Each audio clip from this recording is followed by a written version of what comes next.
just like Alexander the Great, they have nothing left to conquer. Of course, there's absolutely not. This is my match. From Naga, boop, straight in the bag. This might just be it, nearing 99%, but Limp, even the devil looks away in disgust. We have the very best in the world fighting for this OWCS World Final. The Junker Queen comes in, and it's a triple catch to find an Easter egg and get another big down plus him. That's how they stay alive. They can't let go of the momentum now. Has to try and go for a rally to stay alive, but what a stick! What? Excuse me? What did I just see?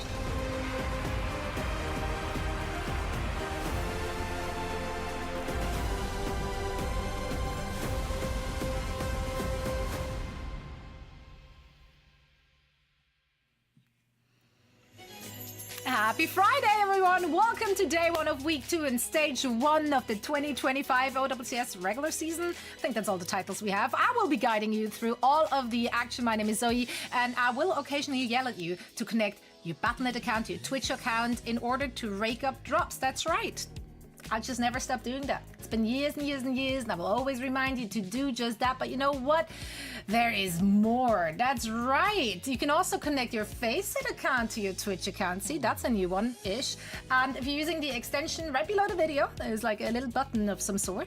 You can then connect your account to your FaceIT account, and with those points you can get yourself some really cool exclusive Overwatch goodies and much more. And we're not just having Overwatch stuff at the FaceIT store. There's all sorts of cool stuff. We got skins, player icons, sprays, coins, just so much more. Definitely make sure to check it out. Those name cards go hard.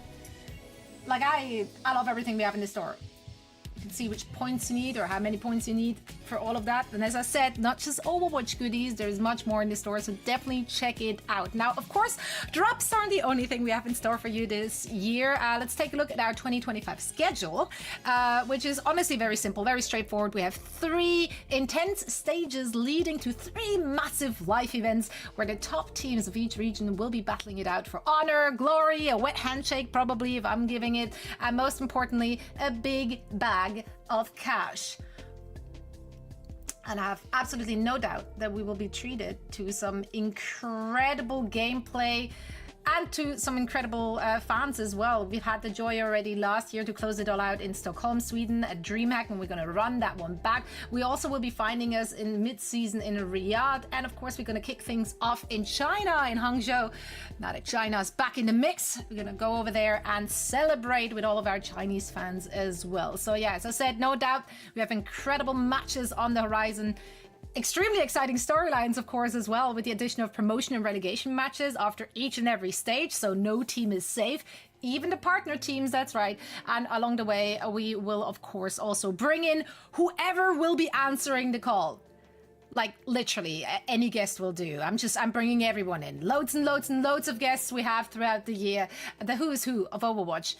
And Overwatch's cousin or whatever. But yeah, there's a lot of people who will be joining us throughout all the match days. And speaking of which, you know, some people come and go. And then there is this one guy. No matter the year, no matter the country, he somehow finds himself back on my desk. Ladies and gents, please welcome back Johnny.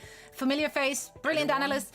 And most importantly, a man who just refuses to... Literally no one else replied to my DMs. So I got Johnny for today. Anyone will do? Just me? Literally anyone. Oh my god. Listen, I've not exhausted the bag of guests yet. You're the first guest in week 2. I was stoked. And now you're not stoked anymore? Me as just like anyone will do. I thought we were friends, Zoe. I thought we were friends. I didn't. And this is how you introduced. You know what? I'm gonna circle back on the friendship thing. First, I want to talk about EMEA standings, though, because I know you're very good friends with some of these players. We have a lot of returning OGs in the mix. Team Peps. Hello, Europe. Come on, gas them up. Give me your most new take, Johnny. Honestly, I had an absolute blast in week 1. Like, literally all teams, okay? I'm not even saying that but like, I had so much fun watching every single team compete. I thought that they had their own kind of like niche, you know, and they all had like standout players. We're now living in an era of Overwatch where literally every team has like star caliber players who can like pop off and like secure frags, like impressive hit scan players who come out on Sojourn, they get picks, they get a man advantage, and then they snowball off that. So even though my beloved Sakura, they're down 0-2, I'm still gonna give Sorrow the props for coming out on hit scan, no Swedish bias, and securing some nice frags last week. So I'm just really excited to watch all these teams, Zoe. I am. And it's honestly been such great level of Overwatch being played too. There's so many more dimensions to the gameplay now with the hero bans as well. Yeah, especially with hero bans as well, we're seeing a lot of different compositions, and I think it's the perfect amount of hero bans. It's not too many where we're just like playing Torb Sim like they do in some regions, but we're actually getting still, you know, the meta compositions. But then you get a bit of a switch up. Then, you know, you get Gap coming out playing Mauga in North America. Then some maps you get Brigana if you want to see that. Then you have Vision Esports. They come out and they play like Bap Sen. You know, we've been seeing more Sen recently, so I think it's the perfect amount. So I'm really happy with the format so far. I'm having a blast, you know, with week 1, and I'm looking forward to week 2. So yeah. I'm having a lot of fun, Zoe. You seem so happy. I love that. He has fun. He has a blast. I'm happy. He's in a good we're space. so back. We are so back. Now, however, I do want to circle back on the whole friendship thingy you mentioned, because there's some beef that needs to be squashed. Johnny, on Tuesday, you competed in a FaceIT League match on a team with our good friends, Vas, Joss, Mr. X. Here's the thing. I have been getting a proper invite from Joss to join the team. I was 100% ghosted afterwards and then told that I'm not high enough rank. And sources told me that that came from you. And I'm not the only one that happened to. The exact same thing happened to Necra and to Mitch as well. Here's the proof. The old messages. We got ghosted. We tried to follow up. And yeah, it turns out that someone in the team was not on board with us being in the team. So it is now my utmost pleasure to check in with you. So Johnny, how did it go? Did you win, son? Must have been victories, right? With the elite gamers that you recruited. Yeah. We amassed did it go well? the very finest. Oh look, we have footage. Team. We lost 0-3. It's not a good look. I will say my perspective of what this experiment was supposed to be shifted very rapidly when I saw this barrage from Mr. X when he barraged the ground, and I genuinely thought that we could climb through the ranks of FaceIT, and Matt immediately proved that it was hopeless. He killed all hope I ever had, and now I'm just trying to make the absolute most of it. I'm trying to have fun. Look at this blizzard from Jaws. He's ulting someone's body. It was an experience. It really was. It was a roller coaster of emotions. I came in there fired up. I was like, I'm back. I haven't played competitively since 2018 for the World Cup, and 7 years later, I thought I had it in me. And apparently the team was not meant to be. So yeah, we're at the state now, Zoe, where some people seemingly are abandoning the team, and so we're recruiting. Do you want in? Rose? I don't know.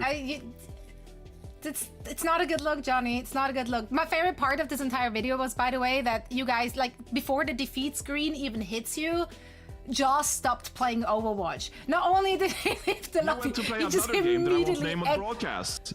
He wanted nothing. I'm watching his streams. Big fan. And you know, your former teammate and the teammate that could have been will not be joining us. Okay. I want to make this abundantly clear. One last chance. I want to make this abundantly clear. I actually forgot what I was about to say, but I don't blame anyone.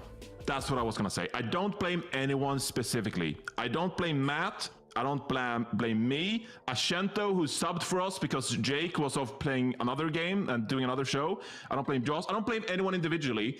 It's honestly on us as a collective to actually figure out who is playing what hero going into the match. And it's us to actually talk about this stuff going into it. We didn't have a plan. We didn't have a coach. We were set up poorly, and I blame us as a collective, no one individual. I think that's the most important thing. They were blaming the system. Jack, Rose, and I will be forming a team. If you're in, just hit me up, because you were a believer in us. Johnny was not. Now I will put all of you, though, into a team again, because we're about to play a little game. It's not going to be Overwatch, because apparently that tears our friendships apart. Good to see you, Jack. I haven't seen you in a few days. Done with you. I've been off with other friends. Hi, Johnny. You familiar with Sideshow? Yeah, me and him been hanging out. Oh man. I'm gonna make this. Another This old game is desk basically gonna be. Guys, this game is basically gonna be like a week 1 recap of sorts. You guys are all playing in the same team, so we're not playing against each other. This is all about our friendship and teamwork.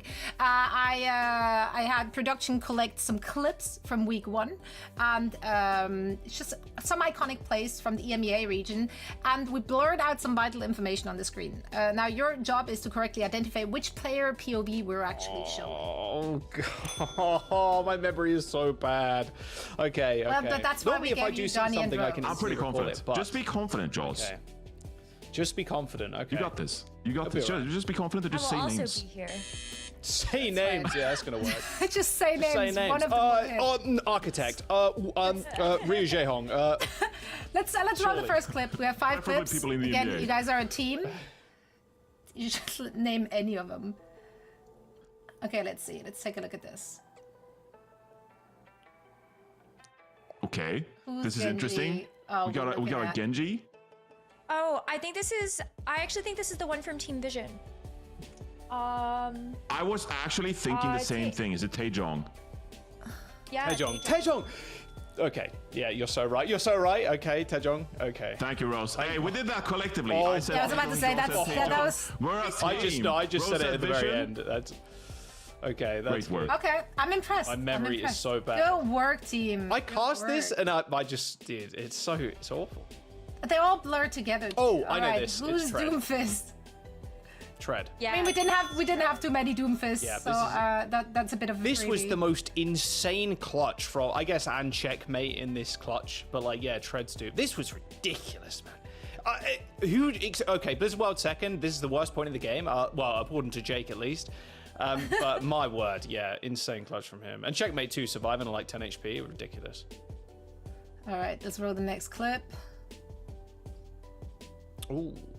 Oh, what this player are we is Kev's. That was Kev's played turn. Zarya? Oh, this is Was that what's Sauna?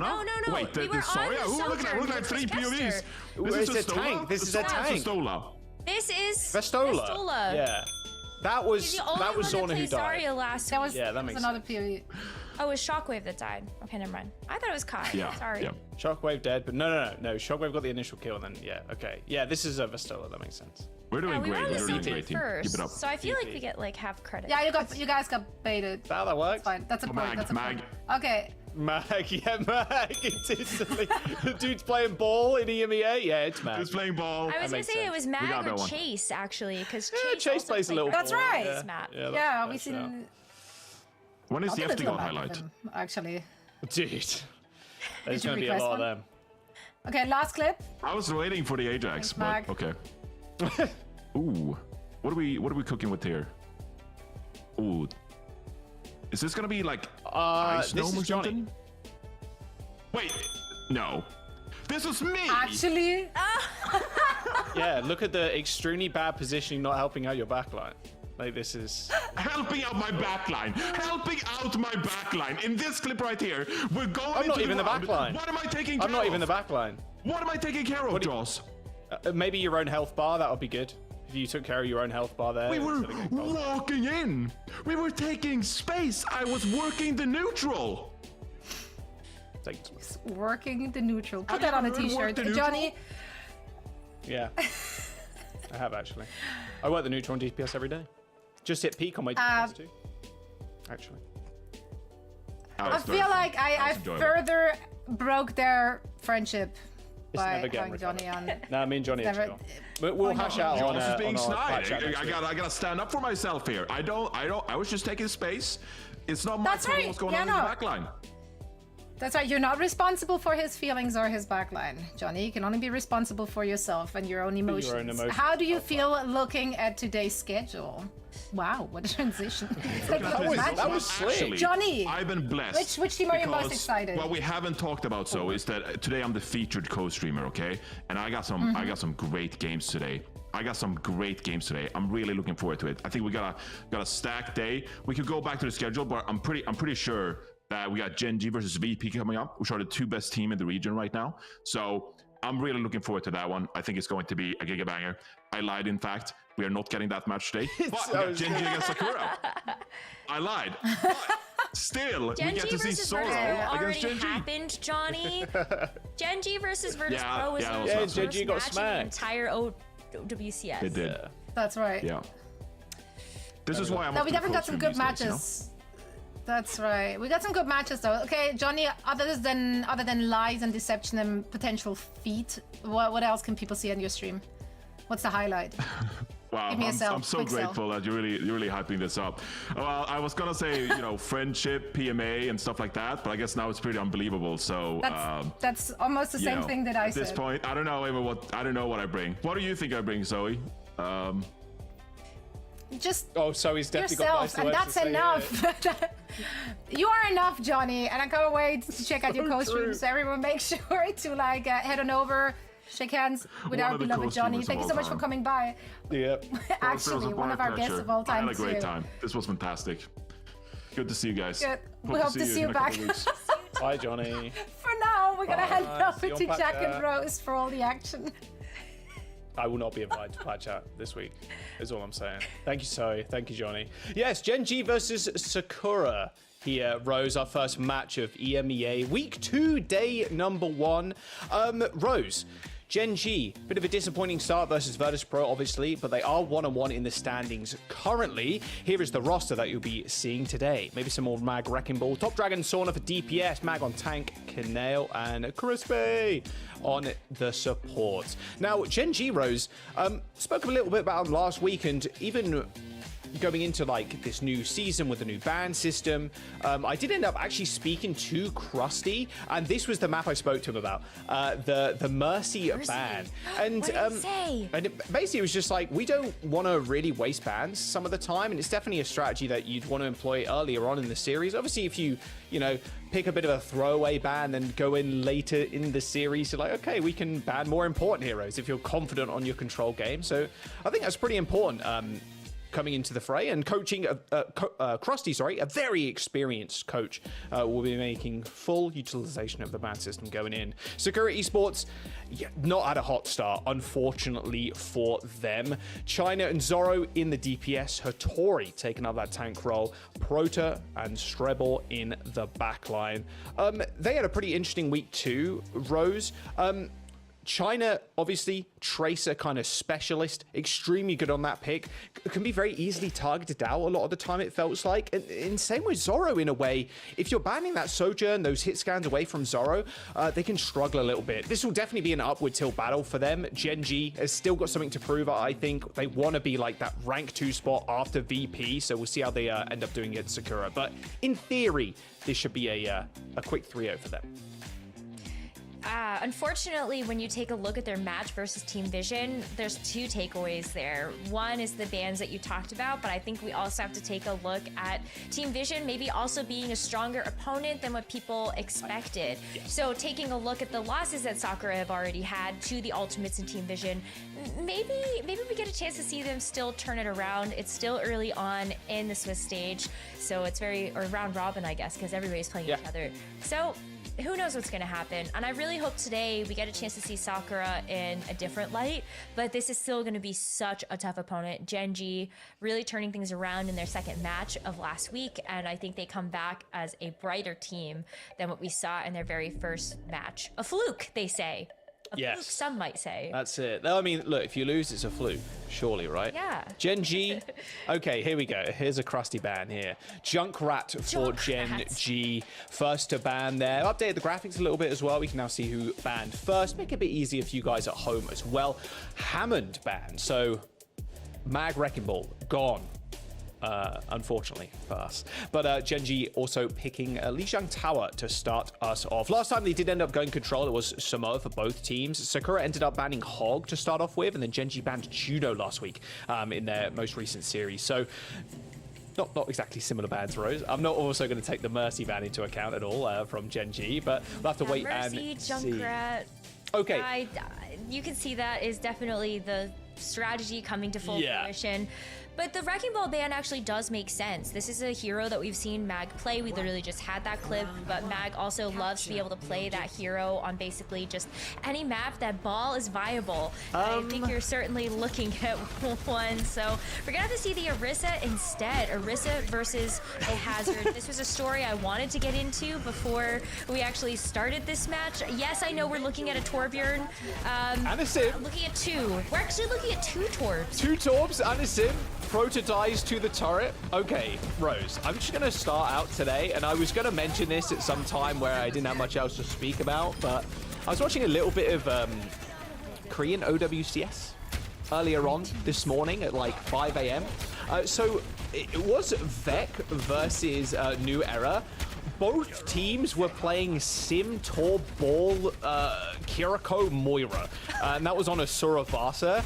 Both teams, by the way, are 0-4 currently. You know, one ended up coming out with a win, so... Okay, so take this we've with a grain seen of this salt. in other regions, is all I'm saying.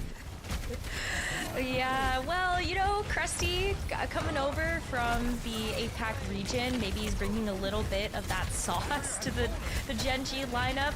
It's working so far. Gen.G having 30% capture progress on this first round, but we're already seeing the swaps come through. Top Dragon going back over to the Tracer. Sana may stay on the Sim. No one is dying, though. This is crazy. Okay, eventually people die. To be fair, yeah, the comp is pretty hard to dislodge off point. When you try and move in, you have to like deal with the little Symmetra turrets. Obviously, the Torp turret's kind of pummeling you from a long way as well. Hotori and the rest of Sakura Esports do end up capping the point. Gen.G with 43%. But now Top Dragon's going May, so it's even more of a difficult time now. TP onto the point, isolate Hattori, and yeah, that'll be the end of Sigma's life pretty rapidly if they're not careful. Geez, like, I think we've seen like 15 different heroes at this point in this map already. Love it. Yeah, Tracer, then May from Torb, from Top Dragon. And now Hattori's also on Sigma as of the last fight. Yeah, one a little bit too far forward there for Top Dragon, sadly, but it's all good. Pulls the block instantly as Hattori moves forwards. There's the Terra Surge coming out onto the point, but Mag just gets fried by the turret. And the left click as well from China. It's a very easy time if you're the... This is just silly. It's a very easy time if you're the Sim in a lot of these moments as well, because you're just perma left clicking the tank and you are full beam like 99% of the fight. There is a sound barrier coming back for Gen.G as well as that Symmetra wall as well. This is the variety I think everybody kind of wanted to see in this match, and I'm glad we're getting it. But Sakura Esports have so many ults. You should be able to stall this one out. You trade beat for beat. You trade wall for wall now, so we're doing a little bit of geometry and no one's going to die, at least for the foreseeable future. Gotta be careful though. Max 1 HP. Okay, there is the beat. Okay, counteract the flux. China dies to a headshot as the Molten Core lands on the point. Crispy 1 HP, trying to dodge the Molten Core. That lava eventually helping to kill him. And the Hamo for Zoro? Oh, not quite. Although this will be Sakura Esports quite possibly securing this round with the Torb and the Simcop. Okay, not something I expected to see this morning waking up, but I'm here for it. I think this is just a round cap. Canal? Lose the 1v1. Unlucky stuff. Lucio's a little bit quicker than Kiriko. Fortunately for the Lucio. Fire it in for Sauna now. Onto the point. Blizzard on top of the wall. More successful than mine, that's for sure. It does manage to land onto Zoro, but there's no follow-up as China. Yeah, that's that's a lot of laser damage. 100% full torque, running it down. He's got a particle accelerator in his back pocket as he gets 3 kills at the very end. Sakura, they find round 1. 0-1. There's a lot to break down there. There's a lot to take away and sink in from a round like that. I think we saw 20 different heroes at a certain point in that map, and it's the Sim Torb Sig that's gonna win out at the end of the day. I'm here for it. Honestly, I was not expecting that we would see much different than what we ended up having for some of these previous matches, but Sakura is showing us incredible versatility. I thought it would be more Hazard, more of the Tracer and Sojourn, but I'm good with this. Who needs like actual weaponry when you have turrets? Turrets are great. Yeah, just let them aim for you. Exactly. We can do the same kind of thing here with Mag on the Winston instead. Turret already down. The 6th player dead on both sides. Top Dragon's turret also falls. benefit for Kaneo here, Rose, as well. It's so far at the back, although getting your grenade in will be rather frustrating as Mag tries to make his way onto the point. Kaneo loves to play the Ana. I think if you're going to run the Winston, it fits really well into this composition, but that means you need to be able to manage those cooldowns of those grenades so well. You want to get the ante onto somebody like the Sigma, or at least allow the rest of your like Winston to kind of finish up that damage. Oh, okay, Top Dragon eventually doing one of those mini turrets. It's taking a long time to end these fights, Rose, and that's what kind of this comp does, right? This Sim and the Torb and the Sigma, like, they just stay alive on the point. Torb has a lot of good survivability and a good shield from Hattori. Placing his tray in front of her, dodges the nade, and an Nano Boost is going to be the thing to crack this one open if you're Gen.G. You see Mag kind of taking the poke damage. But that's what we were just talking about, right? Is the cooldown on that nade is still long enough that you need to make sure that those are going to land. At least the Nano can help you, but it's 38% already. No, Zoro eventually goes down to Crispy. Nano Mag into the backline, has to back up, eventually got fried by the lasers. And China can just do a little bit of a cleanup simulator now. And now just going to sit in the front line, chewing away the shield and dealing with the Gen.G players who are seemingly everywhere right now. Yeah, Top Dragon is on the mini, of all things. Will China eventually die? Doesn't look like it. Next time on Dragon Ball Z, eventually the Symmetra will end up falling over. A Flux did hit the backline, but to be honest with you, Rose, I can't really tell what's going on. A Primal Rage eventually ends up being popped here by Mag, killing China as both Sims die, but the rock off of the map. Mag narrowly escaping with his life. Hits the reset jump, and Rose, Sakura Esports still got control of the point. And win this map. They might just win this map. This is insane. You still have the Symmetra wall. You have the sound barrier as well. Oh, the Venture's trying to get behind the team, but the sound barrier is perfect. Both beats end up coming in, hits most players from the side of Gen.G, and now the Molten Core can do its work. Oh, Zoro, though. No overload, so can't quite survive. Hattori also pretty low. Manages to get a bit of a damage eaten up, though, so a little bit of extra shield aids with the kill onto Mag. And Hattori is still alive on the point. Top Dragon on the Venture at this point is going to have to find a lockdown kill onto somebody. Eventually Prota falls, but Top Dragon taking still a lot of damage from the turrets and the spheres from Hattori. Kaneo's there with the kill, but Sakura Esports still with 99%. This is truly a game of Overwatch. I genuinely thought that Hattori was going to win that out too. Like, you had all of the healing getting pumped in from Prota. You were getting solo pocketed and just surviving for so long on the point. I was like, oh, surely Top Dragon's Venture is going to fall over. But no, it's going to be a Sim teleporter back into the fight. All right, there's the rush on to the point to China. Does manage to get healed up in the end, but a nice dash in from Top Dragon. Flux connects, and Mag goes down to Strebor, and Hattori's now on the back of the point. It's going to be hard to dislodge a Sigma, but without DPS, it's going to be tough for Sakura Esports to stay alive as Top Dragon. The survivability adventure just coming to full force there. Top Dragon finds 4 kills in that fight, 10-player kill streak, and Gen.G might found their way back into this game somehow. And now Hattori is on Queen. A Queen this time, actually. We have another tank hero that we're seeing in this match. But Top Dragon still has the Tectonic Shock, and I feel like that actually fares even better into something like the Queen. You don't have that wall anymore to be able to stop that. Oh, Tori's gonna just find one person and run at them. Although, yeah, the Ventro's a bit hard to deal with if you're just a frontline comp that just wants to walk forward. Sauna, Pulse Bomb in hand. Might not need it for Strebor, who's close to that sound barrier, but with Prota dead, a quick reset here from Sakura Esports is required. Hattori trying to exercise some demons right now in because Gen.G running all over Sakura Esports, as we might, in fact, see a third round. I think you might be right about that one, because Mag still has access to the Primal Rage. Sonic could also just end the fight here with a Pulse Bomb, but at least there's double support ultimates here for Sakura. Crispy might be able to get a sound barrier up online, though. for this next fight. Soundbarrier hits 5. A very early one, though, as Mag pours the Primal Rage. Gonna try and boop Zoro off the edge. Goodbye, Torbjorn. That's 1 kill for Mag. Looking for a second, but dodging out of the way of the Ray is going to be important. But a late Soundbarrier comes in for Crispy. Only hits 2, but it might be enough as Mag is kind of solo carrying right now. Kills China. Both DPS dead for Sakura Esports as well as their Juno player. So 2v5 on the point. The Rampage lands. No Suzu available, but a quick TP away from Kaneo will cleanse the ante. And there it is. Round 3 coming up. Okay, we've got a round 3 on our hands.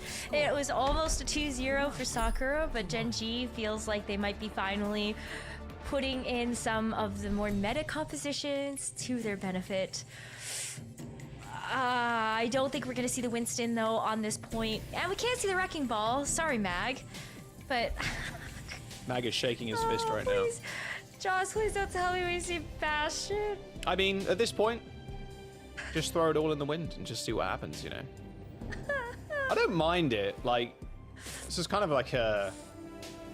Oh, solo queue strat. This was happening for a while. Like, you know, Sim TP the Bastion around. Like, don't hate it. Don't hate it. As long as they control the point, they're good. Although this initial fight's going to be very difficult against the Sim. The Sim is dead. So this initial fight is going to be very easy for Sakura Esports now as the Sim is dead. Although, unfortunately for China and Zoro, Top Dragon managed to burrow to the backline and then drill dash straight through the entire team. A lot of big damage coming out for Gen.G. As, yeah, without DPS, this comp is very, very, well, damageless is my, is the best word I can come up. No, it's great. You're right. It lacks the damage, but what they lack in damage, they have in grit. Is that how the saying? Oh, grit and determination is definitely winning these games. That is for sure. Top Dragon down, though, to Zoro, and Tori ends up falling to Sauna. Now the Bastion's going to be extremely weak. Fortunately for China, fully charged up on that beam, but unable to kind of stay in that fight. Ideally for the Symmetra as well, Rose, you need a shield to kind of dance around. Your own shield, not the enemy shield, of course. You need to be 100% charged, just beaming people, dancing around shield, because eventually you're just going to fry somebody. But here it is. We're so back. We are so back. It is Torbjorn time again. Our hammer time. I think we should just call this hammer time, right? Sure. We can call this hammer time. There's only one hammer, but I'm down for it, honestly. All right. Oh, Prota. Ray cancelled. That's a Ray Jax on the side of Sakura Esports. And no chance of winning this fight at all. Ray Jax. Okay, it's sticking. Honestly, I like it. We still got to work on some of the terminology for some of the other ones that get canceled out, but I like the term Ray Jax. Hitori does have the Sigma. Oh, like, I feel like there's not really a great answer to that right now. It's out of maybe the Annihilation from... Actually, never mind. Gen.G has 4 ults. Gen.G has 4 ults. Seen crazier things, to be fair. Rock already coming out, though. There's the Flux. Dash away for the Gen.G. Still catches 3. Beat in the skies for Crispy. Hits everybody as the Tectonic Shock is going to push Sakura Esports back. A repeat sound barrier there. Sakura Esports not able to gain space with that bomb, but the Annihilation is going to make it rather difficult now for Sakura Esports to walk up, especially mixed with this Blade. That should just be a map as well as Sauna grabs the Mega Health Pack and kills Zoro. 80% in building for Gen.G. Fun times might be over for Sakura, although they switched the Queen to get back in time. They've got a wall too to try and find an entry. Yeah, I mean, they got all 4 ultimates out of Gen.G in that last fight, so maybe this is the saving grace. They get to go in for a clean fight. Oh, Tori wondering where the entirety of Gen.G disappeared to then. There's 2 people on the point right now for Sakura. They do end up finding that flip, but Gen.G have taken the fight to the backline. As soon as that Queen ends up using that shout, you just dive backline. You know they have to touch as well. There's the burrow and the drill dash as well to get away from the Queen. Hitori, unfortunately, in the City of Pain right now as Top Dragon just focusing her down. And with their need to touch, Sakura Esports are going to have to hope and pray for some sort of miracle, but I don't think that one is coming. There's a TP to the back as well. Quickly dashed away, actually. And the Molten Core to signal the end of the map. Gen.G end up taking that one 2-1. Wow, we were in for such a treat to start off our day, our weekend. Happy Friday, everybody. Thank you, Gen.G and Sakura, for 17 different heroes in that map. Let's go. That's what Overwatch is about, baby. crazy. Hitting that E key like there's no tomorrow. The letter H on everybody's keyboard to disappeared at this point, just worn away after that map. Just the rotating door of heroes was amazing. So hey, I'm here for it. Honestly, it was working out for Sakura until Gen.G decided that they wanted to play something that was a little bit more conventional. And so we saw the Winston with the Venture, we saw the Ram with the Venture. I think this is definitely something that's more comfortable for Gen.G. I like that they can play to their wheelhouse rather than having to play the Hazard versus Hazard matchup. Yeah, I mean, honestly, I'm here for it, especially if you can bring out these comps that, again, I don't think the Torben Sim is that bad, but a little bit more unconventional, yeah. Of course, Wrecking Ball and Junkrat was banned. Were we going to see Junkrat? Potentially, but unfortunately, we were not graced with it. Yeah, I mean, at the end of the day, I could have. Yeah, I do like what Qadsiah said, though. If you don't want to waste bans early on in the series and save them for later, it's kind of nice, because if you do end up going to 5 maps, by the 5th map, if you're banning, like, you expect Hazard to have been banned, Juno to have been banned, Gen.G, Tracer, like, these heroes that you're either the enemy team is banned or you banned earlier on in the series, so saving a couple of bans for later on, that will be more impactful on a map type like Escort or Hybrid or Push. It might be a little bit more beneficial to you. Here are the stats from the last one. Yeah, a bit of an all-around game. It was a bit crazy, to put it lightly. Like I said, maybe they did watch the career VODs this morning, and you know what? Torben Sim, hey, it worked out for one team, so why can't we run it too? Sakura Esports, and like Johnny is kind of bigging them up recently on his stream and on this broadcast as well. Like, hey, they can still come up with a big win. Will it be against Gen.G? Signs point to no, but hey, still managed to take a round on what was rather a chaotic map number 1. They get to choose their map now, Rose. Where do you think we're going to go if you're Sakura? Well, I think this is where the point that you were bringing up about the hero bans becomes really important, because while Sakura can pick their map, you get a chance to actually take something out of their hands that they would otherwise love to be able to play. Right. So if you want to actually go to something that's going to be great for Sojourn, like Qadsiah, I guess maybe sometimes we see it on Numbani, but then that's something that you could actually ban out, or you could say, hey, maybe you can't play Diva or Winston, right, or let's just ban out the Hazard, and then Hitori can't play that.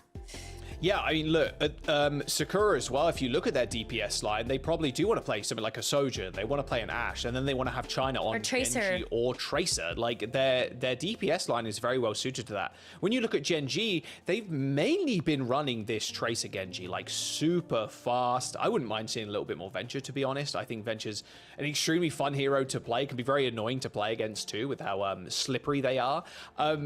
Doubtful we're going to see it on Numbani, but still kind of possible. I'd still rather take the kind of hard dive. And Mag's Wrecking Ball cannot be banned out here, Rose, so maybe a little bit of Mag Wrecking Ball too, which is he has favored. A lot of Sakura Esports heads out there too, actually, in the chat. 45% to 55 for Gen.G. Okay, so you know what?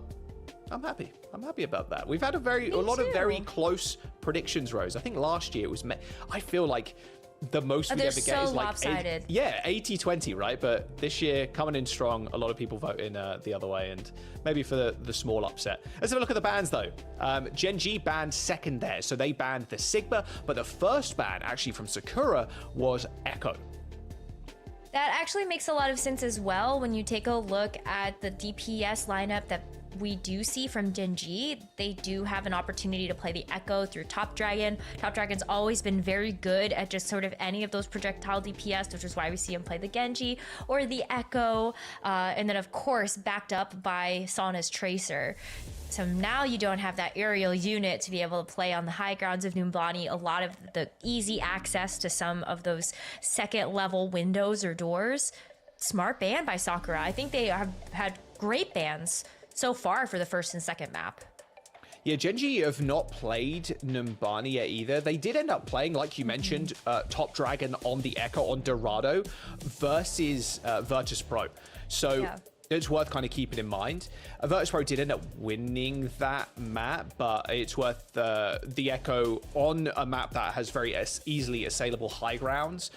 Makes a lot of sense if you're on the side of Sakura. Numbani has been changed too. We haven't seen Numbani in... I feel like we haven't seen Numbani in Overwatch Esports in God, I think this is my first time, but they did like play it in NA.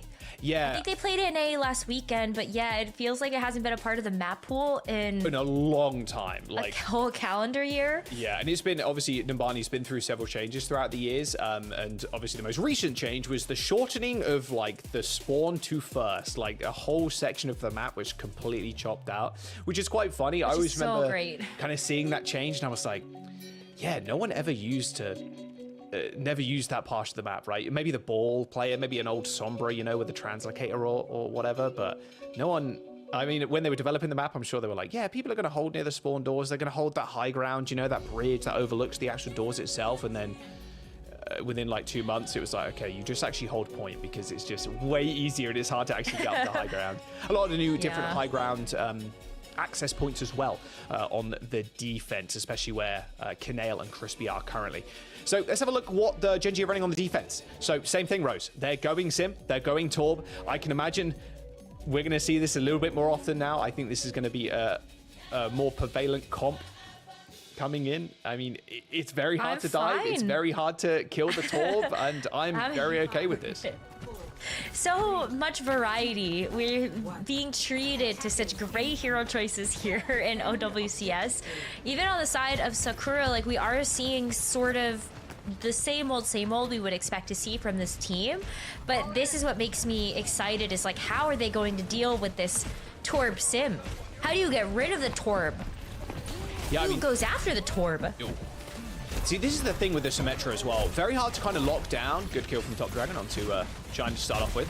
It's very hard to lock down, and what Hazard does extremely well is jump on somebody, one-shot them, or if not one-shot, then they get, you know, 80% of their health bar chewed away, and then someone else comes in and finishes the kill. Symmetra is very hard to actually kill, and with Sim, you want to be near your supports a lot of the time, especially in this kind of composition, where you can protect them because you know the dive is coming in. You can then TP your team away, or you can just sit there and get healed while you just farm the Hazard, who is already committed to the backline. And then Mag is Wrecking Ball, so he can just do whatever he wants. That's exactly what you're seeing on your screen right now. Yeah, no power slide. You just have to run away, and there is no way that you can outrun a Wrecking Ball. Look at the speed of velocity of this guy. Everybody's gone back to spawn. Like, permanently. It's kind of insane. But then again, Torb is the same thing, Rose. You can't die on the Torb. It's very tough to actually take down. So Sakura Esports say, okay, fine. You're playing the Torb Sim. We will play it with the Queen.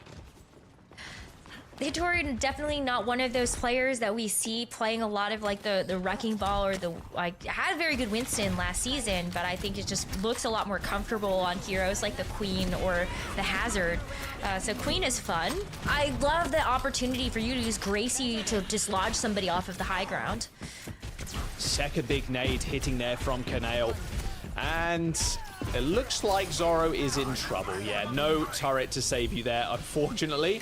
I love the throwing out the turret at the final moment just to maybe block a single shot, and then you realize Symmetra's just got beam.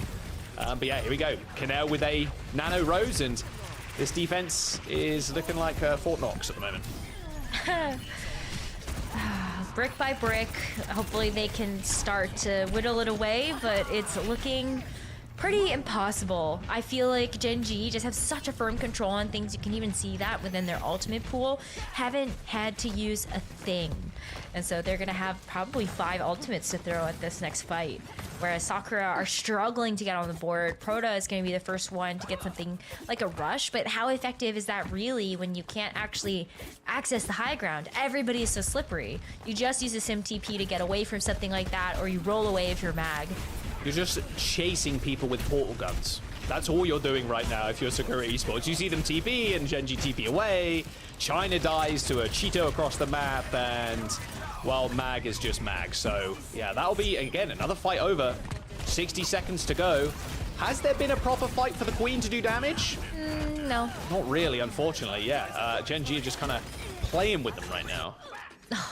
Even got the slight stagger there onto Proto after putting him to sleep. And now you've got 40 seconds left. Sakura still haven't had a chance to use a single ultimate this round. So you have the Kitsune rush, but then what, right? You still run into the same conundrum of we need to access the high ground. Gen.G has a lot of mobility tools to actually get away from that, and they're still sitting on 5 ults. This is not looking good for Sakura. Oh, nice little bait TP, but what a nade. Beautiful cleanse though, but the Mortal Core is going to come in for Top Dragon, forcing a rotation from Sakura Esports. Hattori though.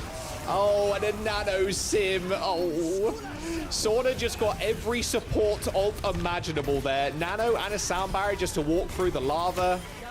And that is gonna be the defense. That might just be the map too. OT, 0% for Sakura. And Hattori, sadly for her, still sitting on that queen ult. It was so rough. Like, Sakura took way too long to be able to get ultimates, but that was just a testament to how fast Gen.G was killing them. Nobody had a clean team. Actually, there was no clean team fight, I think, until the very last moment. Gen.G has 5 ults, and there's just not really a whole lot that you can do about that. This is looking like a pretty decisive 3-0 here for Gen.G, much to, I think, everyone's hopes. I mean, look, 45% of the public, they wanted Sakura to win here. They thought maybe Sakura comes out with something a little bit crazy. It's going to be the same thing, surely, on the defense. Yeah, there it is. There it is. Okay, Simtor back at it again. Hattori on the wrecking ball. We'll see if Gen.G are going to run this. I actually don't mind this whatsoever. The Sombra and the Venture against the enemy ball. And the Sombra too, I mean the Venture, sorry, very good at dislodging and surviving, like I mentioned before. So being able to get this sim away from her turrets, away from her backline is very easy as the Venture. And Venture as well initially takes damage, maybe they get naded, they just hit the burrow, they drill dash away. It's like very hard to lock someone down like that. See if Sauna sticks on the Widow. No, jumps over to the Venture. So here we go. And Kiriko too, so just cleanse those nades, Rose. I love your call out of the knockback potential there of the Venture. We still end up seeing Top Dragon Sana lock into that Sombra and Venture at the end of the day. And so for Hattori, I think you're going to have such a tough time on the Wrecking Ball or even just China on the Symmetra. You can lock down all of those kits. Yeah, one pick here is all they really need. There's the Virus. Oh, nice TP from Top Dragon straight over Protoss head. And that's map. That is map just like that. They only need one pick in this comp. And a pick they got. That's 33%, and that is the quickest. Has to be. I'll check with the record keepers, but that's got to be the quickest attack and completion of Numbani of all time. That was, what, 3:21? So that was 39 seconds for their attack to get a round win. So, well, yeah, the Symmetra TP out of the spawn, and then you had the Sombra hack. It was set up to be the speed run of the century there, so I think they might have sealed that. They definitely have, at least in the new era of Numbani. 39 seconds. Yeah, exactly. New era, to be fair as well. But 39 seconds? That's crazy. That's quick. That's lightning fast. Oh my god. That's a ridiculous time, and Gen.G end up taking that map. We're already on map number 3. Do you think there's hope here for Sakura? What can they possibly do? Simtorb looking pretty clean for both squads. Sorry, for Gen.G. I wouldn't say both squads right now because it just kind of got ran over. And Gen.G rolled out with the perfect answer to it too. The Sombra and the Venture. I think I want so much to huff the Hopium and Copium that Sakura can bring this back, but I just think that Gen.G have really figured out how they want to actually play this Torp sim. And I think they're really too good at it. I don't know if there's much that Sakura can actually do against this. Maybe they can try to ban out the sim, but then they can't use it, or you ban out the Torb. Yeah, it feels like if you start doing that, it's just like... Then you just go back to playing Hazard versus Hazard. Hazard, you play Ball with Venture. Exactly. Yeah. 2 deaths for Gen.G. 34.5 KD. 0.2 on the side of Sakura. Yeah, not a close map by any stretch of the imagination. We'll see if Sakura can kind of clamber back into this series and maybe take a map win. Gen.G, of course, they need this as well. A little confidence booster for them. VP head and shoulders above the rest of the region currently, but everybody expecting Gen.G to be up there too, with Mag, Top Dragon, Sauna, like very experienced players, and a comp that is really built with the help of Krusty, of course, in the coaching room to win EMEA and then hopefully win an international as well. Well, they're already looking very good to be at least in those top 2 spots in EMEA to make it to those live events. And that's what every single team is looking at right now, especially when it comes to the EMEA region. We do only have 2 spots to send to the very first live event that we have in China. So Gen.G, Virtus Pro, I guess those are the 2 teams to beat right now. And Sakura can try on Qadsiah, but I almost expect there to be a Sojourn ban coming in from Gen.G. Yeah, 100%. Just get that away from Zoro. That was what Ultimate's banned against Sakura Esports in their series the other day, was that Sojourn on Qadsiah. They ended up playing Hattori on the Diva in that series with the Kiriko and the Lucio backline, and then China obviously on the Tracer. So we'll see if the same is going to be said here. It makes sense. I mean, if you're Krusty right now, yeah, like you banned the Junkrat, like okay, you ban, you know, it. A target ban here might just be the final nail in the coffin. We'll see if Sakura end up maybe just banning another DPS. Like, okay, we're just going to ban the Torbjorn, right? We'll ban the Sim, we'll ban something else, and then we can at least protect the DPS pick for themselves. Yeah, on that same map, Zoro ended up playing like a little bit of a mix of Cassidy and Sombra. Yeah. So either one of those, I just don't think is particularly where Zoro finds comfort. But Sakura actually gonna ban out the Venture as we see Gen.G pick Baptiste as the first ban. Now that one's unusual to me because I feel like Strebber and Proda have not played any Baptiste at all this OWCS season. Yeah, so yeah, the Venture, very annoying to kind of deal with, but hey, you still get to play the Sojourn now if you're Sakura. I do believe Sakura banned here first. We'll get that switch around because the loser of the last map. That would make more first. sense, right? Yeah, so they do end up banning Venture, so they do protect that DPS, so they can play the Sojourn, so it can't get banned out. So that would make a lot more sense to me. I'm pretty sure that's, well, I'm 100% sure that's how that goes down, so yeah, all good. With that one and Gen.G, just sure, ban BAP. I mean, it gives you your backline flexibility if you want it. You can play Ana, you can play Kiriko, you can play Junos, whatever. Like, pretty sure they're happy with playing anything. Canal, I would imagine Rose would love to play Ana here. Very good on this map too. And with Gen.G being able to play also Wrecking Ball as well. So, looks like both teams hovering though. They're doing the Sim and Torbjorn yet again. That a combination of DPS heroes I even would have expected on Qadsiah, just knowing how long of sightlines you end up playing. But I love that the Symmetra and Torb can help to close the distance a little bit and make this Wrecking Ball not so slow. I think that's what's been the most exciting about this team comp for me from how Gen.G are operating with it, is usually when we see Mag on the Wrecking Ball, it takes some time to actually get going. But look at Mag's already behind them. You can see everybody's heads and attention turning to where Mag just through the team. Little TP away. Hattori's rock here is going to be crucial to stop Mag from doing things, but I mean, look, landing a rock on someone at the best of times, you're either disrupting someone or going for a kill onto somebody. Top Dragon is going to be the first target though. Okay, there's one kill. China takes Top Dragon out. A slam comes in. Hattori gets naded.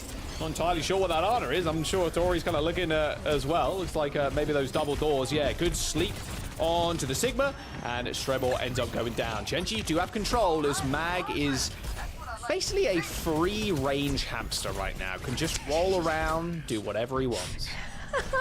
free range. That's crazy. Oh god, what was it that I was wondering the other day? I saw a clip of somebody asking if like hamsters are wild. There are wild hamsters, they do exist. Yeah, so that's a fun Mag is one of them. We're seeing one right now. In his natural habitat of Qadsiah. Alright, there's the kill. There's the team wipe. Alright, Gen.G. Oh my god. Yeah, Gen.G are looking great right now. I'm still tickled by that comment. But Mag has the mines. That's a really great way to be able to hold down this first checkpoint and also just delay them Like, oh no, poor Proto. Bro is just rolling through the enemy team on cooldown. I mean, literally. That's perfect for you, right? You just keep doing it. Bash, bash, bash, bash, bash. Disrupt people, mines, like, yeah. Mag is having the time of his life. Mines on the points and on the high ground too. Did a little split there. Zoro dead, unfortunately, as Kaneo does end up getting taken down. But it's all good, because guess who's alive? It's Mag. Mag is full HP, full shields, full everything. And that's going to be checkpoint for Gen.G. Easy as you like it. 4 ultimates after this to see if they can complete the map. Please don't solo EMP in the spawn. I don't think it's a solo EMP. Yo! Whoa! Top Dragon! Call it David Blaine. He just disappeared. I can't even chase him. Top Dragon's out of there. Oh, the high steal away bot, sort of. But what to what end? Proto's dead. Yeah, a little bit of a team differential here for Gen.G. They're getting that bot around that corner, approaching that final straight.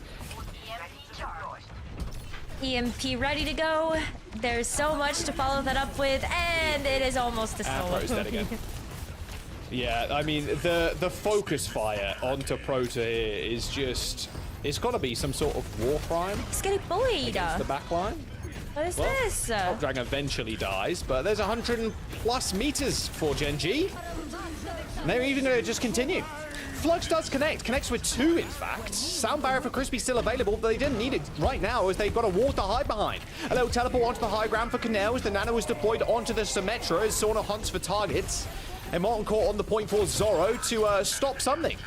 Well, that would have been a rather cheeky post bomb for China, but it might be Sauna eventually going down. There it is. Zoro with 2. The bot has been stolen, but 1, 2, 3, 4 2 meters for Gen.G. Top Dragon's 1 HP as well. 1 HP, and Top Dragon's alive. Top Dragon got a kill. Okay, not going to be a full completion just yet as we finally see Sakura bring the bot back to neutral. But this is now just a game of defense at this point. Gen.G don't have to push it all the way to the end. They still have these mines to look at as well. At least Top Dragon is finally dead, so that is a big thing. A big thing for Sakura. Positive steps in the right direction. Yeah, Top Dragon down. Good TP as well from Proto. You saw Zoro get ganked there by Mag and Crispy. We'll see how they end up tackling this next bit, because Mag's going to come in and, lay down those mines. There's a sound barrier available from Strebor, but it looks like the only person in danger right now is Hattori, but has the backup. Both supports looking at him, and there's the beat. Now, Mag is... unafraid of pretty much everything in the front line, so he's just going to roll through people over and over again. Hattori getting quadra-booped, low HP. Mag finishes the kill, and that'll be a sound barrier for the ages there, unfortunately for Sakura. Didn't really get all too much. They weren't able to push through that choke. Jeez, I mean, the disruptor shot on top of all of the damage that Mag is pumping out. Gen.G are starting to get really serious. The Top Dragon going back over to the Genji and Sauna to the Sojourn. They actually just want to finish out this map, it feels like. Not playing any games anymore. Sombra is gone. And with the sound barrier, this just might be it here. A full completion on the cards for Gen.G. Axe swing. Missed there by Hattori, but scare people away. Sound barrier coming in. Hattori now having to run, however. Rush laid down on the bridge. Mag slams on the high ground. Gracie doesn't going wide, but Hattori still claims this high ground away from Gen.G. Reflect called out from Top Dragon, but gets a dash through Zoro, so hits the reset. Hattori in hot pursuit kills Top Dragon, but is now isolated alone in this low ground position. Proto has joined them. TP from the Kiriko, but now the Kiriko rather vulnerable. Same with the rest of Sakura Esports as now Mag goes in for the 1 millionth time rolling through the team as Strebor ends up falling. Kaneo finished off by Hattori, so that's another kill for the Junker Queen, but Sauna stepping up to the Queen's might. Falls to the bleed, but at what cost? 3.5 minutes, and still with a gigantic chasm of a distance to climb for Sakura Esports. And they're still pushing the bot back to the wall. And so, yes, they get a chance to actually give a little bit of a breath. Like, Sakura can regroup as a full team of 5, but Mag has another set of mines. Those are getting layered on top of the bridge. No. So good. Mines dodged. Molten Core available. Rota dead. Mag thriving. Wow, they actually even killed Hattori too quickly, so Mag couldn't get there. But the communication is there. It's on point. The focus fire is incredible. And just understanding the assignment of who to take down first, Gen.G are absolutely popping off. They're going to bring that bot all the way back towards the checkpoint. They still see a full map completion in their sights. It's not going to be a speed run, but with something like the Blade and the Kitsune rush for this final stretch of the map, they could complete here. Rush, match with the Molten Core. Good luck using that now, but Top Dragon's just going to jump over it. Blade available, beat for Sakura. They've got the backup if they need it, but Top Dragon waiting in the wings. Waiting for someone to step out of line. Looks like Sauna there was in the high ground. Eventually got booped out of that position. Oh, Top Dragon. Oh my god. Clean with it. Pulls the blade, kills Zoro, DPS down, beat popped. Only a 3-man as the Rampage was used too by Hattori, so now the backline's a little bit worse for wear. Hattori jumped on as well. Good defense there from Mag. Goalkeeper for Sauna to help him finish off the kill. And here is the sound barrier. The push from Gen.G should be the final one as well. Suzu, a quick teleport away, but now the Kiriko has been slain. Gen.G with a map completion on the cards with the mines on the point. Hattori jumps over to the hazard to try and survive Rose, but it looks inevitable, just like all things, including time. Gen.G end up coming up with a win, a little 3-0 to start off the day. Gen.G looks so good, even though it's not necessarily on things we would consider conventional as far as EMEA OWCS goes. They brought the sauce, and being able to get a 3-0 victory this week is so important. This is a team that everybody was looking at maybe faltering in that first match versus Virtus Pro, but really turning things around to go 2-1 right now, Zoe. This is one of the teams to beat. It really is. They must have had lunch plans, holy speed run. Like they wanted to get this one over with fast. And at the beginning, it looked like, okay, this is going to be a silly match, right? Like straight out of the gate, both teams rocking that sim turf. And like, there's a lot to be said about that composition being valid on that particular map. But they made it look good. Like it wasn't a brawl. It wasn't really messy either. They really understood the win condition of that composition. So overall, just really, really well played by Gen.G. I'm very, very impressed with what we've seen just in comparison to what we've seen the first week. Because Gen.G initially looked like they're still trying to figure it out. They did mostly safe last week. It was mostly, you know, like Sojourn, Tracer, Gen.G, Top Dragon obviously in the mix, so you have like an Echo here and there, or a Pharah, but like it wasn't like really standing out. This looks more like them. It's playing to their strengths. It's very entertaining. Yeah, 100%. I mean, if you compare this to like sauce packets from your favorite fast food restaurant, you had the mild, which they started off with. And then, you know, they turned up the hot.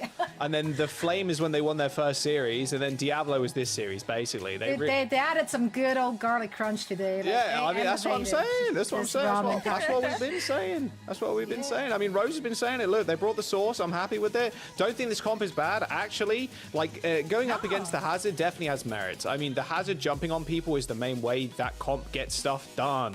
And very hard to jump and kill with the Torb instantly because he has the overload.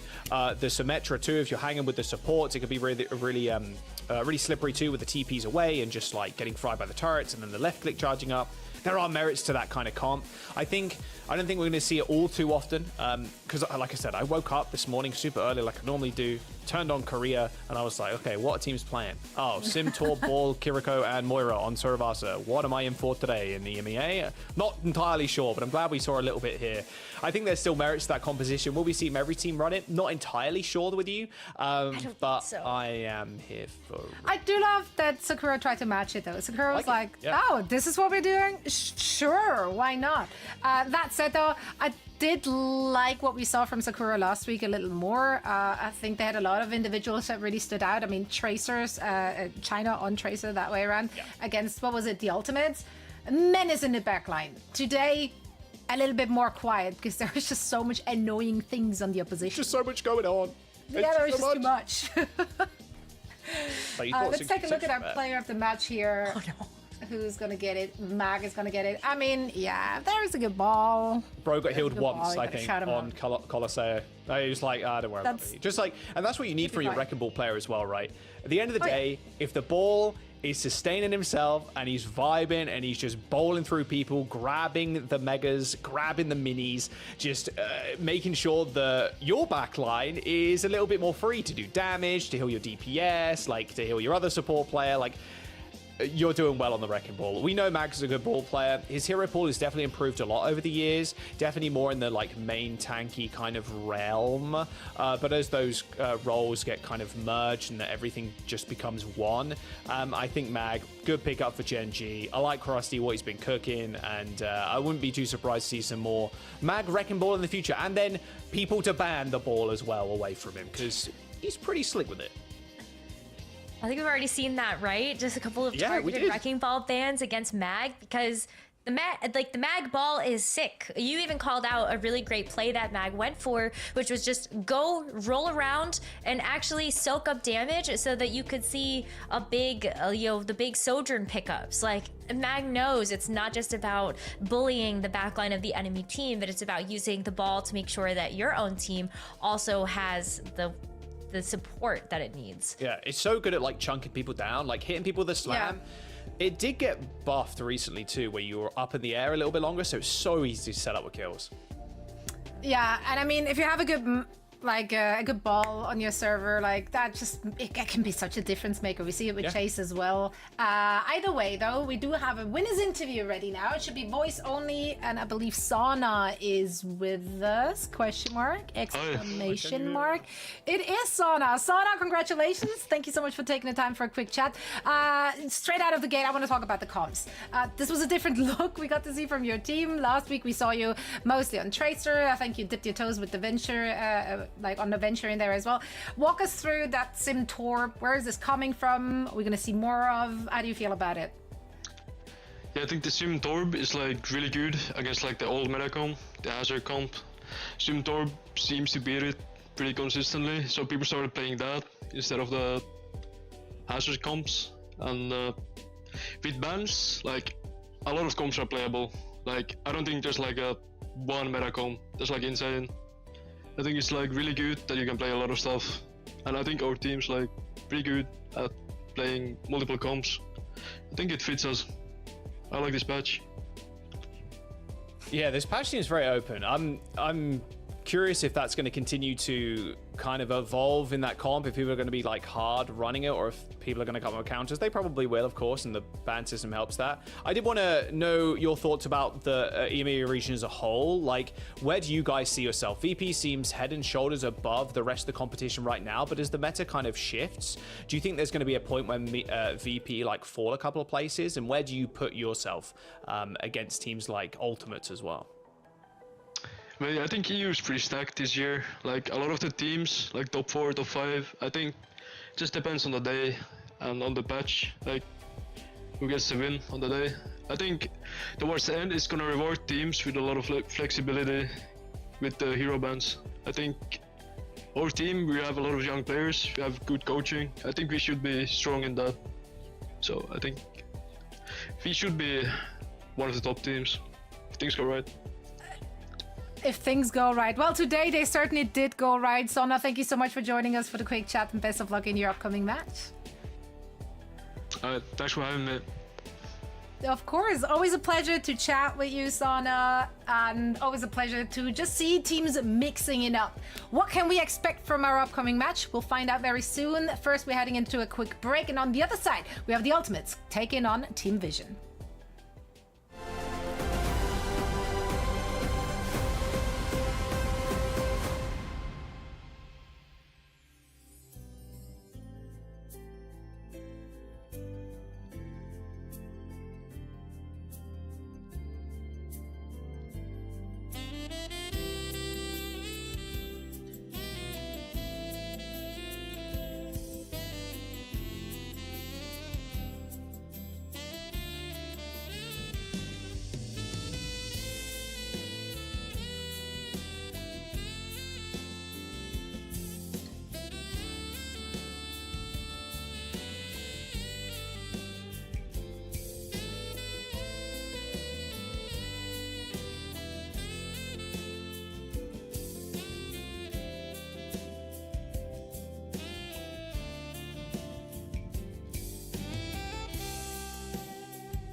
Welcome back, one and all. Zoe here, joined by my good friends Jack and Rose, and we just got to watch Jack's fish, who I didn't see. Where was the fish? I saw two shrimp. Where was your fish? Is he okay? It was bottom right. Is there a fish? Okay, so there is a fish. But like most of what we saw was nothing. It was chilling, okay? I'm just saying. Strawberry rasbora. If anybody wants to look that up, they're like some of the smallest like freshwater fish you can buy. It's nice. Yeah, got a CO2 system up and everything. Got some nice plants in there as well. Mini boost as well. It's pretty sick. I love that, man. I love that for you and for all of us. So we get to watch that all day long. And the fish is not performative. Who is performative? That will be our teams. Ultimates and Team Vision will go at it. Let's chat about the rosters we're having here. There you see our schedule once more. We sped run that first one. Gen.G, as I said, they do have lunch plans, so they had to get it over quickly. Now up next, the Ultimates and Vision. The Ultimates, I mean, again, this is just one of those teams. You never can count them out. We have Chase in the mix. We just talked about Ball and how that changes up your game plan. Chase, we did see a lot on that Ball. You kind of know what to expect from that team. They also have, of course, Qadsiah, who then comes in, who are really impressed on that Ramatra. What else do we expect to see from the Ultimates? You also consider them a team that could be switching on to something more Zimmy Torbjorny? What do I expect? I expect, hopefully, Twilight, my goat, to come to EU soon so we can see Twilight again. He should be here now, no? Didn't they say a week last week? I think they said a week and a bit, yeah. So hopefully we do see Twilight at some point. Rocking the Ana for a map or two. Do the San Francisco Shock where he comes in for one map, dominates, then leaves, like the Chad Ana player he is. We'll see. I think Ultimates and kind of rounding off on what it was said last game, like, is this going to be the comp that we're going to see more? Sim, Torb, I don't expect these players to stray away from that at all, but Vision Esports, I think maybe stick to what they know and love. Yeah, Necron, that's been mostly Hazard for Vision Esports, but they treated us to 2 5-map bangers with that. Yeah, you're right. They absolutely did have more of like the Hazard playing around like the Soldier and Gen.G and the Lucio from AOY and Simple. Is that roster graphic correct? Because Imo was the tank player last week that was playing the Hazard. I don't think Slowdive is going to be playing tank. Yeah, I think it was a small mistake. Yeah, Slowdive. That's a switch up. Hey, I just want to make sure, because if we are expecting to see more of the Torbjorn and the Symmetra, then maybe they have a little bit of a secret sauce that we don't know about. But as you're seeing in the clips, Imo was the tank, has a very strong Hazard, but a lot of really amazing supportive pieces around him. Like Slowdive's Ash was so good that we ended up seeing it get target banned a couple of times in their matches, but the Sojourn is also very good. So I don't know. This matchup is so unique because we've got Vision Esports, who has a ton of grit, being able to bring us to so many map 5s, and then we have the Ultimates on the other side that should be, I think, a resounding top team in EMEA, and they haven't looked that way as of their last couple of matches. I think I think now you could maybe put a caveat on that, saying like, okay, they did lose their game versus VP, and I would say that wasn't that convincing from the Ultimates. It was a 3-0 for VP. That was week number 1, day 3. So Ultimates, I think you expect them to be top 2 at this very moment in time. It depends, again, how the meta ends up kind of shifting. Sauna was saying in the interview, look, this is a meta that is going to continue to evolve and is going to change, and maybe this Hazard Punisher comp will be here to stay, and the flexibility is what matters, and I think Ultimates have that. They really do, and Vision Esports, they're more green, if you will. So let's see if they have what it takes to adjust to those potential meta shifts. For now, though, we're going to give them a little bit more time to get ready for this upcoming match, since Gen.G like speedrun it. That was very quick. Scrambling, you know, like Aaron's scrambling to get the next one on its merry way. So we're going to kill some time by playing a game ourselves. Last week, we got to play the emoji game. Gotta be real with you, production... Emoji. It was very easy. It was very okay, Zoe. Okay, queen of the emojis. It was. I'm literally. I don't even know how to use direct to the emoji. I'm like a grandma. Actually, me. Yeah, that's facts. Jack Rose. Let's see how good you are in deciphering emojis. We're looking for players from either team that is about to play. Who is this? Come on! I'm so bad at like cipher clue guessing, so I don't know. Blue square. Me when blue square. What could that be? What's sun, blue square, cloud?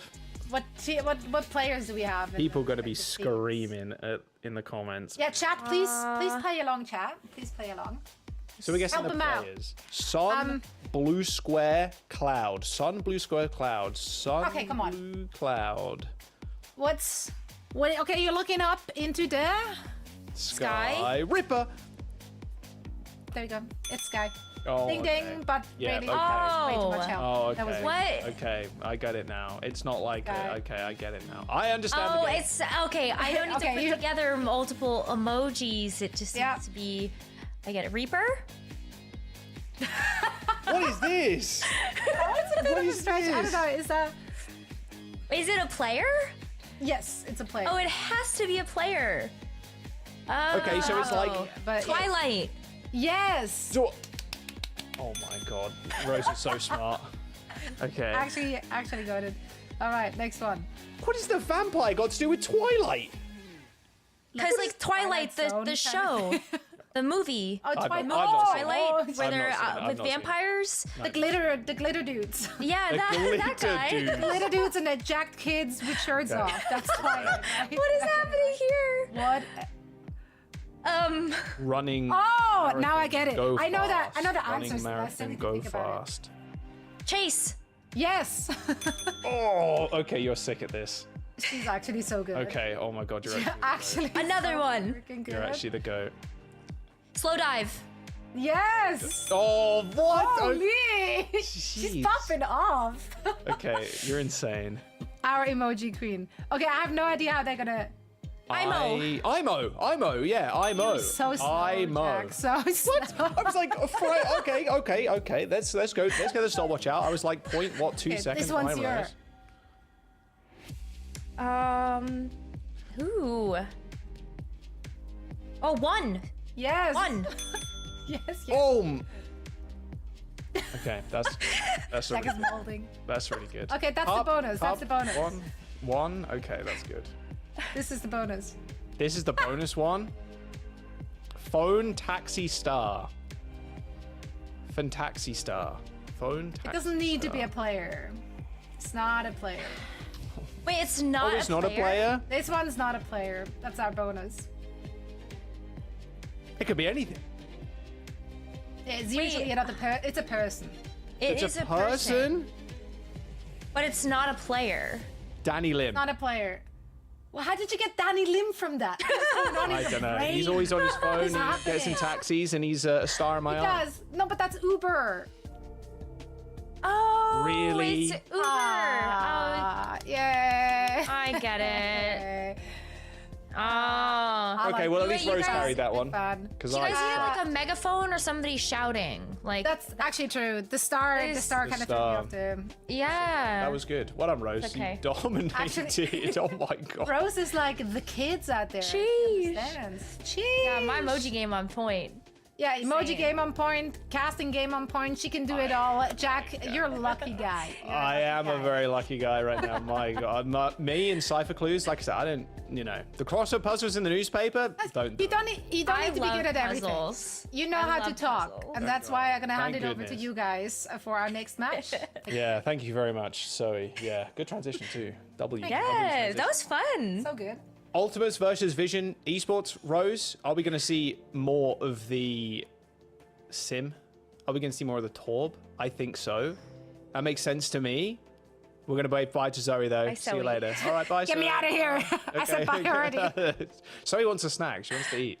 Yeah, Ultimates versus Vision Esports. Now, going from what we just saw, obviously, the hazard dive, and like I was mentioning on Numbani, it's kind of tough to get the hazard really in there. Tor's resurvival, the Symmetra can TP the supports around. The Ana can just keep the sim alive. The sim just ramps up to like full power, especially when the nano boost is applied too.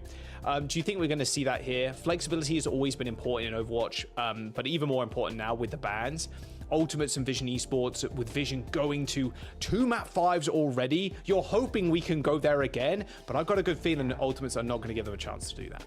Yeah, I mean, I definitely want to see a map 5 out of the series because I just think map 5s are so fun, and Vision Esports have delivered on so many levels when it's come down to those map 5s and just being so down to the wire, like all 3 rounds of the control map or all 5 maps. It's just been intense.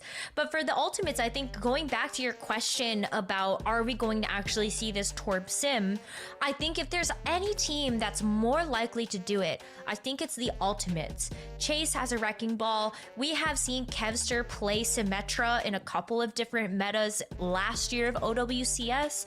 Kai, we haven't really seen play much else outside of the hit scans and Sojourn being his best hero. So I don't know. I want to say Ultimates could, and it's tougher to tell with Vision just because we've only seen 2 matches from them so far, and a lot of these players are having a breakout season. Yeah, ban for Ultimates as they pick Lijiang Tower, and then a ban for Sojourn from Vision Esports. Now, it does still leave a Slowdive a chance to play the Ashe, although it's going to be tough, especially on control. But it does look like they're hovering the comps that we saw last game. So really, the meta has evolved from week to week. Someone has cracked the code against this Hazard dive, which looked just ridiculous, especially considering how powerful Hazard is. And it looks like Ultimate's going to run out with Chase on the Wrecking Ball Rose. You highlighted this at the very beginning of the day. And Kai and Kev, Sim, Torb, and then a classic backline for the Ultimates too with the Juno and the Lucio. So okay, this is just going to be what it is for the foreseeable future, I'd imagine. Even with the ban of the Diva and the Sojourn, doesn't matter. Very cool. I'm excited to see this. I feel like this is sort of a newer hero for Kai to play. We haven't really seen him play anything else other than like Sojourn or Cassidy as of the last calendar year.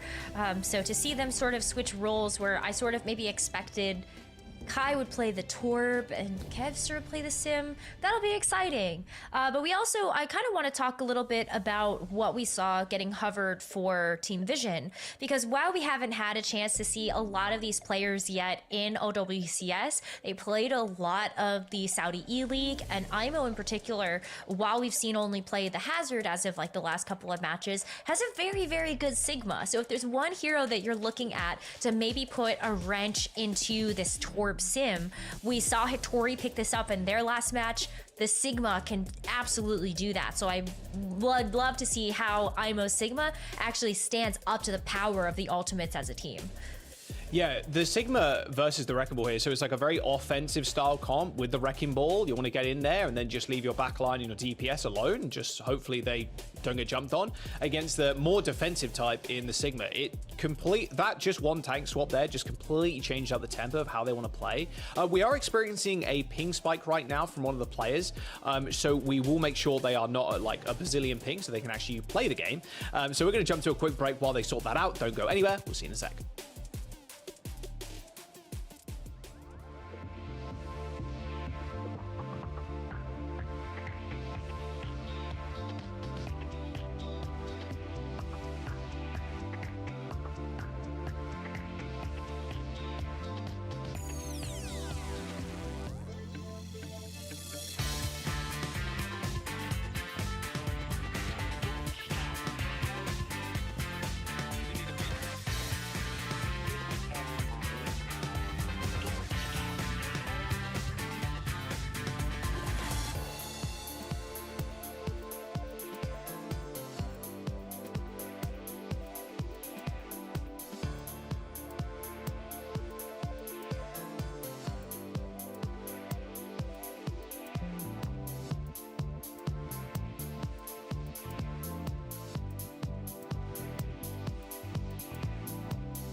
Man, that break music hit a little different, I'm not gonna lie. Screaming in the background of like, please, get the ping down, please.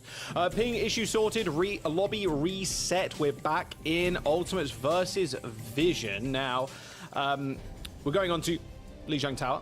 Different stage, of course. We saw it goes to Night Market there, but we're now on Control Center because we had to reset the lobby because of the ping spike, but we're all good. Ultimates ban Diva, Sojin ban for Vision Esports. Now that we're on a different stage of Lijiang, I think that playing the Wrecking Ball is much harder, so we're actually going to see Chase consider playing the Hazard at this moment in time.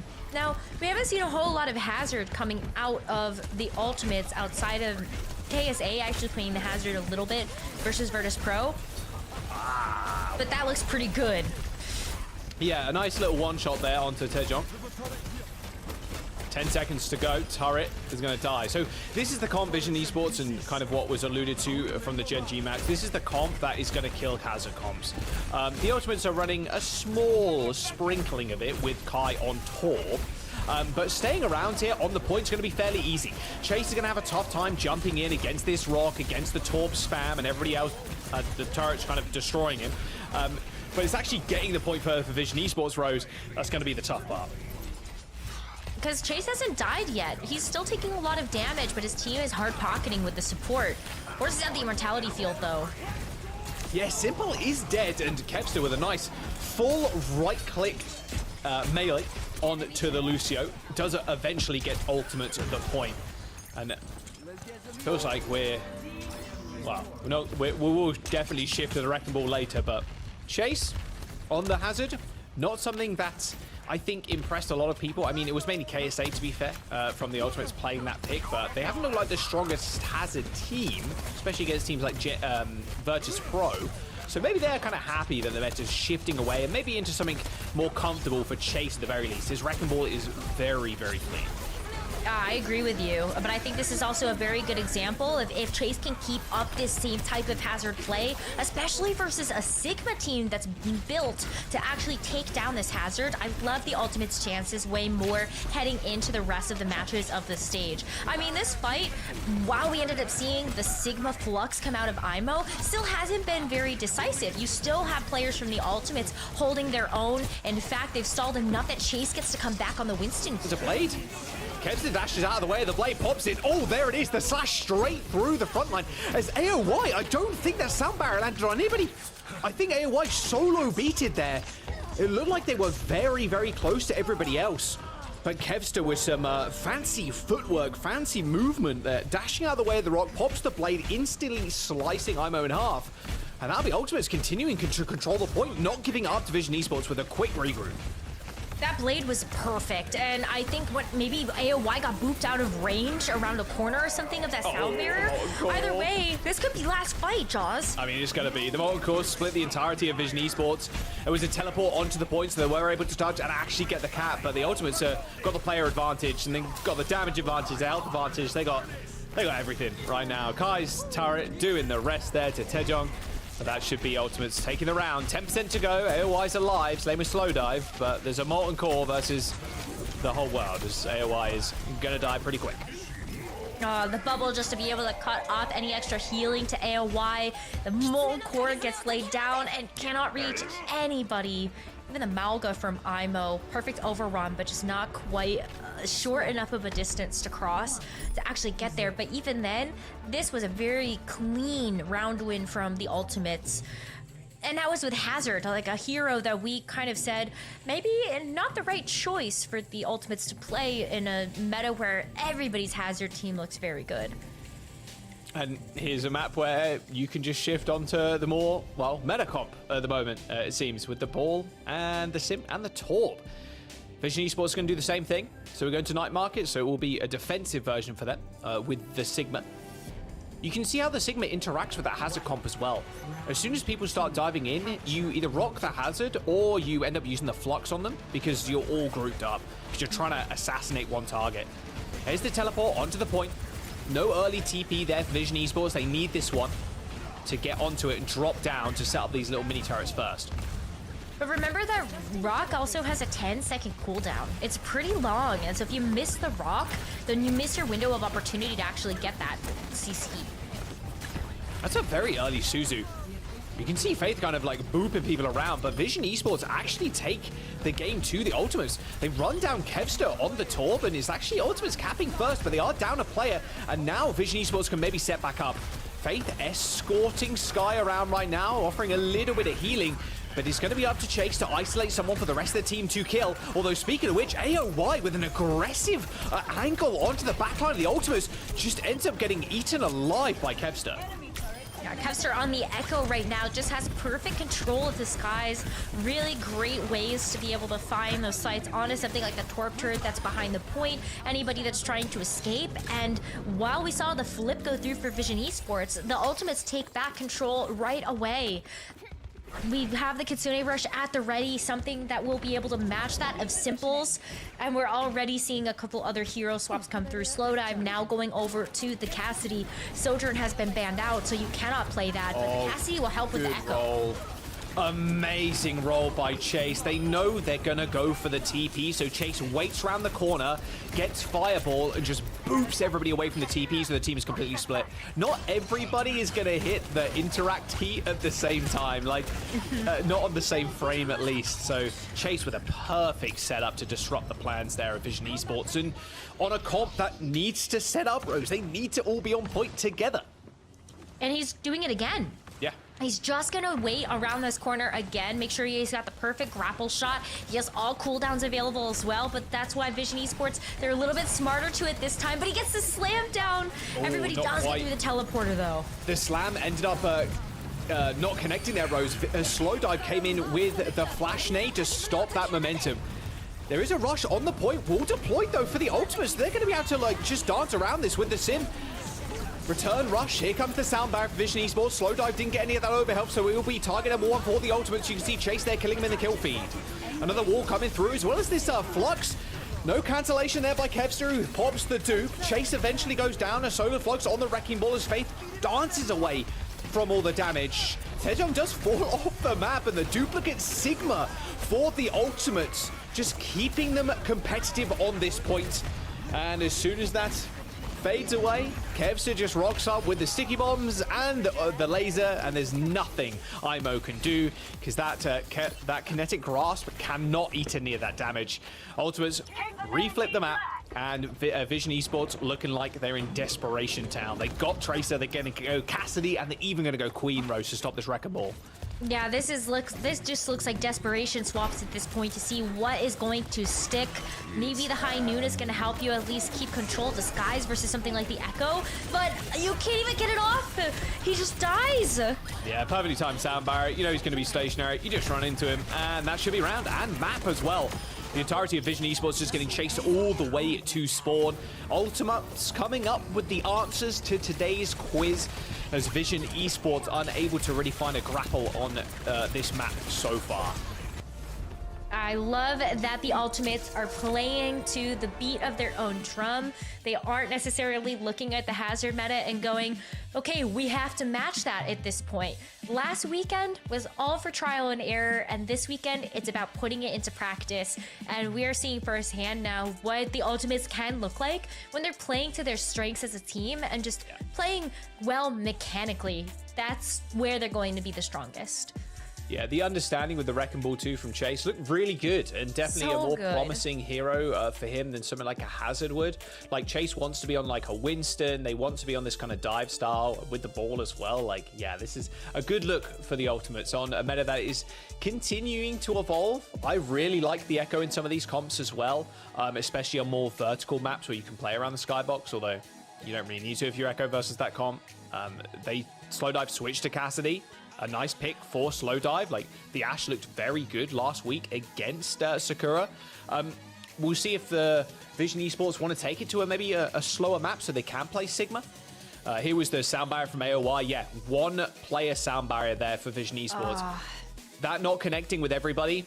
IMO was pretty much dead to rights anyway. They were one Blade Slash away from dying. Kevster quickly dispatched with him. But the rest of the team just not getting that sound barrier. Oh, and Hedgehog falling off the map using their own TP. Unfortunate stuff, but there are the stats as well. So Vision, slow maps here, I think, for them, Rose, coming up next. I have to agree with you on that one. Maybe we go to a map like Havana. I could see a Sigma setup working out really well there. I could also see us maybe even thinking about something like, I don't know, Dorado? I think any of the escort maps or hybrid maps. Blizzard World. Wow, how could I forget Blizzard World? We could just go to Blizzard World and see the Ana Zen comp come out. Yeah. Ana Zen looked really good last time around, so yeah, maybe again. Map.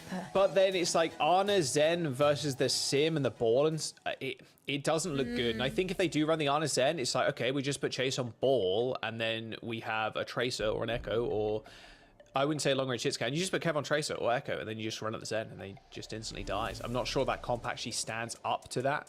The DPS are going to be also peppering your backline as well with just random sim right clicks or random torp shots. Like, oh, you hit E when you dive. Like, it's going to be rough. And that is the one. That is got to be the biggest prediction gap we've seen thus far in EMEA. The Ultimate's getting 84% of the viewers' predictions versus Vision only getting 16%. It's tough to argue with the name value that you see on the Ultimates, and while I think that Vision Esports have had such good matches so far, I think it would be difficult to look at the Ultimates as a top team if they didn't have a win here decisively. That's, I think, what everybody is looking at right now after sort of a disappointing first week for them. Yeah, expectations are going to be really high for this team, and Rose, you called it. Havana is the map pick today for Vision. You are indeed. And they're going to be able to ban first too. So I don't think you ban Wrecking Ball here. Wrecking Ball versus the Sigma on this map is going to be a little bit harder to actually execute versus a control map. You could ban something else. Winston? You could ban the Echo. You could ban... Sure, you could ban a Winston. You could ban You could even ban the Torbot Sim if you really wanted to, but if you want to go with that comp, then maybe not. But if they wanted to be super safe, they could just ban the Wrecking Ball, but I don't think it would be the best ban for them, because with the Sigma and with the Ball being able to set up on first, it could be a little bit more difficult because of how much space you're granted as the defense on first point. I think if you are Vision, you kind of want to pick a ban that's going to actually protect you being able to play something like the Sigma if you expect that the Ultimates are going to try to counter something like that. But we got to talk about our subs first, because every time we've gone to an escort or a hybrid map, we have seen a substitution in the support lineup for Team Vision. And so one coming in for AOY makes a lot of sense. AOY always comes in to be able to play the Lucio on escort, or sorry, control and flashpoint and push. But yeah, one coming in, maybe on a Zen on the cards, maybe on a Brig. We've seen a lot of different backline combos from this duo. Yeah, that would make perfect sense. If you want to play the Zen, you can, but I think the Brig is also a very good option for you if you don't end up banning the Ball and then the Ultimates run it. There's a lot of ways they can actually go here, and it looks like Vision are going to ban Lucio. So wow, they want to run a slow comp, but the Ultimates respond in kind and say, okay, you want to run slow, how about we just take Sigma away from you? That's what I was thinking. And then you're forced on something else. So let's see what Vision do on defense, because that slow comp is not really going to be possible anymore. I really thought they would go to Havana just to be able to play one of the tanks that IMO is most known for. The Sigma gets banned out though. And so I kind of wonder then, did Vision make a little bit of a mistake in their ban not being able to protect the Sigma? It depends though, right? Because we've also seen IMO consider other tanks like Malga, I know a little bit more as just a let's get back to point really quickly, but there's a lot of kind of coverage options or a lot of skills that transfer over between the two tanks. I don't know. What are you making of this? It's tough when you ban Lucio too, because you're like, okay, you ban Lucio, they ban Sigma. So your backline you're going to be running Zen because Simple and One are in. So now you're like, okay, how do we run this? Because if you run Malga into ultimates, especially when they're playing Zen, you're just going to get rolled. So I think this is the perfect response to these bans and running the Diva instead. So going to eat up a lot of this Ana value as well as the Zenyatta ultimates. They're still running this Wrecking Ball though. So priority for Vision Esports is try and kill Sky on the Zen. Hopefully, you know, Simple ends up getting a little bit of a difference there on the enemy Zen. It's the right click, but it's going to be tough against the Ashe too. I mean, Sky is playing so far back, and it's going to be the onus on Chase to actually just take care of this backline from Vision Esports. Like, that's a great example of Simple just getting completely targeted out at once. You can't play frontline as well. Or like on an off angle, sorry, if you're Simple. No. You have to play around your Diva and your Ana. You are just going to get rolled over. Kevster, World Star Tracer, and Chase too on the Wrecking Ball, extremely good. They're going to push this time. They're going to push again, but this time they're going to have IMO for backup. You can see him just kind of tanking damage to the front line. Discord Orb on the Wrecking Ball actually gets kicked into the corner. A very nice little bit of tech there as the Zen against the Wrecking Ball. Don't even shoot, especially if you're in a small corridor. Just keep kicking. Just keep kicking the Wrecking Ball so he can't move. Oh, there you go. That's one way to be able to break through that defense. And Chase says, okay, maybe Wrecking Ball, not quite the right thing for me. It's too big of a target. There's not really a great way to be able to get rid of something like the Orb of Discord and just all of that focus fire. And so the Winston gonna be there, at least be able to provide a bubble, stop any of those anti-nades coming through from one's Ana. And hopefully, let's see what happens on this defense. But great start for Vision. Oh my god, the sleep. Goodbye. Is crazy. Yep. What a sleep. A fucking 90-degree flick there from One to land the sleep onto Kevster. And Simple hits with the right click. Nano boost in the back line, though, as Chase deals with One. His payload 0.96 meters away from actually getting capped, as Taejong has found 2 kills already, killing both Kai and Faith in the backline, as Vision Esports, in a pretty quick showing, managed to cap first. Okay, who cares about Sigma? Imo gets to play another one of his best tanks in that Diva, and you also still have that premier backup from Simple Zenyatta and One's Ana. Vision Esports made that look easy on that first point, and now they get a chance to set up on second with this high ground. Simple gets to play so far back as well, and I love this high ground position, because how are you actually going to get access to this if you're Kevster? Good nade. Oh, what a big pick, too. Yep, nade into the right click. Nice stick. Good transcendence, though, for Simple. And now you've got to make something of it. Doesn't look like ultimates are going to give them the chance, though. Nano boost deployed onto Slowdive as well. So big investment from Vision Esports with very little gained. I don't think I hate the Transcendence there, though, because what else are you kind of saving that for outside of making yourself maybe a little less vulnerable to something like a Winston Primal Rage that's not existing anymore? It's going to be back to the Wrecking Ball, and you know that Chase isn't close to having those mines yet. So better to save it for yourself and go on to the next one. The Slowdive gets ready for this overclock. Slide away for Slowdive. Good slam by Chase. If you're slamming the Sojourn there, you know she's going to have to slide away, so it stops her ability to go super aggressive with the overclock. So 3 ultimates invested from Vision Esports in that scrap. Wouldn't even call that a fight. It was more of a small skirmish. And I definitely agree with you. Using the trance there is good. But the nano boost and then the railgun not getting anything. Ultimates is sitting on a couple of nice ults, and this point is going to be tough to deal with. Getting up to high ground is important, but Chase is going to be there every step of the way. Yeah, you're right about that. I think like having the overclock for this point would have felt a little bit better, but now you on Vision Esports have to contend with Kai's, who has that high ground control that is going to be difficult to access because Chase can just boop you off. Kai made that look easy. A good slam onto the backline, easy kill onto Simple, even dodged the pulse bomb. Rather suave on the Sojourn. 2 minutes to go. I love the backup, the backline change-up as well. Ultimate's going to Brig, of course, here, so it's going to be much harder for Vision Esports to execute a dive. Oh, don't get one shot. It's struggling so much to... Yeah, okay, they're going to chase him down. Surely Imo dies here. Oh, maybe not. They're going to let him alive. Okay, okay. Wow, I mean, Imo still doesn't have tank back, though. Very, very close, but I think Ultimates know as well. You've already delayed for so much. You're sub 2-minute territory now for Vision Esports to actually make it through the second point. I think you got away with all of the stall that you wanted and then some. So timing is starting to whittle away. The Ultimates now up to bat with a lot of these actual ultimates. So we'll see what Chase can get done with these mines, and Qadsiah still has a pulse bomb ready. Pulse on Qadsiah holding down this cart as well, making sure Taejong is put in check.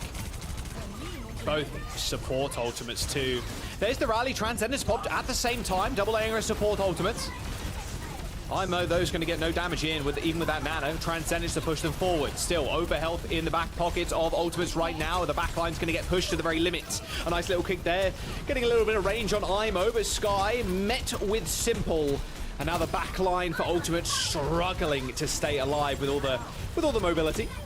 Kai just taking care of two people, though, and this is a scrappy fight, meaning ultimates, especially with Wrecking Ball, are going to be able to stall out. Kevster also alive, so Vision Esports on their final attempt to try and get this second point.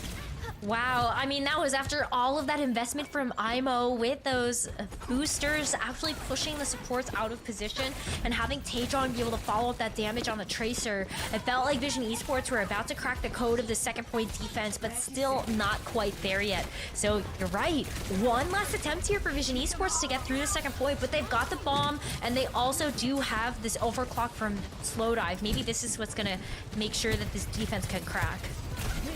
High ground control is going to be good. positioning. Oh, what a boop! It's going to stop him from doing anything. A slam as well. Luckily, though, for Slowdive, the Matrix comes in clutch, stopping him from going down. However, there's no angles for him to now really do damage. He spots people from long range, but the railgun has only got one more shot left in it. Pulse bomb in the hands of Kevster as he sees the Ana, and an easy stick for Kev. One goes down, but with 2.5 meters to go, the ultimate still needs to defend this point, but Chase is on the case. Swinging around that point, taking care of Simple, and now Kai protected for the time being. However, IMO still managed to deal with him. There is still Kevster on the point, and, well, Soja 1 HP, then Chase spinning to win, eventually goes down to the Disruptor shot. It is Kevster versus the world, eventually taken down by IMO, but there is backup arriving, but not quite quick enough. Ultimates can't quite get to the payload, as Vision, by the skin of their teeth there, managed to cap with IMO at the hell.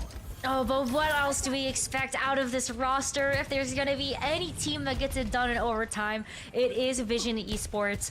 Now getting a chance at this third point, but it's going to be tough. Not a whole lot of time left on the clock. A little bit over a minute left, and not many ultimates to tank either, but IMO is on the case. Oh, Simple. Okay, double support ultimate for Vision Esports, a pulse bomb as well versus the Transcendence and the Mines. Chase still half HP, has to get some healing eventually. There's the Mine, splits the team, Transcendence to push them forward. Okay, this Nano Boost is going to have quite not the effect IMO really wanted, to be honest. In fact, it's just playing more backline simulator, just protecting them with the Matrix. That's about it. With only 30 seconds to go, they're going to have to make a move at some point, and Faith has still got the rally. Oh, but look at how much damage they're taking. Yeah, the healing coming out from the ultimates is minimal right now. And the effectiveness of the Wrecking Ball, you can't just go to the backline, find a spot, swing in over and over again because you're playing around that point. OT fast approaching, but Sky with the snipe onto Slowdive as he was overclocking. 5 seconds to go with the pulse bomb in the hand of Kevster is looking towards the Ana, maybe even go for the brig. A slam and a pulse bomb gets eaten by IMO, but still the kill comes through. Both supports dead for Vision Esports, so the health bars are lacking for them now. A self-destruct high in the sky, but quickly taking care of that pilot Diva. Slingshotted out of the air there. Faith with the whip shot, and that's where the point will end. Just on those doors, as Vision Esports, they managed to get into that second point and a very, very decent distance on third as well. Havana, tricky map to finish, but I've said it time and time again, that is a horrible spot to defend from.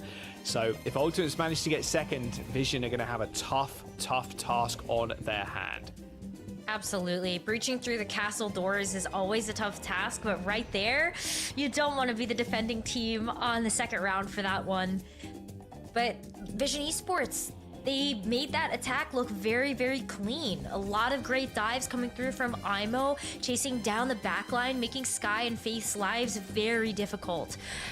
And this is where we see Vision Esports thrive, is this greedy on a Zen backline on Blizzard World or any of these other esport maps where you can play to the back and just get some big snipes. So who knows what's going to happen on this defense for them? See if Chase still wants to run out with the ball. I would imagine so. How quickly do both teams switch over to Brig is the big question. It's a bit easier on the attack, of course, because as defenders, you don't really want to push into their spawn. You don't want to punish people that far, so Sky gets to roam a little bit more free. We'll see how Vision ends up kind of holding as well. Slowdive ideally holds up on the high ground. So we're trying to get an initial right click. Looks like Sky, though, jumping out the gates with an Ana instead. Okay, so they've forgone that, gone Ana Brig. Don't want to go with the Zen. A lot of that damage is going to get eaten by the D.Va anyway. So a lot more healing for Chase, which I feel like they needed, especially towards the latter half of that round. Well, we'll see how the Ana Brig does. I feel like this just makes a lot more sense for them to try to come out on immediately. You can start to build up this ultimate charge a little bit faster than if you were going to try something and it just doesn't quite stick. But look at how far back Chase is already pushing the defense here for Vision Esports. We're already getting around this first corner. It's a lot of territory to take. Good disruptor shot actually from Slowdive there. Connected with 3 on that little taxi. So Sky, Kai, and Faith were just taking incremental damage. They would have died a lot quicker too if the Ana just wasn't on the field, to be fair. Another good disruptor shot as well, just in that small corridor. Looking good so far. Oh, Taejong kind of got played. Lost Kai in the thick of it in that staircase. That just gives They're struggling to get away. Yeah, I mean, Slowdive also has great sightlines now for the defense. Chase is just being annoying. That is the idea with the ball here. Got to kill Slowdive though, get him off high ground. Sleep misses. No disruptor shot damage. Sky needs help. Pack received. Railgun though, up online already. Might just want to rip it as soon as someone peeks their head out. Or at least when the push comes in. Here comes the nano boost. It's straight onto him as well. Oh, the backline's going to be toast. A good little whip shot. The sleep misses though. And there's the double shot onto the Ana. Sky and Kai down. Tracer recalls. Chase turns his attention back towards the D.Va. And Faith trying to hold this plasma screen. But there's very little overhealth going towards Chase right now. And in fact, he's got very little health to actually play with. Another good whip shot from Faith. But with it against the D.Va, going to be tough to actually survive. Looks like Sky's come back, but a well-placed nade from one kills Faith. So another good stagger. Ultimates with the mines available to them, but they use both support ultimates in that fight, trying to salvage something. It was initially obviously Slowdive getting that double pick. Yeah, Slowdive played that just so patiently. Waited for Chase's grapple to be offline and then used the power slide to take that high ground back away, and then had the perfect opportunity to use that overclock. Minute and a half left now for the ultimates. This Mines has got to have to do something here. At the very least, it's pushing Slowdive back. Oh, but Chase has been discorded, so he has to retreat. So low. Grab both mega health packs, and meanwhile, Kai and Faith are already dead. Kevster has to now deal with a Matrix, so he decides it's better off if I leave, stays right, and unfortunately, he's actually just going to get chased. Good placement there from Taejong. You saw him blink back down the streets, knowing if Kevster did have a blink, then he can chase him. And another good pulse bomb. All right, Ultimates, they're just kind of getting beaten senseless right now. They haven't had an easy avenue into these fights. You could see Chase actually back there waiting for all of his health to recharge and hoping that he's going to be able to get a big knockdown of somebody in this on the high ground. But last attempt here for the ultimates, and all they've got is this overclock, and Chase is dead. A really good sleep. They nano the Zen, hits him with a full right click. 25 seconds to go. And that's one scary sight. Simple with the nano boost, full HP of the Zen, walking towards the backline. 18 seconds to go. Chase on the Winston. Chase on the Winston, but it feels like almost too little too late. All eyes on Kai to see if this overclock can be the difference maker. But you're dealing with the Transcendence, a D.Va bomb. Slowdive's gonna have an overclock soon as well. The time is not on their side. There's the OC, jumps high in the sky, but Slowdive dashes towards that car. Scurrying for cover, and they've not even popped the Transcendence yet. Nanobu's coming online for Sky in 5 seconds, but IMO needs to keep his mech up. There's the Transcendence, there's the opposite railgun. Sky and Kai already down, and the self-destruct is a cherry on top. Vision Esports hold ultimates on first Havana. What a map from them.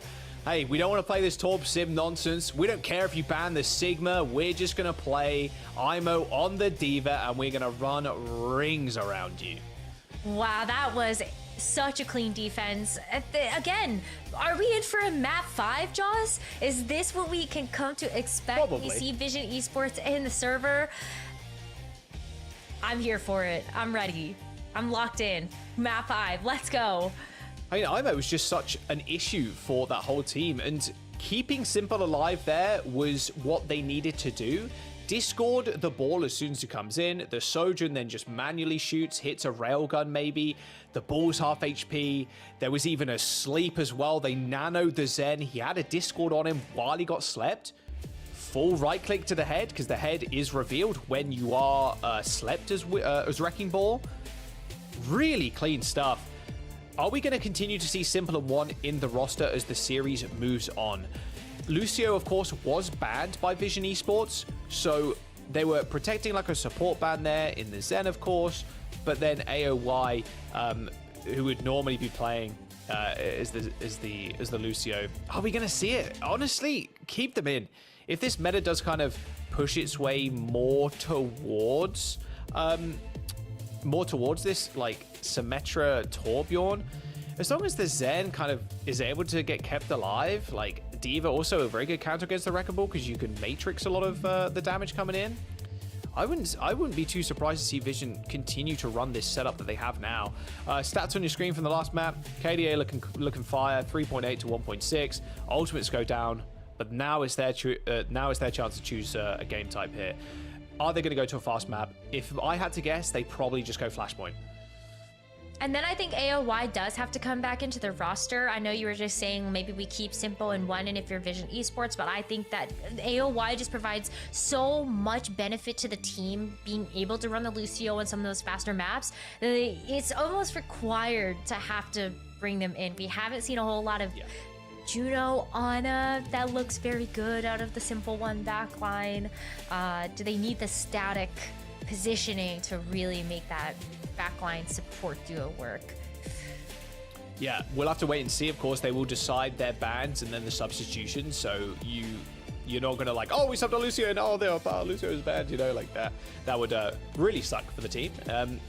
But I think it's subs. I think actually, you know, player lineup first and then bans. We'll see what Ultimates want to go. I've got to fit. It's got to be a Flashpoint. You want to play fast. If you're going to play the Sim and the Torbjorn, which is what I saw this morning, actually. Sarabasa makes a lot of sense. Yeah. Yeah, from some of the Korean teams. Yeah, wouldn't be too shocked. Let's have a look at the pool. Push, Qadsiah, Esperanza, of course, hybrid / Flashpoint. There's a world I can roll in Nambani, and then Sarabasa being our Flashpoint map. I think Sarabasa also makes a great choice because Hybrid and Flashpoint are in the same category. You actually take away Team Vision's option to pick Blizzard World if they do lose Sarabasa. So that would be my 2 cents as well for your choice there, Jaws. Yeah, so it's got to be, surely. Are you going to make the right prediction again? We'll have to find out in just a second. Of course, Ultimate's Well, you said Flashpoint first, but I was like, no, you definitely have to do Flashpoint now, I think is the decision behind Otherwise, that. yeah, they pick Hybrid, and then we go to like Blizzard World or something, or Nambani or something like that. Yeah, and then Push, you can play, to be fair, you can play the D.Va again. I think you can play either one. So yeah, Sarabasa, that's it. I think Vision, especially with their backline, they've got a lot of flexibility, and it's something that Sauna even points out earlier, like, hey, especially with the bans and the way the meta is shaping up currently, you need flexibility in your roster. You need flexibility as a player too. If your backline can't play at all, which, to be fair, with all the supports and how often they like flit in and out of the meta, although Juno has been OP for quite some time now, you do need a solid understanding of how to play both. And having a dedicated Lucio player is still a very, very big boon for any team. And it looks like it's going to be Sarabasa. Yeah, Flashpoint for the Ultimates. They got the choice of ban too. So they could even ban... Actually, what do they ban? They could ban the D.Va, I think. That wouldn't be such a bad option, I don't think. Yeah. And then just go, okay, we'll run Ball, and then you can run, like, if you want to run Ball against a Shaw, or you can run Winston, like... I could also see them banning Sojourn, actually. Like, if you wanted to... we're both wrong. Because it's going to be the Torb ban. Okay. Orb. And then Ball is banned. Vision. very interesting about that one, because I guess the Ultimates don't actually want to play this. Wait, are we actually seeing a sub? Are we seeing any subs or no subs? I would assume No not. No, subs. production just Okay. coming in our ears. Yeah, no substitutions whatsoever. So we're still seeing Simple and One in the lineup. So All right. or Zenyatta or the Brig Ana, which is We probably can also what see- you have to play on this map. We could see Brig Juno or Ana Juno actually is another duo option that we've seen out of One and Simple. It's just deviation from the norm as we load into this map to not see AOY switch in. So who knows what they're gonna actually bring to the table here. I think the ball But ban no as well is Thompson. very, very smart from Vision because, hey, smart. you want to play the Zen? Yeah, okay, great. Now we don't have to worry about Wreckable. Still have to be annoyed about Monkey, sure, but a lot less disruptive. Yeah. Hard dive here from Ultimates would be... I guess not hard dive because you have Sick. Soj, but... Yeah, but that would be so sick. I'm so here for it. If you look at any team in OWCS right now, I think you look at the experience that the Ultimates have and go, that's probably the best dive team in the entire region. Like, Chase's Winston, elite, very aggressive, something that I think as long as there's strong shot calling is something very easy for the rest of the Ultimates to actually pick up on and follow through with. So, Winston versus Sigma. One wants to go pretty fast and hit the back line and hit the gas, and Vision wants to go a little slower. A little rest in peace there for Taejong. Had his recall force so early. Still determined to take space though. Sky almost win that 1v1. Taejong has to get mega health back. Defensive nade from One as Qadsiah dashes in with a helpless slow dive.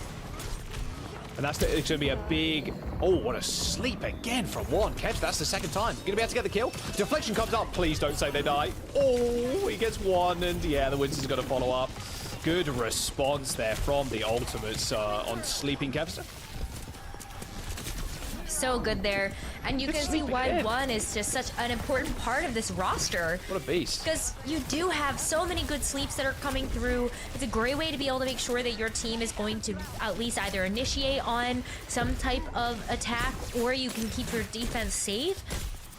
And so, Ana, perfect choice here for the rest of Vision Esports. I'm just going to go over to the Hazard and see if that actually does force out a change from the Ultimates, but there's no Wrecking Ball on the table. So Chase is kind of stuck having to play the Winston versus the Hazard. Oh, here's the dive, the bubble to splits, and slow dive was shifting back, but shifted back into a corner. And yeah, Chase does the work required. Rush utilized, but that will be the point for the Ultimates. I can't imagine the one stray player from Vision who is currently getting hounded down is going to touch again. We saw Taejong actually throw out the pulse bomb as well, hoping that was going to even the score. But it is going to be the first flashpoint going over to the Ultimates. Having to expend the Kitsune Rush there just as an insurance policy isn't too bad. You still have the Blade as well as this Primal Rage that will be on the table for this next fight. And you also are from the defensive position. Jeez, early Blade from Qadsiah. Putting a pedal to the metal as Chase does end up going down, but it's all good. You are trading very favorably. 3 for 1 for the Ultimates as the point unlocks in 5 seconds. I really like going early, especially as you're watching them cross. With a Blade, look, you get the point first. Chase is going to come back. You know you have ults for the next fights. You have Primal Rage to stall if you need to. You can even go super aggressive with Qadsiah, and then you've got the overclock. I think it's a really smart play, but Vision Esports, their big tickets to winning this fight is going to be that Nano, and actually just going to be staying alive, Rose, in the back line. Right. I wonder if you even nano the Juno if you're really nervous about a tie coming in from Chase. But at least you do have that to make somebody a bit more invincible. Aggro Nano. I mean, straight on the overclock. Where's the overclock? Don't mind seeing that. Oh, trying to hunt for Kai. Kai's 1 HP. Also popped the overclock. And the orbital ray too. Oh, Kai's behind you. Still sitting there. Primal Rage popped. Slow dive dead. And pointing to control of the Ultimates as Vision Esports have been routed. They are out of here. Oh, health back steal away. Unfortunate, but Chase with a Primal Rage kill. And Kai staying alive there as well. Didn't want to pressure slow dive. Don't want to mess with that. And then surprised him in the very last second with a railgun shot. And that might be Ultimates with an early push here as well. They've got the sound barrier. They can just run into them knowing Vision Esports don't have any ults. Oh, yeah, Or but I mean, support you have to be very careful of IMO's downpour, though. Downpour did end up connecting Rose, but I don't think they're phased whatsoever. OT, Faith down, damage done, Vision Esports. They're going to have to fight for this final point and to keep Suravasa competitive. Because right now it is like playing tug of war with a small mammal. Wow, this has just been lights out by the Ultimates. Vision Esports have had a lot of trouble actually being able to get in and make these fights against the dive look clean enough. You got so many easy to dive targets there when you look at the Ana, which would have been the perfect piece there. Slow dive going over to the Cassidy now instead allows you to at least play a little bit closer to the team, and you've got some really good burst damage available, or consistent damage from something like the headshots. This proactivity from the Ultimates is going unpunished right now. Vision Esports with very little to respond in their defense. Pulse bomb thrown out by Taejong. Didn't matter. Team kill comes in. Point unlocked and point capped by the Ultimates. And they're probably going to do it again. This is where the experience of the players and the team is going to come into full effect, Rose. Kevster, Kai, Sky, and Faith all played in the Overwatch League. They've played against the best players in the world for multiple years. The tempo that they're setting is going to be, and it's going to throw a lot of teams that don't have a lot of experience off. Blade pop straight to the back line, slices through two already. Everybody is so low. Kevster grabs the mega health back. No initial kills, but Chase is still in this. Slow dive with a couple of clean shots, though. Eventually, they're managing to put a stick in the spokes of the bike of Ultimates as they are grounded. Vision Esports should be able to cap, but the Ultimates are stalling out for a little bit of time. 60% on the board with 2 ults to their name. That was a very good stall, though, and it's going to put the Ultimates into a great position, knowing that Chase just came back. It's another fight. They're going to orbital raid, but they trade one for Sky. I mean, Chase is super low. Primal Rage pop to get out of there. Here comes the overclock as well. Downpour hits and Kevster's in trouble. He's deflected for how long? The backup couldn't come soon enough as Chase finds yet another one with the Primal Rage. Make that a third with the leap at the very end of his Primal. Now Kai is trying to provide a little bit of backup. Some aerial superiority there as he takes the high ground. Doesn't spot Taejong though, who manages to get out of there. There will be another retouch as the High Noon has been popped on the point by Slow Dive. Takes a little bit of damage, but he's got 2 supports next to him to keep him up. Oh, I mean, you can stay up as long as you want, but as soon as that High Noon gets popped, Chase saw that it's the right time to actually go in with another dive. Point flip, rush on the point. What can they really do? They need some kills. A deflection there. One shot straight back in the body, and the railgun will do the rest. Ultimates, they're going to take this map. There's no way IMO survives there on the edge, and they're going to stagger him for a little bit as well. Taejong, 1 HP, recalls at the perfect time, but very little left to offer the Vision Esports squad as Ultimates take the map 3-0 and find themselves on a match point. They even had a little victory sound barrier there at the end. Like, yeah, we did it! The beat for the win. Clean dives. Something that you would love to see out of an Ultimates roster that is stacked with some of the best players in the world. You called it out perfectly, Jack. These are players that have so much experience, rounded out by the fact that you've got probably the next, like, big tank coming out of EMEA in Chase. Didn't get a chance to see a lot of play last season, just meta not really always suiting his exact hero pool, but now you've got the Wrecking Ball comp, you've got the Winston, with all these players that seem to have found way more confidence in this last weekend. Put it all together, that's a winning recipe for success. Yeah, I mean, look, on top of that, the experience from people like Kai and Kevster, I was casting Kevster in like 2018, 2019, like in contenders. Obviously made it to the Overwatch League, big face reveal on the LA Gladiators, and then is just still insane on the Tracer. The dives are good, and especially when they can play at this fast pace, Vision Esports don't have responses. It takes a very disciplined team and a very experienced team too to battle how quickly the Ultimates are playing. And the Vision Esports right now, they're just not there. Taejong and Slowdive have had an incredible first week, I think, of EMEA this year. Slowdive especially, on the Ashe, just dominant, just crazy amount of kills, like, per map. Taejong as well, Gen.G, Tracer, big hero pool, an aggressive hero pool too. I think for this map, and this match especially, it's coming down to a little bit of an experience diff. 10 deaths versus 31, yeah, you expect it. Again, Ultimates were just playing to a speed that Vision Esports were unable to keep up with. So that's why you'll see such a big numerical difference. But now it's Vision's turn to decide where they want to go. They can't ban the Wrecking Ball again, Rose. So going to a map where maybe Wrecking Ball is a little less favored is going to be great. But if you look at a lot of the map pool right now, we're going to a push. You can play Winston on both these maps. It's going to be a bit more difficult on Qadsiah, but Esperanza, very doable for them. Well, I mean, guys, technically you could ban out the Winston if you wanted to, and then you would have to contend with the Wrecking Ball. Yeah, either way, it doesn't really seem like it's going to be an easy path to victory. Exactly. But that's where the Siravasa pick ended up becoming so important, because Team Vision, unfortunately losing that map, don't actually get a chance to pick Blizzard World right now. And that would have been a huge ace up their sleeve to almost guarantee a map 5 scenario, I think, if that was what was our 4th map in the series. But it's tough. I think with this confidence and also having to go over to another like fast map, I think a lot of the push maps do fall under that category. Can Team Vision actually dig their heels in and find themselves the breathing room to make it work? History dictates that Vision Esports will find another map 5. It's going to be a push map. We're going to give the players a quick bathroom break. We'll be right back for map number 4 after this.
Start your climb to OWCS by joining FaceIT League.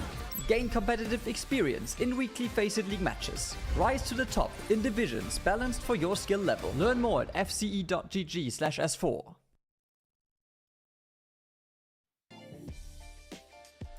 All right, let's get into the next map, Qadsiah. And guess what? Vision have banned Winston. So Rose was once again correct in her assumption, and a Qadsiah ban on the side of the Ultimates. Qadsiah, though, I think you could still run the Wrecking Ball here if you really want to, and since we aren't actually seeing any substitutions on the side of the Ultimates, I think Wrecking Ball is on the table. We are going to see a sub for Vision Esports, though, so AOY coming into the roster, one coming out. Jaws, we're going to see more Lucio coming out of that squad.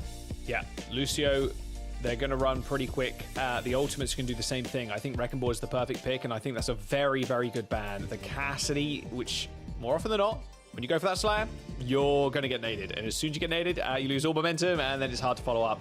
And then you have to scuttle away to try and find a health pack. Smart ban on the side of the Ultimates. You can see how much Vision are targeting Chase right now. They already banned the Wrecking Ball earlier on. They're banning the Winston again. Chase has been the problem for them throughout this entire series so far.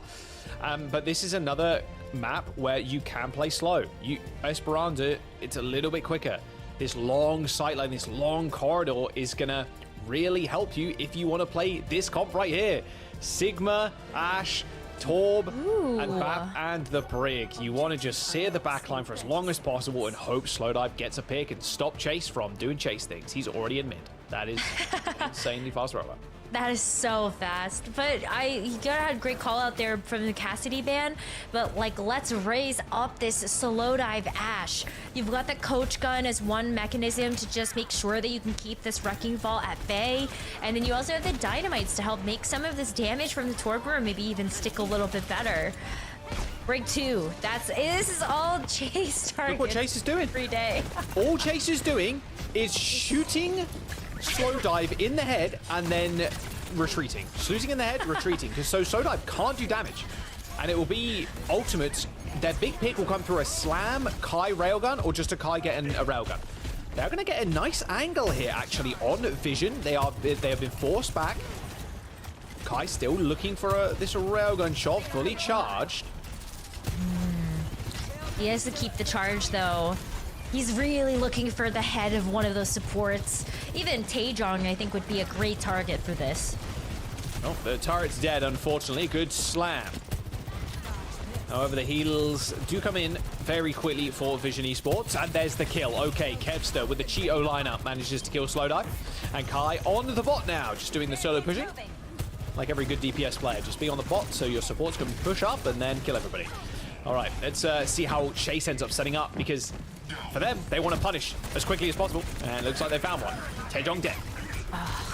Oh, just really wanted to try to set up that turret, but Chase is playing at such a fast pace, you don't have that setup time. And even this, look, Slowdive is going to get punished from up on the high ground. And this just could be a checkpoint pretty quickly here. Juno's going to die too, I'd imagine. Yeah, these kills are just so slow and so staggered. Oh, okay. Come in. Okay, a little whip shot there as well. Here's the molten core. Chase just kind of bowling around like a pinball in an arcade machine. Okay, this is or a pinball machine. Technically an arcade machine, I suppose. Good slam. Taejong dies to mines. Rally comes through from AOY. Sky falls, but Chase is still being rather annoying. Spots Slowdive up on the high ground. But unfortunately, that should be the end of the fight. Now, Flux not met with a sound barrier from Faith, who's not quite close to it just yet. Hasn't done a lot of healing. A lot more damage than healing, I would imagine, from Faith thus far. Yeah, but that was a great defense there from Vision Esports, because they stopped that bot before it was able to capture that first objective for the Ultimates. They're also going to force out a couple of changes to the lineup as Kevster goes over to the Echo. So Slowdive still has a good target there, but it's going to be a little bit harder to I think maybe for Kevster to actually get in. You still have to deal with the Torb turret. I don't know. Slowdive is scared, nervous, palms sweaty, looking around, making sure Chase doesn't randomly slam from the back line. All right, overclock used. A little shield to get in his way for the time being, but that rock goes wide, and Kai 3 shots will do it, plus a little bit of extra damage from the rest of his team. Imo dead, bot in control of the ultimates as they now just try and find cleanup kills. Well, it's a very good attempt there, but the ultimates are able to cause a little bit more chaos. Vision Esports now going to give up on the Sigma, go over to the D.Va here, and Imo's D.Va was very impressive on Havana. You still have 6 minutes of the map left. Maybe this is going to be at least a stop in the tracks for a little bit, but the bot is moving and Vision Esports is falling. This looks like it's going to be a point cap. Yep, there it is. Checkpoint complete. Mines, rush, beat, chase on the high ground. Cosplaying as the bell tower there. All right, Mines in the background hits the slam. Luckily for Juno, though, she hits shift in the sky and she just sails away. Unluckily for Slowdive, on the other side of things, cannot do so. Dead to the mines. Now Taejong in trouble. Gets slammed again. Not even a matrix there from Imo could save Taejong from the railgun. I hate to call this so early, Rose, but it does feel like it's going to be a full cap. Looks like Taejong has had enough of the Torbjorn going over to Venture. Tracer now. Yeah. Oh, well, just trying to see what's going to work here, but the rush is so difficult to get past. Qadsiah is on the high ground. What was that? Like an owl perched in a nest looking from his prey from up above, like descended upon Slowdive. Well, that's going to be simple deaths. Free railgun and a spawn push for the ultimates. I don't think you called it too early. I think you were looking into a crystal ball, and with a sound barrier and overclock from Kai, it does look like the ultimates are looking at a potential full map completion. They're just playing patient, though. They don't want to overextend here. They still know that Vision Esports have ultimates to rely on for this next fight.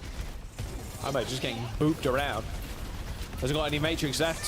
Force the TP. There's the sound barrier on that little slope. The rally from AOY was aggressive, to say the least. Still manages to get out of there, though, with a kill onto Kevster. And now Kai in trouble. AOY diving in once again. Aggressive play on the brig. Ends up coming up big for Vision. Okay, bot in control. 127 meters, so they're down 102. Which they only have 4 minutes to get in that. And that'll be about, what, 6 or 7 flight wins? Like, it's going to be hard. And the ultimates, they're going to take fights early because of how quick their composition can get back, and Chase can stall for eternity with these mines. But we've seen Vision Esports do crazier things. So I'm going to hold my breath because Vision Esports still have that 4 minutes to work with and 3 ultimates in the bank. Imo with the extra life, Slowdive with these perfect straightaways to try to get this overclock down, and there's no shield from the ultimates to be able to block that damage. Oh, good stick. App survives, though, because he's got overload. Yeah, that's a sad day for any Tracer player. Overclock used from Slowdive. A little bit of damage onto Chase. Kevster dead, though. The dive came in. Kevster being a rather squishy target as soon as that overload disappears. Oh, don't want to be there, Slowdive. Almost got counter slammed. God, Chase is so quick. Oh, good pickup. Sky, no TP there. No swift step. Okay, so they are starting to make a lot of progress, nearing their own checkpoint on their side of the map. Imo still hasn't hit that D.Va bomb yet, and Simple with this orbital ray can do some work. But you need to get the ultimates to come to you, and that's where this orbital ray could really thrive. But oh, you gotta see Simple stay alive. Oh, these mines are gonna be deadly. But already Kai is laid waste with Slowdive. Make that a second, both DPS down. Orbital Ray's good enough for some damage, but Kai a sharper shot than Simple. That'll be the bot. 2.5 minutes. And they're gonna try, well, you can't really stagger too much. Not on push at the very least. Chase is like, wait, just a second, just in case we haven't actually got everybody yet. But that is, yeah, you can't stop for too long because otherwise you don't get the bot back into like the correct territory. So now you can see this setup for the ultimates for the last 2 minutes of the map. Chase has another set of mines, Kevster with a pulse bomb. So lots of explosive damage here from the ultimates to try to get this fight in the neutral. I like the way ultimates are actually taking this fight. You just fight 2-3 mid fights here and you win the game. You win the game, you win the series. Suzu Yu stops some of that initial damage as that self-destruct has been deployed. No initial kills, but Kai takes down AOI as Chase continuing to boot people around. Slams on the high ground, but Kai once again, that's 2 kills for the Sojin, and now Slowdive's out of position. 1 minute and 40 seconds. And Ultimates, they're going to win this fight quite handily, Rose. And what are they going to do? They're going to reset to mid. And they're going to reset to mid again, and again, and again, and again. It's just the nature of push. And this game mode, or this map, is going to be over rather swiftly unless Vision Esports find a big kill. Yeah, I mean, the sound barrier helps to at least keep them in the game a little bit longer, and Taejong having the pulse bomb is just, we can't keep counting that out just yet, but it comes down to so much more than that. With a minute left, you still have to expect heroic things. That's one, Simple with a big pick on the Kai. Yeah, just what the doctor ordered, honestly. Kai down, who's been a force to be reckoned with over the last couple of fights. Taejong traded though, 1 for 1. Pulse connects from Qadsiah, and there you go. Once again, Ultimates tip the scales in their favor. Chase almost goes down, pops the shield, and manages to escape alive as AOI sails through the air. I mean, Rose, there's 4 Ultimates on the side of Vision Esports, but they have 40 seconds to go, so they need to pace these ults, because Ultimates just need 1 fight, and they win the series. Yeah, you can't use everything at once, so hopefully it's not going to be layered support ultimates or something like that. But Vision Esports definitely have a chance here. Maybe this pulse bomb from Taejong can be big. Well, they're going to start off with the overclock. Okay, get the tempo in their favor, but Ultimates have read them. They end up backing all the way up, not giving Slowdive a chance to get a pick, which he's known for, honestly, on these hit scans. Always getting a picks on the Ashe, the Cassidy of the like.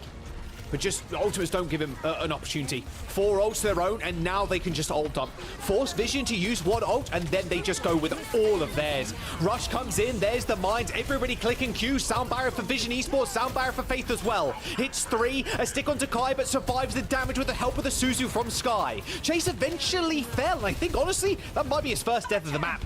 OT here, checkpoint secure, but still delays after delays for Vision Esports as they lose members or just try to keep this bot moving.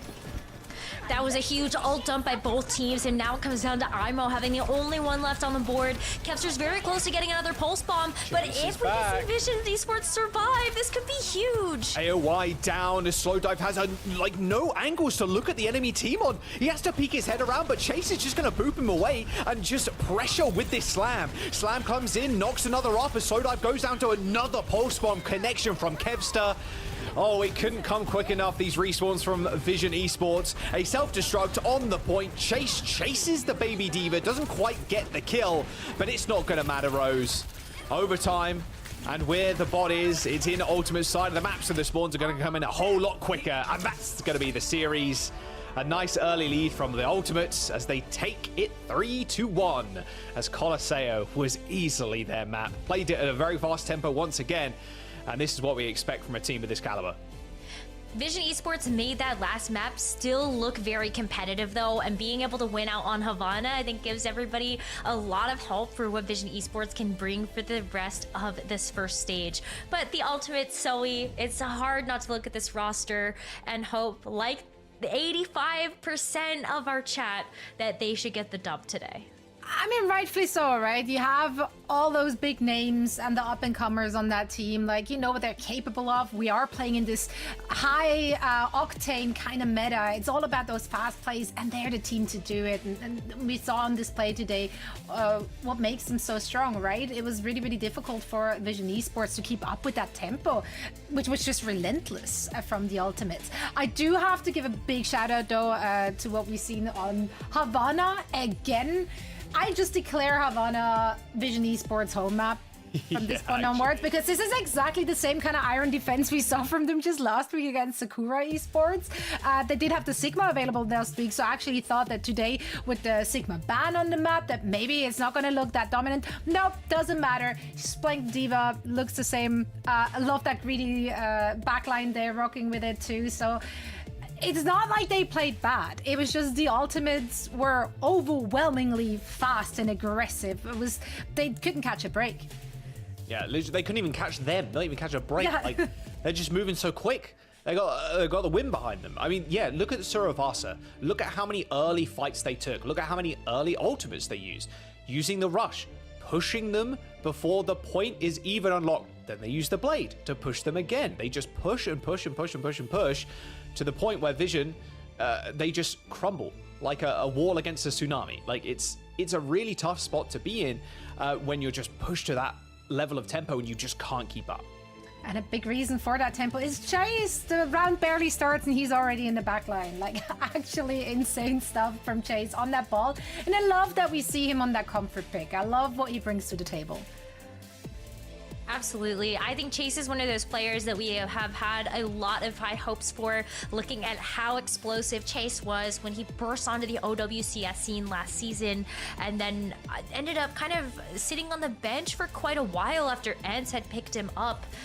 But now gets a chance to really shine on this team. And my face when I'm a Winston dive player and it is Mauga meta for like 6 months. My bad. Yeah, guys. I know. I cannot play because my Mauga's it's not his fault. It's exactly. It's just the meta. It was Mauga. You can blame Mauga for everything, I think. And, yeah, I'm glad we're seeing Chase this season. I 100% agree with you, Rose, because look, the Wrecking Ball, frustrating to play with. The Winston too. His heroes are in meta, or at least for them, right? And he looks so good on them. I think he only died once. I'd have to get a clarification on that map because the ball just was inevitable. Like, it was just insane. His ability to get large value just on his own too, not even with the help of Kevster, is just incredible. The team looks very well-rounded, and for a meta that's continuing to evolve, it's only good things I see in the future for the Ultimates. Yeah, I mean, this is something Sana brought up in the post-match interview on our first match as well, right? Like, the meta is so much fun because you're not hard locked into one composition. Like, you can make your style work, and this is what the Ultimates are making work. Last week, they looked more shaky, but that's because they didn't fully lean into it. They were trying out that hazard because everyone felt like we have to. I think after all the matches were done and dusted last week, teams figured out, like actually, don't really have to. Like, there are ways to work around it, and we're seeing that like unfold in front of our very eyes. Let's take a look at our standings to see where we are at right now. Of course, we still have some more weeks to play. It's 7 matches overall that each of those teams gets to play. And mind you, the bottom 2 teams will find themselves in relegation matches. That's right, they can just be kicked out of the circuit after just one stage. I can tell you're going to take great joy in that side. I am. Yeah. Team Peps and Twisted Minds, of course, have only played 1 match so far, so still the rankings are a little bit deceptive. However, that is a very cute dog. That is the end of that. Was what I was going to say. That is what I was going to say. I know. No I'm transitions. an Archer W. Just look at dog. Also, look at our next match coming up. Twisted Minds and Qadsiah will go at it next. But for now, doggy. We had fish cam. Why can't we get dog cam? Fish cam, dog cam. We've got it all. Just Overwatch delivers as per usual. We hope to see you on the other side of this.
Start your climb to OWCS by joining FaceIT League. Gain competitive experience in weekly FaceIT League matches. Rise to the top in divisions balanced for your skill level. Learn more at fce.gg/s4. What is good, friends? We're back once again. Zoe here, joined by Necra and Jack, and we're about to dip into our third match already of the EMEA region. Last match for today for the region. The teams have been low-key speedrunning this one. Is it going to be the same for this one? We don't know. What was that? A 39-second push on Numbani earlier? Like, that was insane. How is that possible? That was actually low-key. Is that a record? I still don't have it confirmed. It felt like a record. I think it has to be a record. Yeah, I think this year record. I do think it's a record. Yeah, but I think even like when you think about. I don't know. I've been smacked on Numbani a couple of times, but even if that's the case, I feel like that was like 45 seconds is usually far. They got to the point, they 3x, and it was like, they only need 35%, but yeah, it's got to be the quick. It was like there was no enemy team on the server. That's how it looked like. Let's talk about the next two teams we get to see. I hope they're not falling and crumbling quite in the same way. Twisted Minds, of course, we've only seen them in action once. Expectations are high. I mean, name value alone on the bench, on the main roster, insane, absolutely insane stuff. They did lose 3-1 against Gen.G, which I mean we now know are an incredibly good team. They've looked so very solid. But Twisted Minds, we wanted to see a little more from them. Was it the meta? Well, what didn't go their way? You know what's funny? Like, let's not even discuss the meta because it's changed, right? And I think that's actually like, okay, so the Hazard against Gen.G just didn't end up working out that well. They did end up going into it, like banning Tracer. They banned the Gen.G for one of the games. Ana, like, Hazard, like, okay, we don't want to play that. They played up to Dorado, the fourth map. Gen.G won in a 3-1. Mag went Wrecking Ball. Like, I wonder how Twisted Minds deal with this new meta because, hey, Yubi's got a ton of experience in this kind of thing on the sim. They're gonna do great. I actually think they're gonna do very well going into this more. I don't even know what you call it. The turret meta. I don't know. The turret meta. Well, Qadsiah, we've seen them twice now. 1-1 score. Their first showing against Peps was rough. Let's say it how it is. Against Vision, though, absolute banger of a match, Necra. They're obviously more familiar with your position there as well, as it's yet another Saudi team. So we once more get a Saudi clash. In a way. We do. I do think that there's a key difference between these two teams, though, and that's when you take a look at these rosters. I think there's a little bit more inflexibility when it comes to Qadsiah. You've got some fantastic players, like name value alone also makes you look at this roster. And I do think overall these two teams are very evenly matched when it comes down to individual skill level. But when the meta now gets introduced as that extra layer of difficulty, you've got a lot of players on Qadsiah that really only play one or two heroes. And so I think the viewers might have the right call on this one. I think Twisted Minds probably have more strategy that they can pull on. I feel like that's a teeny tiny... There's a little bit of rudeness. I feel that Explain. Because Qadsiah, they played really well. Like what they've shown us. They were very clutch in the last match. Yes. It was so clutch. Like there were so many hero plays. Like they are not a bad team. So I feel like 11% is not very much. I would have given them more. You give them a little bit more. Come on, guys. Just a little bit. Like 20%. Yeah, but like the hottie buff. And, I know, but still. You know, like got Astro, they've got War. They got Quartz Yubi. Like that DPS duo is crazy good. Right. But yeah, no, I see Qadsiah, put some name, put some respect on them. Also, Tread, I think, was phenomenal last week. Like they got a lot of firepower. Yeah, that's the crazy thing. I think with Zed starting, like obviously Tread not coming in. Okay, so we're not going to be looking at the Hazard here. So we're looking at something else. So I'm wondering if we're going to see Tread back in, if they do want to like, hey, actually, we're going to play Hazard. We're going to play more of like last week's meta. Also, funnily enough, last year, Tread was the guy that was like, I'm going to take down Space Station at the time with Hardy. Like, I want to be the best tank in EU. We'll see if he can kind of do that, if he ends up being subbed in. Because right now, it's all up in the air, this meta stuff. I mean, also, we're starting on Control, which is not a real map type, so anything goes. Jack, Rose, walk us through our map set and the bans. I'm so happy that's the narrative now. Thanks, Zoe. That is Control my is narrative. fraudulent. Sure. Look, I was used Control, so yeah. Qadsiah banning second, so they banned Mauga, but a Twisted Minds banning Farah. So we're going to Samoa, Rose, with TM picking the map. Farah feels like it's just a protection ban at this point. I feel like we have seen Farah from some teams, but it's kind of been neither Twisted Minds nor Qadsiah that have actually brought out that pick. And so you just kind of ensure that you get a chance to play the things that you want to. Sojourn, you get to play the Torb and the Sim. Twisted Minds are leaning into the comp that we've seen already earlier on today and in OWCS Korea.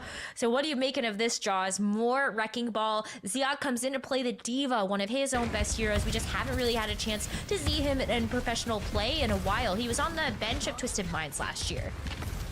Yeah, I think banning the Farah does actually make sense, because if you just want to go for the little counter real quick, if you're Labda, then the Sim and the Torb are going to get owned, especially on this point too. Very easy for the Farah to get a lot of value, because there's a lot of high ground you can hide around. Oh geez, I forgot Labda was a Farah player. He hasn't played Farah in a while, but yeah, you're right. Pretty dominant on the pick too when he picks it up. Good first cap though. Okay, Landon in the back line is going to be super safe. This is the big benefit for Qadsiah, is that you have Landon on his best hero in BAP, and you also have a Torb right next to him too, and a Lucio.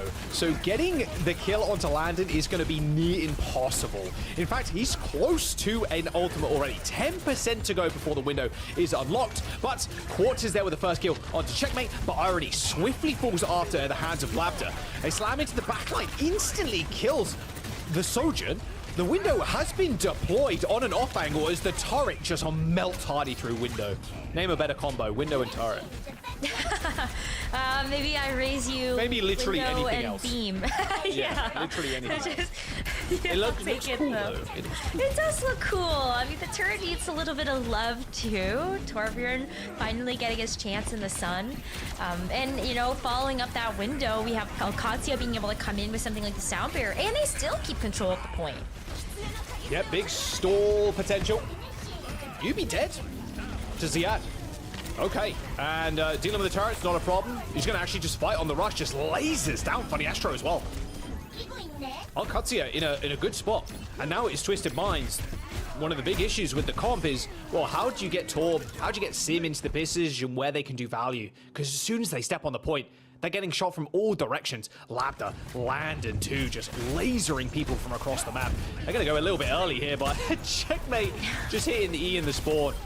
You love to see it. Labda finds 2 off the rip, and Qadsiah, that should be the map. Yeah, this is going to be the round. It should be the round. You're absolutely right about that. 4 ultimates still for Qadsiah to be able to seal the deal on this one and take us to the next round of Samoa. But now before Hadi comes back, those Wrecking Ball rollouts are pretty fast. Hadi is back in. And Hadi almost dies. There's the window. Decent angle too if they want to wrap around the other side. Sound Barrier, late one. Molten Core, wall, everybody throwing ults in. Quartz just dancing around the wall for the time, throwing that Molten Core out. Nice bit of coverage on the point, but pretty easy to dodge, especially in a fast comp. Late Molten Core here for Checkmate. A defensive one as Hardy slams him into Jam. And Funny Astro, sure, comes up with a kill, but it is now Hardy trying to get the final touch. Unable to do so, and shooting his ex-teammate and landing in the face. The beef. I wonder if actually there is any beef. I feel like there isn't. I feel like when you look at the Space Station squad of last year, they played together for what, like 3 whole years together, and now they're all off to do their own thing. It was kind of a sad departure, I think. Yeah, I'd agree. Yeah. Obviously, when they were London Spitfire, they didn't have Astro at that time. It was Admiral. But the core has been, together for forever, which was a little bit, disappointing and surprising, a little bit exciting as well in a certain way, but yeah, not seeing them all together again. It felt like a band of brothers, for sure. Let's have a look on the second map though, Rose. Hardy jumping over to Ram instead now. I do think the Wrecking Ball is difficult here. I think you'd agree with me. It's like there's not really a lot of skybox or rollout that doesn't make that Wrecking Ball pretty vulnerable. So I think having the Ramatra just plays a little bit easier, especially if you're going to continue to run something like the Symmetra. Maybe the Twisted Minds can get in there first, that they can take control of the point, and this composition will play a little bit better when the Symmetra is at that defensive angle. But Qadsiah has very mobile characters. You've got the power slide on the Sojourn, as well as just the boosters from the D.Va. You can get around a lot of this damage. Checkmate was playing my kind of Torb there, on and off angle, alone, with just your turret while your team die in frontline. He was the first to fall, though, so maybe it punished for his sins. As you saw Hardy there, just hugging the corner rows. As soon as they know the Nemesis form is going to eventually expire, and then they were really trying to push Hardy out of the point, just try and get the pick. And Hardy, once again, is going to be the target for Qadsiah. He's on this corner, pops the Nemesis form again, and as soon as he starts crossing his arms, you know he can't do anything to help the rest of his team. He's going to be able to get back to the point in just a moment, but this window should end it as Twisted Minds get 34%. I mean, the fact that Hardy got booped down to the low ground and still had to walk all the way back, just removing such a tank presence, it can make this so much easier for Qadsiah. 34% is still not bad, right? And you still have so many other resources like the Kitsune Rush to help close the gap here. And Qadsiah already respecting that. They press that S key. They want to go back to the point. Nice rush, but can they get picks? A little teleporter bomb there with the little turrets. Those turrets will get destroyed. Those self-destruct on the points. Yubi just trying to focus the D.Va as much as possible. No self-destruct, easy target for Yubi to focus down. And as soon as Ziad falls, it's going to be much harder for Qadsiah to stay on this point. Funny Astra with a double boot kill though. I don't see them every day as Twisted Minds with ult to spare find the flip. There you go. This is the setup that Twisted Minds want. I was running a fake charger, ult charger. Yeah, no, don't worry. But we got Ziad actually going to switch over to the Ramatra now. So the D.Va can be a little difficult. You can't actually eat up the damage from those turrets from the Symmetra. And so maybe this Ramatra helps you get into these fights just a little bit better. But Twisted Minds have 4 ults for this, and starting off with the Molten Core. Molten Core, wall use, Labda. Nothing to shoot out, unfortunately, apart from that giant photon barrier.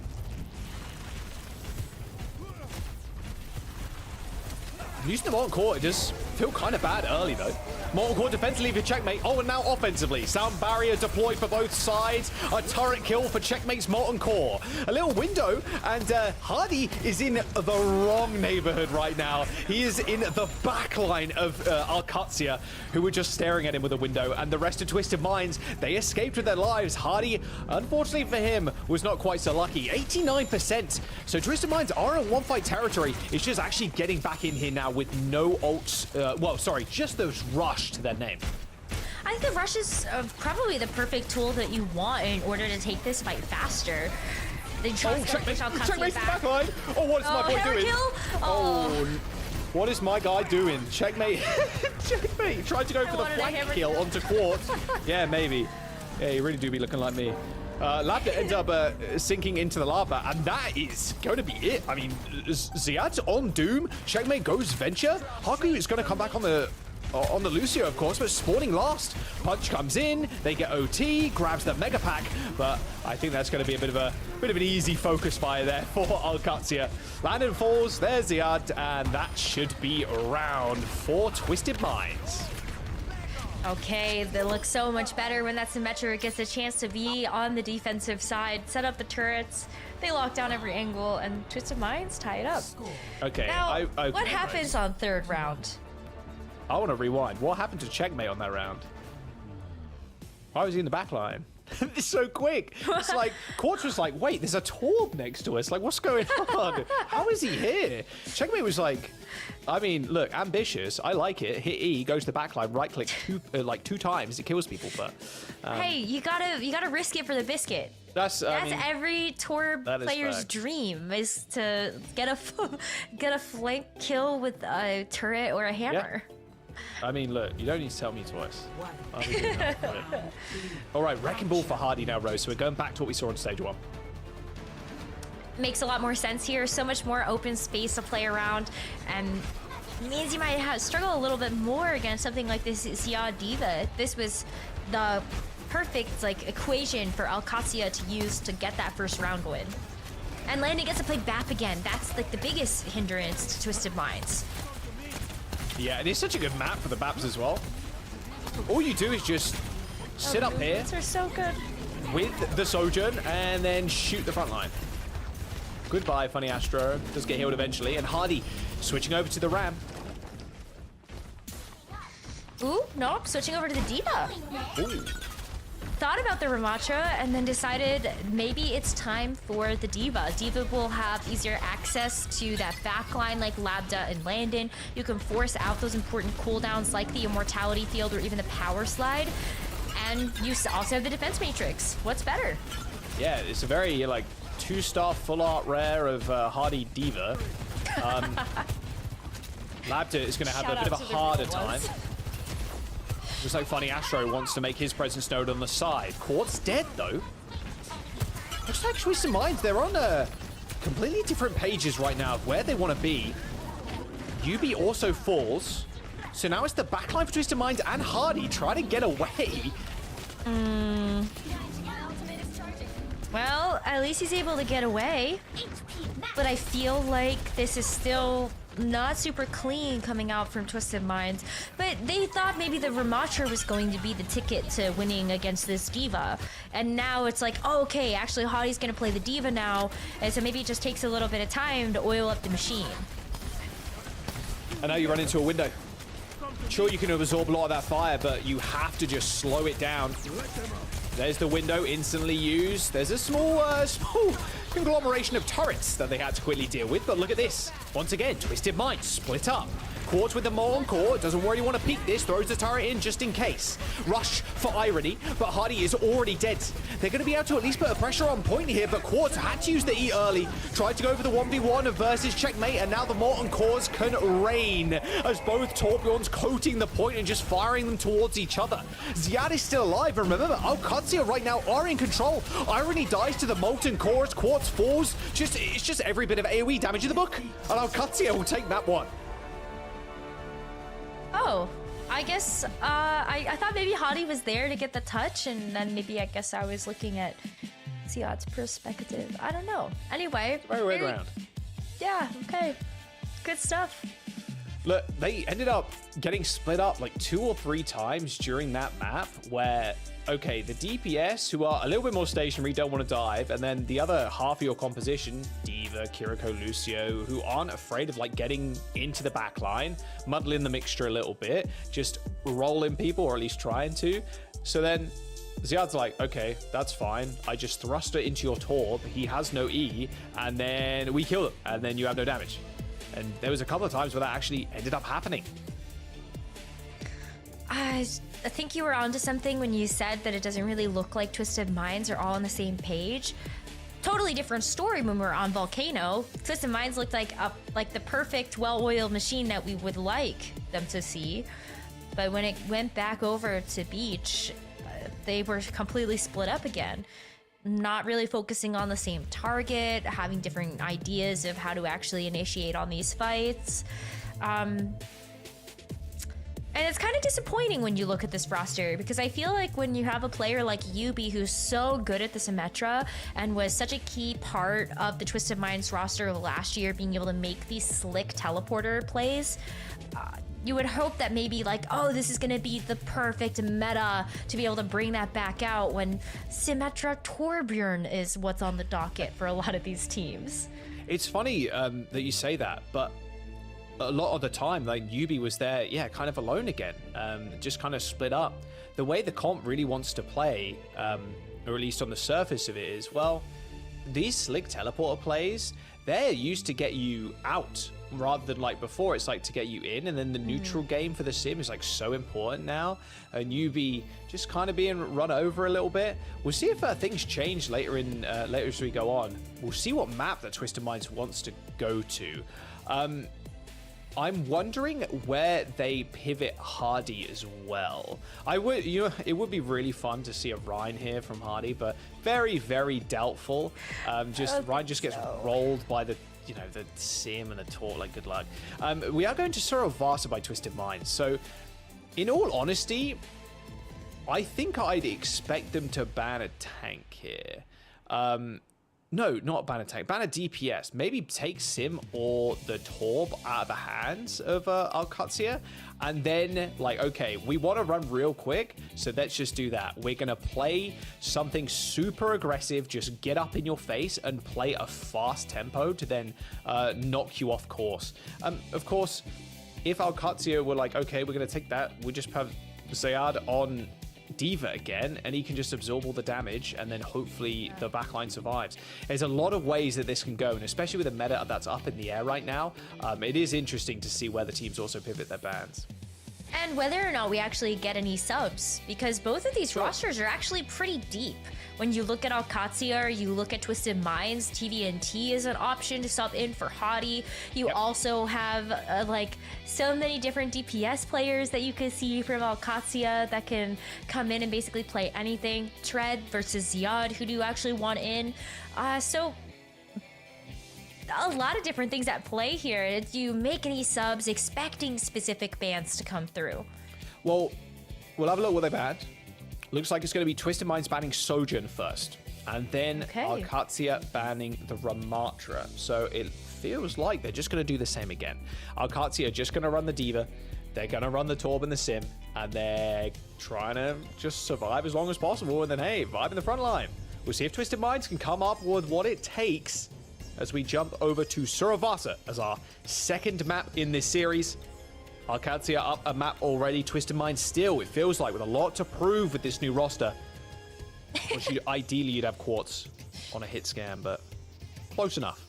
Cool. I think that's the most pigeons I've seen in a single frame. That's 5. There's so many on this map. There are so many.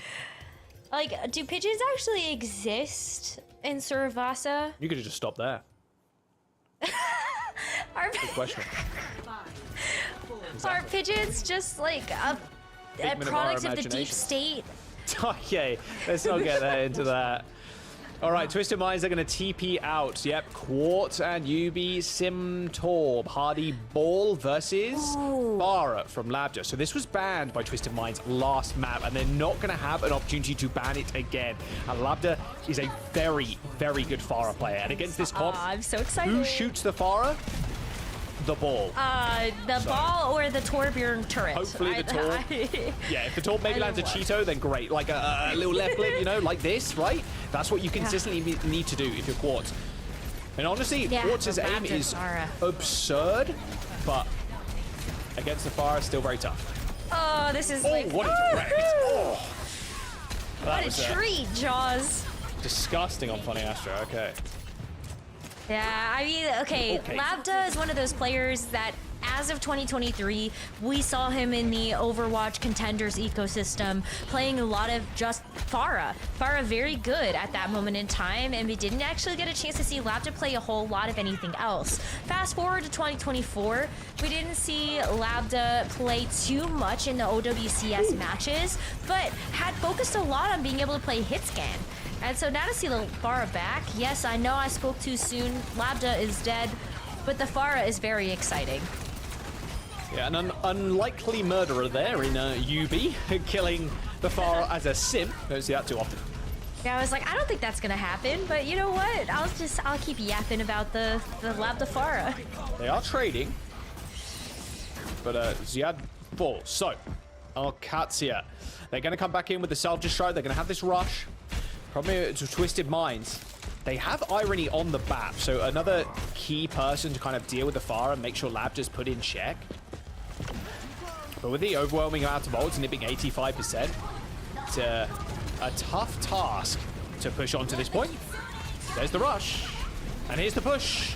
And the barrage is coming up soon. That's a lamp, but instantly there, you saw Ziad push everybody out, and that's history, really. The lamp almost useless in this comp with the amount of boops. A good little bonk onto Yubi.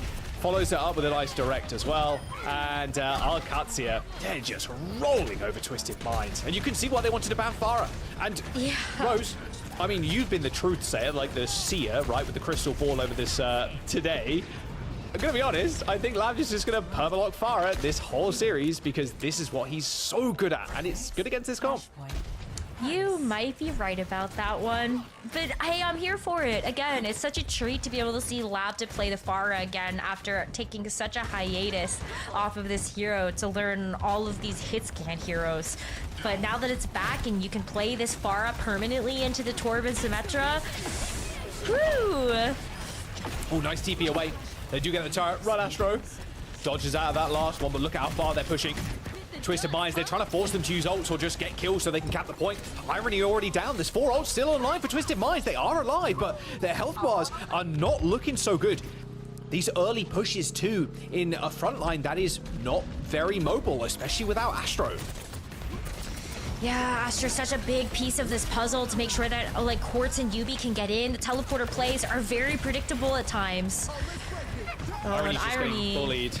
Actual cyberbullying happening, but the sound barrier ends up coming in, so Checkmate thinks better of actually going for that kill. Here comes the barrage as Yubi already goes down. A second kill, well, 0.5 of 1. He got the turret. Self-destruct on the point. Irony alone. Another direct by Labda takes care of the Baptiste. But even with the rush on the point, it was Hardy and Quartz that managed to stay alive throughout that fight. Oh, everybody gets so low there as Checkmate tries to finish off some of those picks. Ultimately just feeds over some charge to Irony to get that window back online. Very expensive fight though. I mean, that was Wall, Molten Core. We saw both support ultimates being used by Twisted Minds. Still walking away with quite a bit of the percentage so far on the splash point, but wow, like, Astro's dead. Funny Astro's dead that's crazy. Crazy fast pick. And Astro going down first as well. Not used to that is Astro and all the rest of his team. Yubi gets booped out of the TP. Oh, the boops are so good. I really like our Qadsiah's comp. The teleporter is very good at navigating around comps that are very quick because you can TP away. But not only can Labda boop, Checkmate can boot people, Haku can boot people. It technically, Landon can also boot people with Suzu as a very small knockback, but we'll call it 4 real boops on our Qadsiah's side. And it's actually going to prompt a switch from Quartz over to the Cassidy. I mean, at some point you have to deal with the Farah, and I think if you're going to pick anything, it's going to be this Cassidy. I'm sorry, where did Checkmate come from? Behind the team. Hiding holes in the ground. My word. He's a mole person now. Checkmate. Duh. Okay. Finally kind of dealt with. I could kill Quartz though. We're in final fight, Rose, for this point. Yeah, this is Flashpoint. Yep. Landon dies though. Can they they're trying to get small boops away. A small little... Oh, the conk. The conk from Labda. No way. Pushes everybody away so they can't touch. Everybody was on it though. It was like it wasn't just the concussive blast, but like, did you see that Ziad already had the boosters going? Right. So in case the concussive didn't come through from Labda, Ziad was like, I got this. Like, I'm gonna push everybody back. So everybody's on the same page, and that's what's really making this comp function. It is just the boop comp. Good luck touching an OT. We got 4 boops. There's the rush on the point to start us off with. Wall is going to separate the team. But still, you can just all play on one side. Looks like Yubi's going real deep. Just gets, what a surprise. Gets booped away. Sound barrier comes in across the wall. Ziad does end up using that self-destruct to get a remeg as they find Hardy's mech with the self-destruct. High noon pop Quartz in the lamb. Lining people up for a perfect eat. Not running out of Matrix. Saving the rest of the squads, and now Quartz is toast. Although I say that as Astro, okay, no, I lied. I was going to say maybe he saves him, but he doesn't. He gets absolutely destroyed, and here comes the barrage. This is going from bad to worse for Twisted Minds as they have no answer to our Qadsiah's Farah, Venture, and Diva. I mean, how does Iron even survive on the Baptiste? Because that's what the Venture is also hard countering.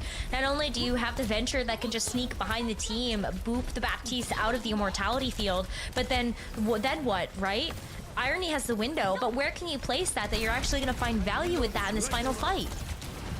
They We're can gonna look, place they it on scurry the to the point, right. but yeah, exactly. They can just run away. It's a really annoying point to use window 1 because if you use it at the main entrance, you're pretty much dead.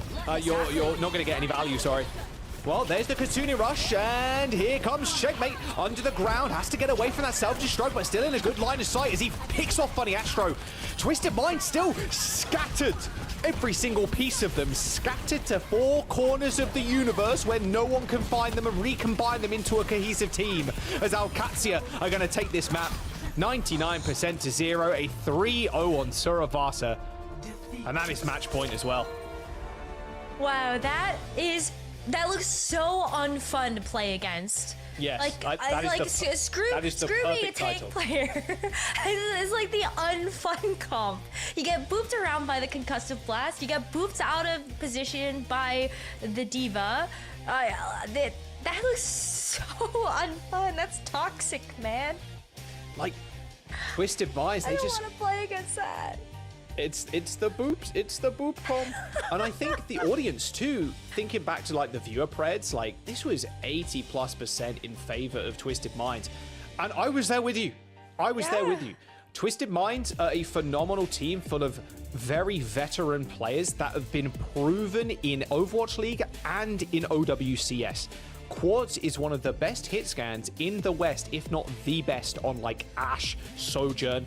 Yubi is a very, very good flex player. The Sim obviously was known for a long time ago, but overall has improved a lot as a player, going from year to year on Twisted Minds. Hardy is a ridiculous tank player, obviously mainly known for the Rhine, but his flexibility was almost forced in a way coming into OWCS, but has proven himself. Astro is a world star Lucio player. His break also very solid. Irony is an extremely good player, or formerly of the Hangzhou Spark, like a long time ago, has been around the scene. But they just cannot come up with these answers that Qadsiah are kind of forcing them to.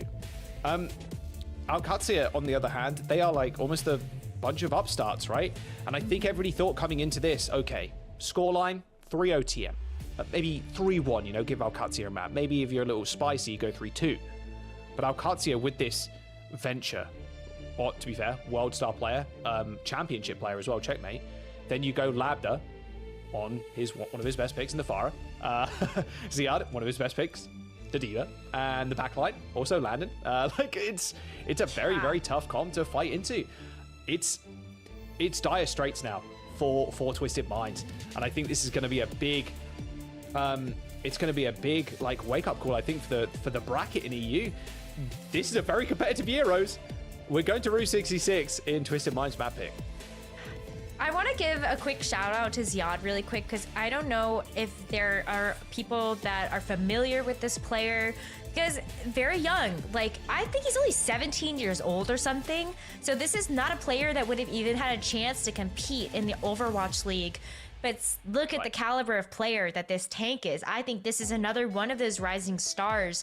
To the credit of what you were just saying, a lot of like new up-and-coming players that are really looking to get their flowers. And I think that Ziad is absolutely one of those players. And so glad to be able to see him performing at this level on this team. And Twisted Minds, they got to figure something out. Maybe it's going to be a substitution here. I don't think that the symmetric composition is working out, unfortunately, for maybe what they were hoping for, or maybe they just need to workshop it a little bit.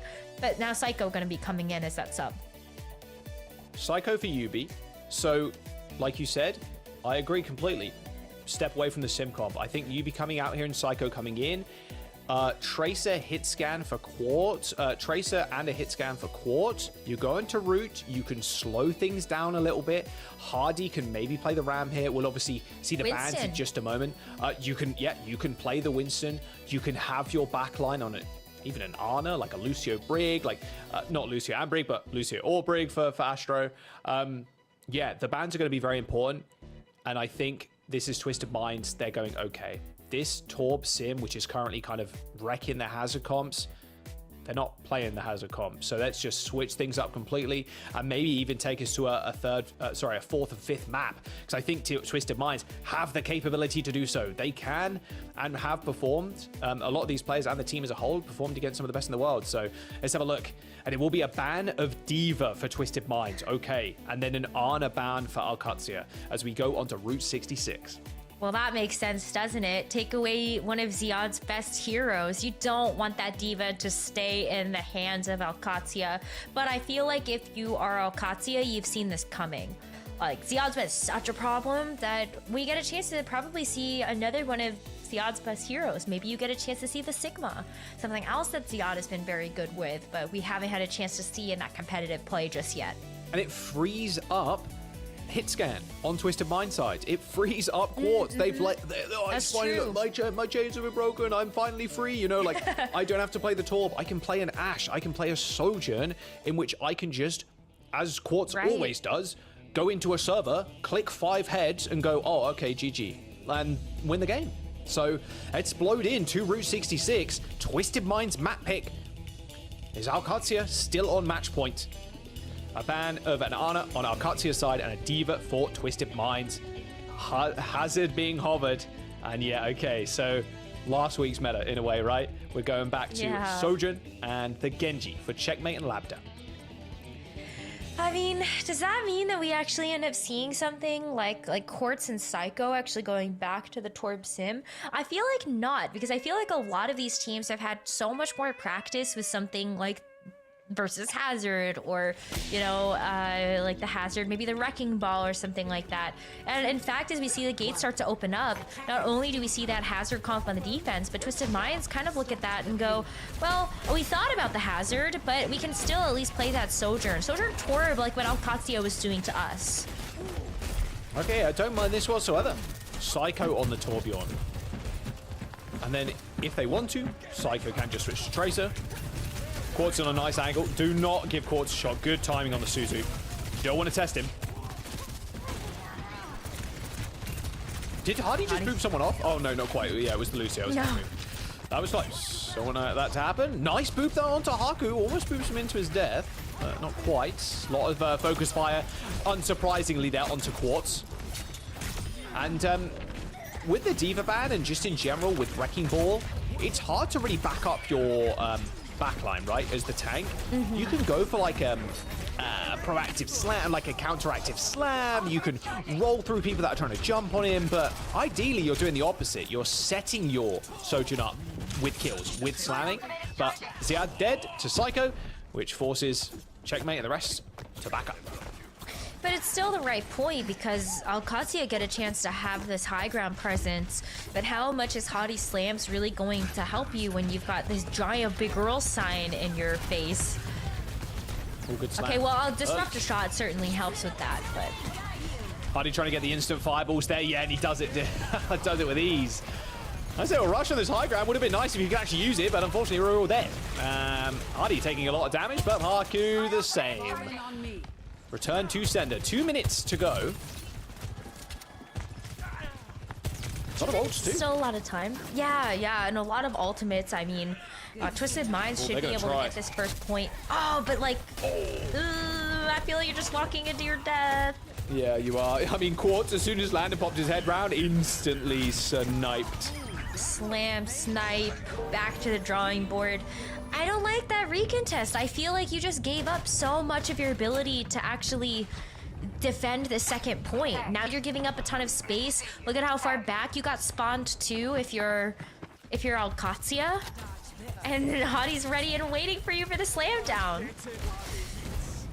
Yeah, only got Ziad. They kind of knew Hardy. You can hear the grappling hook. You can kind of expect. Oh, Quartz with the railgun. Yep, time to run. Time to run, everybody. Seek cover. And maybe medical attention. Doesn't manage to get anybody just yet, although forcing everybody from Qadsiah off of the high ground. Oh, what a shot. Abder's dead. Irony, yeah, just a kunai from across the map. And here we go. This is the Twisted Mind we expected to come into this week. Yeah, look at how well Quartz is utilizing this high ground. 2v5? Sure. 2v5? I think that was overzealous. Haku, are you changing? Surely going. But even if you were changing, why would you give up all that ultimate charge? 2v5? Are you kidding me? Doesn't even switch to Brig? That is... We're gonna chalk that up to a misunderstanding. Well, there's the molten core on the door. Anybody want to walk through the molten cheese or no? Well, yeah, they are. They have to because they have such a point. Unfortunately for Ziato, he's already dead. And that's point. Goodbye, Qadsiah. Jeez. He's got that tire iron. Speed run. Ready to smack skulls. Oh, goodbye, Haku. I like the little wrecking ball giggle for the kills. It's very funny.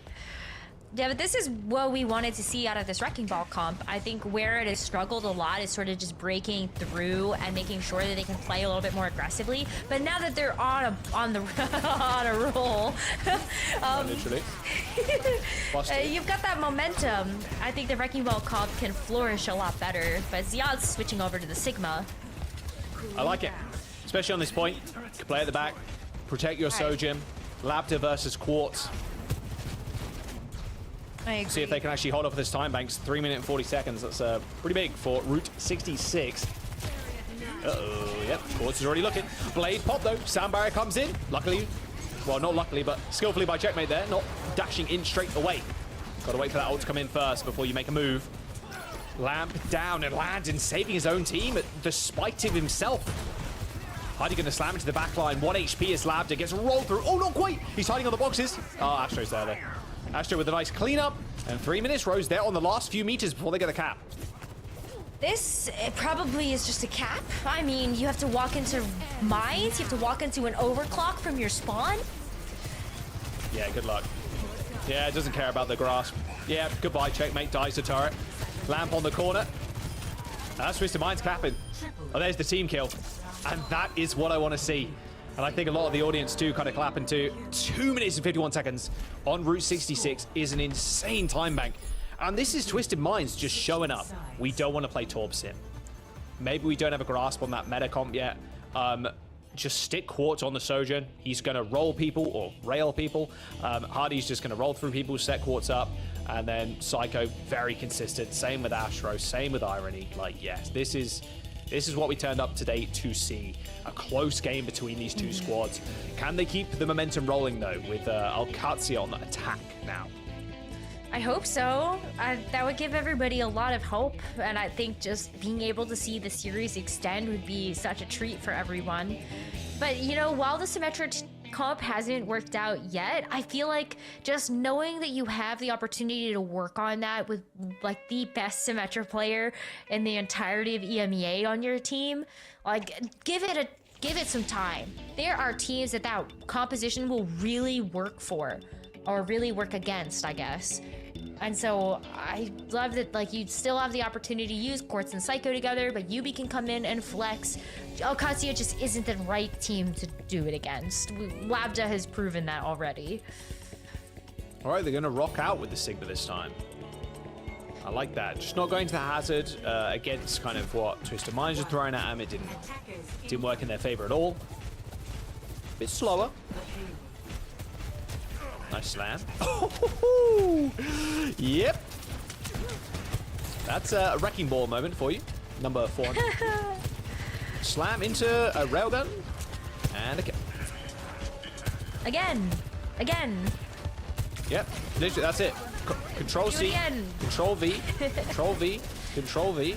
Just keep doing it over and over and over again. Okay, well, they have to back up a little bit. You need to play around this corner. Big Girls gives you a lot of good cover to actually play around. Quartz also is waiting for a good opportunity to actually use his charge shot, and it's a stalemate. For the time being. There's the slap. I was waiting for the overclock there. On the side? Yeah, so was I. I was waiting for the Rega to square someone up. Lab taking a little bit of damage. Getting the high ground control for Ziad is really crucial here, but Astro knows that and gets the boot. Does pay for it with his life, though. So now Twisted Minds, they want to try and find some sort of comeuppance for themselves. Psycho is in trouble, needs desperate health. 19 HP and very dead. Hardy not quite getting away with that kill either. Is that rush for Twisted Minds not bearing the fruit that they wanted? And that's going to be Qadsiah pushing this part basically to first point. I wonder if Twisted Minds actually do come out for another recontest. Oh. Hadi can stall. Oh, he's just going to get booped around, though. He's going to lose all his Yeah. health. Oh, he's so low. Yeah, there is another opportunity, but again, Rock, there's a lot of boops Window. too. And the window from the high ground, yep, Hardy's dead. Don't want to invest anything more here, just happy getting the window out. It's going to make Quartz's life a little bit easier on this second point. It does, but I feel like the window otherwise isn't getting a whole lot of value on the second point anyway, so it's fine for you to just use it to shore up the first one. Who's on cart though? Someone's gotta move it. It's a good spot.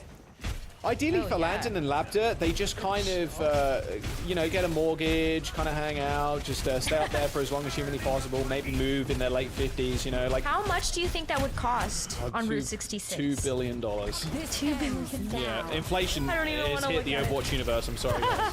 Not only has it hit real life, it's hit the Overwatch universe as well. Quartz dead, 2-0, gonna Labda. And now they can really get the snowball going. Now, how do Twisted Minds really respond? They can start throwing things in, but Hardy is very low. He's actually just going to get chased out. They stole the Mega Health Pack away from him, and the payload is still moving. Now, they're getting a little bit of taste of their own medicine. This Sigma pick right now and these late staggers on Twisted Minds players is just aiding in their time bank. Astro going down that late is really bad for Twisted Minds. Hardy's the only one up, Rose. I don't even think he should come back in and touch though. Like, you could throw the mines on the point, but I feel like that just throws extra ultimate charge at Qadsiah. And so Hadi's waiting in the wings for the doors to open and then maybe go in with the mines. These Haku sort of all on his lonesome. Maybe force out like a two-person beat again. Oh, here comes Hardy. Slam mines, more used from both Torbjorns. Holy mine kills, look at that. You got Checkmate got all of the mines there with the Molten Core. You take that, and now no one can move for a solid 10-15 seconds. Eventually, they're gonna try and get something popping. Checkmate on and off angle once again on the Torb. His turret is dead. He grabs the mini, but still trying to find a little bit of chunk damage. Oh, triple shoots Quartz. Quartz was not expecting that one.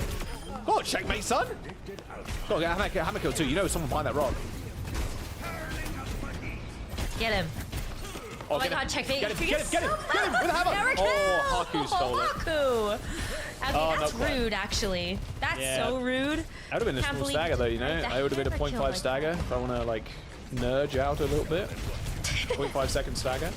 All right, 3.5 minutes now, and this Mega Health Pack is going to be really nice to control. Quartz is going to pop the overclock, but he's going to get fluxed. A sound barrier is already fading from him, and he's only got 100 health left. He's going to get hard forced here in this corner. A rock narrowly missing as Quartz leaps over it. Quartz getting out of this one alive is a miracle. As Twisted Minds are able to quickly regroup, but they still need to touch as there's only a couple of meters to go before they actually get the checkpoint, and Quartz is already dead. Checkmate finds the flank kill as Laptors on this high ground with an overclock of his own. Are you serious? This is an insane finish from both teams. 2 minutes and 14 seconds versus 2 minutes. Okay, defense just doesn't exist, I guess. Yeah, I guess not.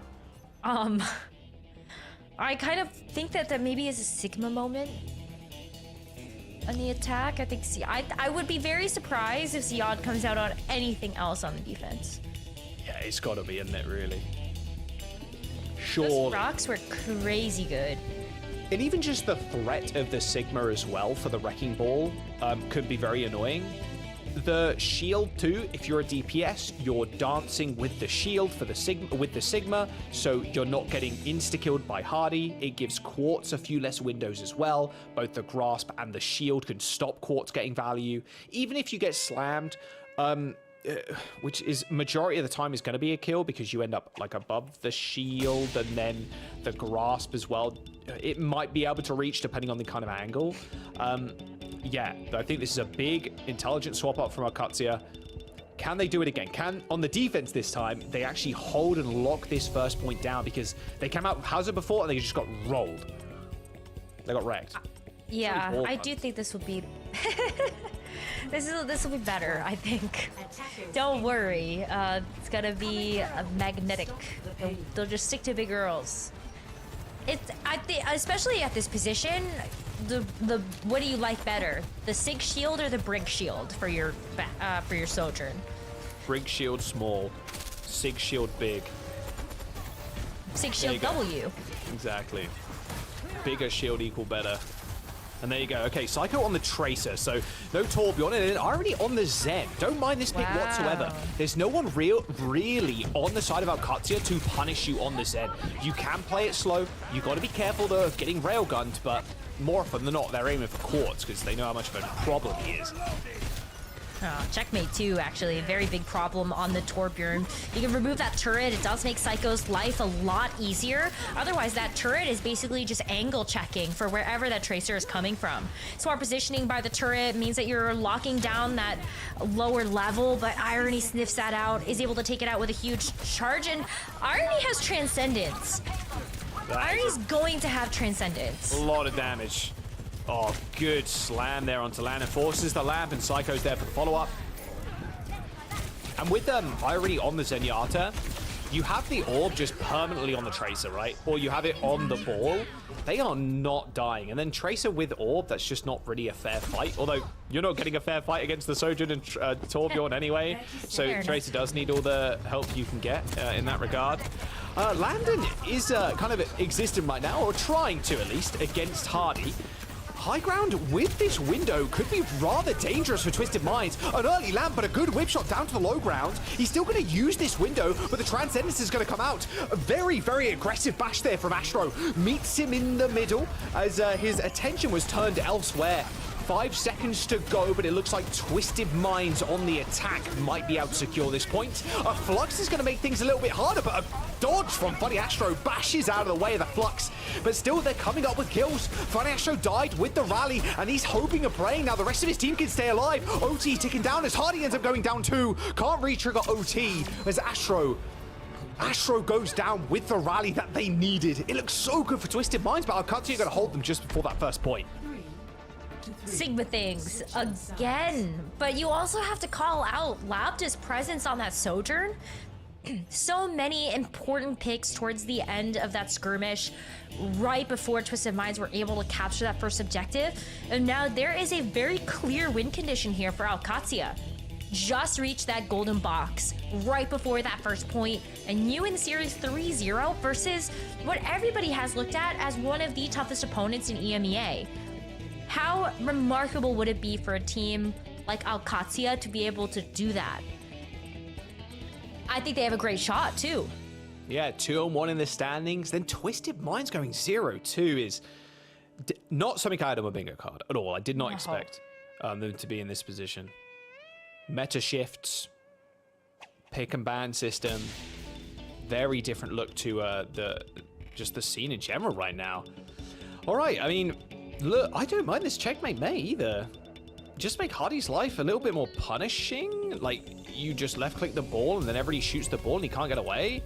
Irony and Funny Astro on a very ye-old classic backline in Brig Zen.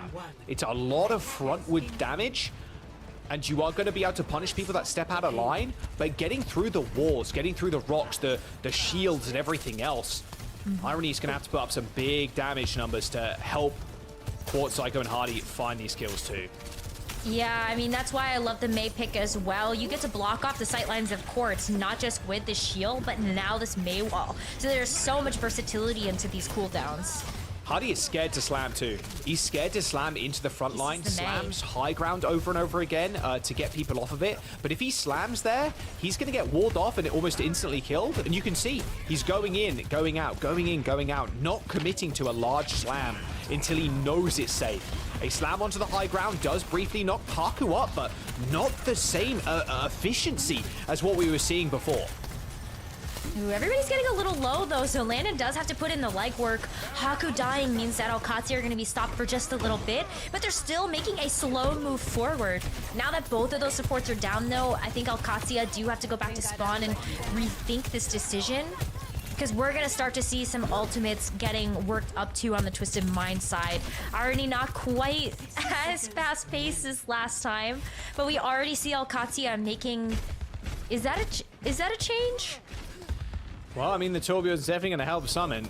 Look, the turret, it's not the best at shooting things, especially with armor, Yeah, like, but... Is it the right change here? Landon's 1 HP. Look at the ultimates on the side of Twisted Minds already as well.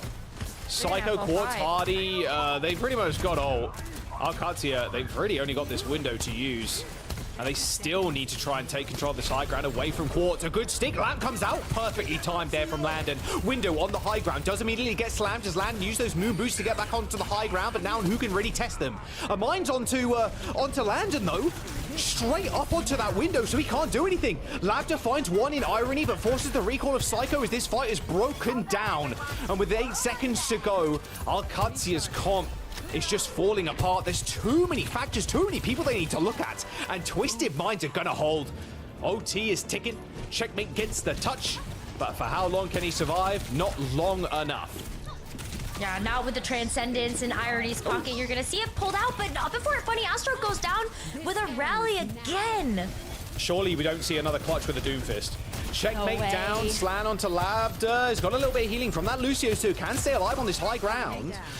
Funny Astro's got the rally though, so it does seem inevitable. There's the beat, hits 2, needs kills though. Labda desperately trying to search for Quartz. Scott's Quartz scrambling his skites and manages to take him out, but it doesn't matter because Irony is there with the kill. And now OT is going to disappear just like that. Rally at the very end shores up the win for Twisted Minds. And now Qadsiah taken to a 4th map. A complete change up in compositions, and Twisted Minds, they are not out of this series. It looked dire in the first 2 maps, but this is more what we expected. I think that D.Va ban ended up being so smart because if you have the D.Va available, you can't play that Brig Zen backline nearly as easily. D.Va, obviously in Ziad's hands, so good at being able to hone in on something like that Zenyatta, push it out of position, just deal with the supports. And so I think if you had any other dive hero online that Ziad was comfortable with, then you go after that backline every single time. But perfect call there from Twisted Minds to get themselves on the board. All right, map number 4. Same kind of comms, Rose. It's gotta be, surely. More Sojourn for Quartz, and a very, well, I'd say lackluster defense for both teams, because they, honestly, both teams just kind of got rolled on their defenses, right? On those first couple of rounds. The Torbjorn from Checkmate looked pretty decent, but the star of the show, at least for Twisted Minds, was again Quartz. Hardy did some good setting up on the Wrecking Ball. Quartz consistently hitting railguns. The backline for Twisted Minds, they can pivot in multiple directions. Irony, like way back when, did play a fair bit of Zen, and we're obviously seeing it here now with Astro, with the Zen Brig. Still think that's a comp they can go to, because it feels like Qadsiah want to slow this down, want to make Hardy's life a little bit more punishing. Love the idea with the Mei, ended up switching to Torb, and they couldn't get it done. There is our Twisted Minds with a 4.3 KD versus the 1.7. Although those numbers are pretty big difference, Rose, it felt a lot closer than that, and the eye test in general was a lot closer too. Yeah, absolutely. But I do think that the going is still tough for Twisted Minds. Now that D.Va is back on the docket for the next map, I don't think that Quartz has nearly as easy of a time being able to get those railgun shots when you have to weave them past something like the defense matrix. Right. Especially when that can be on a swivel. You're just able to flick, be able to eat up a charged railgun shot. And the Zenyatta, so much harder to run if you know that you have to deal with a D.Va on the other side. So I think D.Va on the table for the next map. And Qadsiah get to pick where we go. Yeah, we're going to go to a push too, so Qadsiah or Esperanza. Probably Qadsiah, if I had to guess. Oh, really? You think Esperanza? I think Esperanza, yeah. Okay, a little 50-50. I don't know. I feel like if they want to go there, they can really just make use of the Sigma. But we'll have to wait and find out, of course. We're going to give the players a couple. We're going to be right back. Map number 4, Qadsiah versus Twisted Minds. We might go all the way. We'll see you in a bit after this.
Start your climb to OWCS by joining FaceIT League. Gain competitive experience in weekly FaceIT League matches. Rise to the top in divisions balanced for your skill level. Learn more at fce.gg/s4. All right, we've got a game on our hands. Map number 4, Twisted Mind versus our Qadsiah. We're going to Esperanza. I was You were right. right. You took the 50-50 and you were correct. Let's have a look at the little... 50-50. It was like a 90-10. It was technically a 50-50 because there were 2 maps, actually. Juno ban for our Qadsiah and a Venture ban for Twisted Minds. Ooh, okay. I like the Venture ban because we already saw just how much work that Venture in Checkmate's hands could do to them when you take a look at Samoa. So get that out of the picture. I think it does make like the Venture Pharah Wombo combo obviously not possible, but now what do you do if you're the DPS of Qadsiah? Well, we'll have to wait and find out. I do really like the Venture. The boop comp on Flashpoint The boop was comp. Yeah. super annoying. The Laptop Pharah. Very playable here too, mind you. The Pharah. However, if you are going to play the Pharah, expect a lot of resistance, a lot of hit scan. We'll have to wait and see. Match point, of course, for our Qadsiah. Could end the weekend like, hey, 2-1. You're happy with that. Twisted Minds, on the other hand, 0 and... or could be 0 and 2. I think maybe you just, I don't know if you really change up very much. I think Checkmate is very happy to be able to run something like the Torbjorn. If you expect Psycho is going to play something like the Torb or even the Tracer, and you have the Torb yourself to be able to pop down those turrets. Ziad, of course, going back over to the D.Va that was taken away from him at that previous map.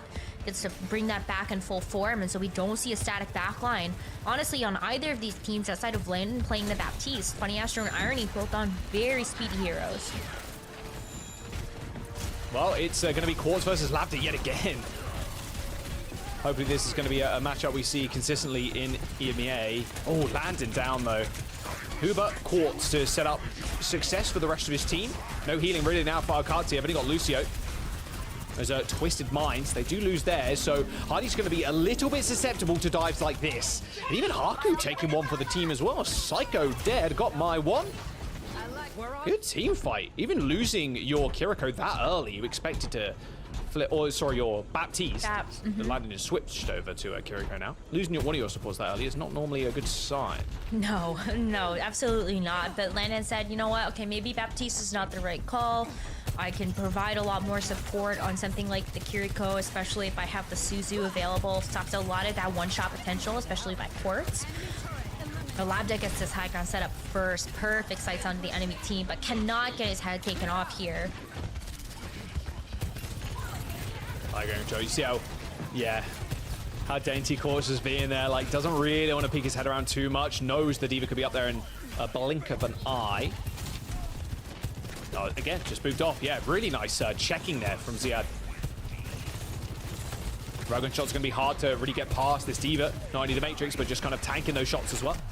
Checkmate being rather cheeky, but of course, Quartz somehow manages to bend time and space around him and still find a pick. That's just a clean team fight win here from Twisted Minds. And that was also when Haku actually had that sound barrier up as well. So the fact that you removed that piece made that sound barrier unavailable. It's made this fight for Twisted Minds so much easier. And now, look at the ultimates that are on the table. 5 for Twisted Minds, basically 5 for Qadsiah. But Checkmate with what was that? Well, he's dead. Psycho down. And that'll be a rush. They're trying to get something. Almost get the D-suit there. Oh, but Hardy's overextended. Annihilation has to be popped there to try and get some additional sustainability as he's trying to kite out. Arms above his head, trying to get out of there. I mean, they've got the sound barrier if they want to use it. As Labda peeking his head around the corner. Both OCs have been used. However, Quartz doesn't get the sound barrier from Funny Astro, resulting in his death at the hands of Ziad. 41 meters to 30. Labda almost dying to a turret, but Hardy still managing to stay alive on that mega health pack. That sound barrier from Astro not hitting Quartz was their undoing there. It's too bad as well because you ended up seeing the overclock just not find any value. And just short of being able to capture that first checkpoint as well. Would have loved to see that if you were a Twisted Minds fan, but now Qadsiah is going to be the one that starts to push that bot towards that same objective. Nothing at their disposal though. They are able to actually get the lead in terms of meterage, but they've got to deal with this Psycho ult. Let's see where he actually decides to put that lava. Yeah, Hardy's just marching towards the front line right now, trying to stop that checkpoint, but I don't think he's going to survive too long. Nope, he's dead. And Checkmate secures the kill. Okay, forward spawn activated for Qadsiah. Twisted Minds, they're changing things up yet again. Hardy back on the wrecking ball. Oh, but the setup required for this is just enormous when you look at Qadsiah already starting to roll around this corner. Yes, Hardy can actually get a little bit of stall here, but look at this. He's already half HP and running with his tail between his legs. Yeah, where is that setup? Like you said, you can slam people in, but around these corners, it's very hard to follow up. And Labs already found a kill.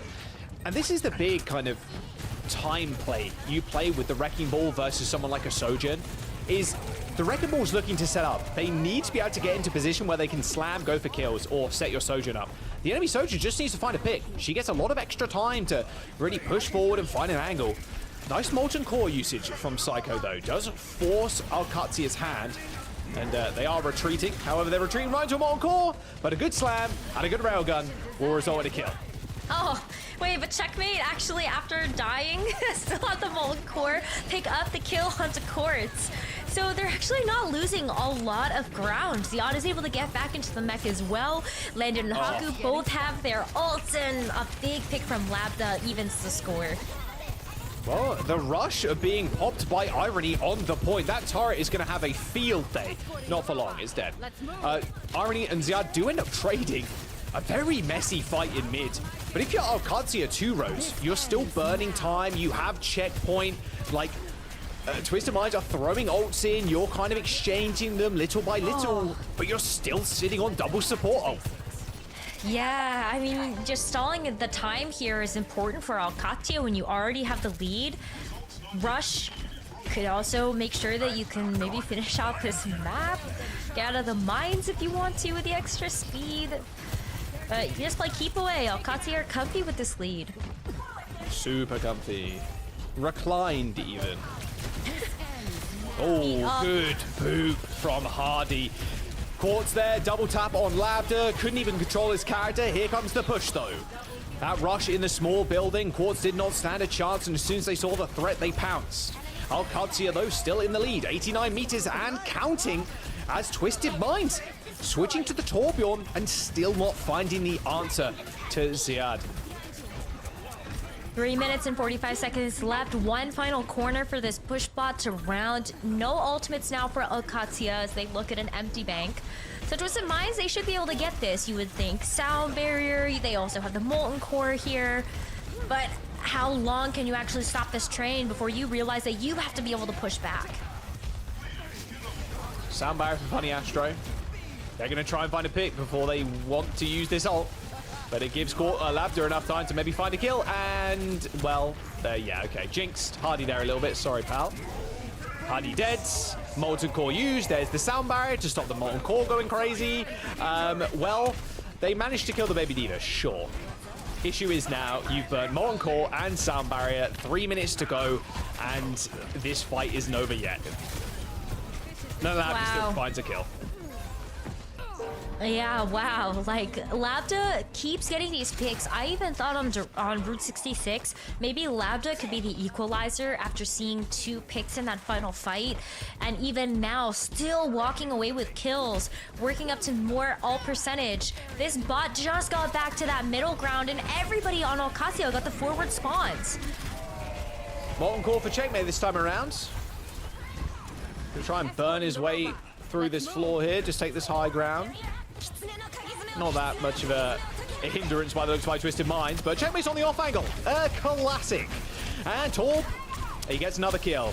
Who'd have thought, huh? Who'd have thought we'd be in week number 2 of OWCS and we see Checkmate on the flank as Torbjorn. Astro trying to dodge out of the way of the turret. And Rose, this is going from bad to worse for Twisted Minds. Yeah, it is. I mean, Twisted Minds got wiped again, and now the bot is getting pushed all the way back into their territory. Forward spawns unlocked again for Qadsiah as they look at sub 2 minutes, and they still have the lead. That's a huge amount of meterage that Twisted Minds would have to make up. That's like 3 fights in a row that they would need, maybe even 4. As now Qadsiah push it, they just want to get the forward spawns. They give up that resource and space again, and Labda gets ready for an overclock. Quartz is already down. Had OC as well. All right. Well, here comes the aggression from Qadsiah. Overclock available for Quartz. Just spawned versus Labda. And here it is. They're just going to use it in the front line. Vortex is going to hold him for just a moment. He's going to get his lights almost punched out there, but now Quartz is going to try and rip one of his own. He's got a good angle, but he was just hitting the checkmate turret. And that's the backup. Annihilation for Hardy. Kills Haku, now chasing down Checkmate, who does receive the Suzu, but a quick left click from Psycho does end the fight. 60 seconds to go and 116 to 41? Quick math says that's 70 meters-ish. 75? Yeah, 75.10. Something math, still a lot of meters, essentially, is the point we're both trying to get at. And this is match point. Qadsiah could win with this one team fight. 35 seconds left is not a lot of time to work with. Funny Astro has a sound barrier to their name, and Irony is fighting to get up to this Kitsune rush. Any pick here, I think, is going to be game over for Twisted Minds. They have got the sound barrier. Twisted Minds are going to try and push this one. They've got a sound barrier. They've used it, and now they've got the rush to back up. They're going to be able to get checkpoint here, but Qadsiah, they just need one fight. Labda does end up going down, and now they're in an awkward spot. They're actually behind Twisted Minds right now. Sia makes his presence known in the front line, but just diving over this high ground, and Haku also ends up falling. One pick is all they really need, Rose, but I don't think Twisted Minds are going to give it to him. They're not. Twisted Minds are already turning this into a much scrappier of a map. They still need to win 2 more team fights, though, as Qadsiah come back with presence. They have the Molten Core. The Diva Bomb as well is going to make creating space on this bot very difficult here for Twisted Minds to keep control of. As you look at the wraparound that Qadsiah are taking, they want to make sure that this Diva can throw that bomb on point. It's Labda or Quartz right now. One of them has to find a pick, and it's Labda. He just snipes Quartz out of the sky, and away, hey, this is help trying to get the remake. There's one person on the flank right now, and it is Psycho, not where he wants to be. Both DPS dead, 3v Thrive now on the point, as Qadsiah will walk away with this win. A 3-1 against Twisted Minds in quite the upset. That was a very lopsided viewer prediction. Even us on the desk were looking at Twisted Minds as just being able to come in with such a special roster, so much mechanical skill, but Qadsiah have a better meta read right now. They made some big moves with something like that Venture Pharah combo, and all of the work that Labda has also put in to that Sojourn. I gotta give hats off to Zoe, though, because Zoe, before we went into this match, you said you can't count out Qadsiah. I was shocked. There was so much disrespect. Yeah, that's right. Not underestimation. It was disrespectful. Because quite frankly, though, like Qadsiah showed us so many good looks. I was initially a little concerned. We saw a different tank in the mix for them, which we haven't really seen anything of yet. It's a quote-unquote fairly new player, Zayat or Ziad. I'm not entirely sure what the right pronunciation is. But yeah, we saw him in the mix over Tread. But they look good on that Diva comp. I really, really loved what we were seeing. Like, the entire composition just worked so well for them. And on the other side, Twisted Minds, it felt like they were unsure on what they wanted to do, especially in the first 2 maps. Like, it just seemed like they were split up a lot. They were just kind of disconnected from each other. Yeah, same issues that plagued them last week. Yeah, it felt like, it's like, okay, we saw the first series, and we heard someone talk, like, look, this might, you know, we're going into, like, a new meta where, like, the Sim and the Torb, they're beating the Hazard comps in scrims, and Twisted Minds came out like, okay, we're beating the Hazard comp in scrims right now. The meta, obviously, is still going to be in flux over the next couple of weeks because of how quickly it has changed. I don't think anything's settled yet, even this comp now, with the Sim Torb and the Ball. So where does that leave them? They're like, okay, so we're going to try and force this comp. They do it a couple of times and they end up getting kind of stomped. And then they go, okay, we're going to switch things up, actually. We're just going to go what we know. And we're going to have Quartz on the Sojourn. We're just going to play to our strengths. And they do it extremely well. But Qadsiah kind of catch them in a weird situation where it's like, okay, you're not playing the meta. We kind of are. Or like meta, like new meta. Like we kind of are. And where it's so in flux, and maybe you're not having pure practice on this exact team comp, they come out with this boop comp that is like booping everybody around and like moving people and like you just can't do anything. Like it's they. I mean, Rose was in physical discomfort watching Lapta do Lapta things on that Pharah, and then the Venture in the mix. Disgusting to go up against that. Disgusting. I'd be so tilted. Right? I would be so tilted if I couldn't play the game. And I felt like most of the players that were on the receiving end of any of that CC were like, I've had enough. I can't do this anymore. I literally cannot play into the Venture, the Diva. Both of those things got banned, by the way, during the rest of the series because of how unfun that was and just how good it ended up being for Qadsiah. So. Yeah, Diva was out, then they did win the map to keep themselves alive in that series, but then again, last map, it's just... Nope, it's not happening. Checkmate earning themselves the player of the match honor. Great performance, but what else would you expect from just like crazy Checkmate? flanks from the Checkmate Torb? Yeah, I love that. A little bit of a Venture play as well, like we mentioned. Very, very clean on the Venture. The comp where you cannot play the game because you are permanently being booped and you lose control of your character when you're in air. You can air strafe in Overwatch, but like it's very minimal. Very annoying to play against that character at the best of times. So Checkmate turned it into a bit of a nightmare, being real. The Torbjorn one. There's a couple of Torbjorn flanks, especially on the first map. I was like, man, this guy has got the Torbjorn gene. He just wants to go on the flank, pop the turret down, and start shooting. Haku stole the hammer kill. Yeah, he almost got a hammer kill. Yeah, that would have been a play of the game just on perfect his own. So, cherry on top. Here it is. He tried.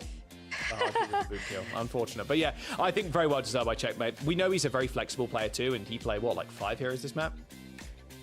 Yeah. I mean, Tracer, Gen.G, Venture, Torb. I can't remember the last one. That was definitely someone else. And the other May people. Well. Oh, yeah, May. I forgot. It was like 5 seconds, but it counts, I guess. So I do believe I just heard that we are ready for our interview. Yes. Yeah. That was so happy. Well, rightfully so. There he is. London is joining us for a quick chat. It's great to see you again. It's been forever and 2 lifetimes ago. So let's start there. How are you doing, Landon? What's going on in Landon's life? Doing all right. You know, new team, new stuff, new setups. Having a fun time though. A fun time. I bet you had a fun time. You're going up against former teammates, Hadi, Psycho, of course, Funny Astro. Was there banter leading up to this? Also, of course, the Saudi players being very familiar with each other, or was this just serious business? I mean, maybe a bit, but obviously no bad blood, you know? I love those guys to death. I had an amazing year last time, but playing matches versus friends is like a different level of fun, you know? Like nothing is quite as fun as playing against your friends in like an actual match. And winning against your friends. I'm sure they had a little less fun than you did. Yeah, just maybe. Let's talk about the Surabasa, that kind of like boop comp. Like that was so ridiculous. Like so many things could like just knock you off course. Like it was so insane. What is your take on and like kind of the read on what is happening with the meta? Because last week it was like, okay, we're gonna see Hazard, Gen.G, Soge Tracer, like, you know, that kind of vibe. And now it's like, okay, well the Sim, the Torb, they're beating it in scrims, but like now it's kind of in flux a little bit and continues to be so. What is your take? Like where do you think this is gonna go? I mean, our team was making like a couple of changes this week to prep for the matches, and then like a day or two ago, something random happened. I don't know where or who happened, but there was some Torbjorn virus just spreading through the system. And everyone's playing Torb, like the comps are changing randomly, there's Sim thrown in too. I don't know what's going on anymore. And whenever like I don't know what to do, I just go back. That's what I did today. That's okay. That's pretty base. Just go to something that you really enjoy and that you're one of the best on. So yeah, that makes sense actually. Yeah, I mean, the map looked great. We got a chance to see you guys get a really big win as well versus Twisted Minds. And so I know meta aside and how that much is changing. Landon, where do you feel like Qadsiah sits right now in terms of the strength of the rest of EMEA? We haven't gotten to scrim any, like, we've had like 2 scrims since the Torb virus took over like the region. So I have no clue, but today is obviously a pretty good sign. So we'll see. Yeah, you played to your strength, you made it look smooth. as well, so. That's right, that's right. London, we're gonna let you go and celebrate. Thank you so much for joining us here on the show. Thank you. Oh, it's great to hear from Landon, now playing under the Qadsiah flag. Of course, going up against former teammates. Gotta feel good, especially if you're walking away with the dub. Let's take a look at the standings to see where Qadsiah is standing with this victory. They boosted themselves up into the upper echelon. Lots of weird words I'm using here. that was good. The standings. Thank you. It's a good one. Yeah, I mean... 0-2, man. Oh, that is crazy. Shocking, honestly. Yeah. TM were like up there in everybody's power rankings. They're like number 3, number 2. You know, it's. I also feel for Sakura though. Like they're not a bad squad. You know. It's a very competitive region this year. More competitive than it's been. And obviously with the EMEA and like all these like Korean imports as well. Like even the coaching staff. You know, Smash. You have Gen.G. Like with Krusty. Like this is a very fun region to watch. And look, even Landon said it, bro. I don't know what's going on, man. Torb virus hit the system. Sim, like, dude, I'm just gonna play whatever, bro. If the trifecta, actually, we've already had Torb, we've had Zen. If someone plays, if we have an Alari meta next week, you know, my season's completed. That's all I'm saying. But is that your personal like? That's my personal checklist of 3 very heroes. Yeah, Zen, little Torb, a little Alari. I'm down. It'll be a. Maybe you can spread. Maybe you can spread something. Alari is not good. Monday, okay, Alari is not good. She's too slow, sadly.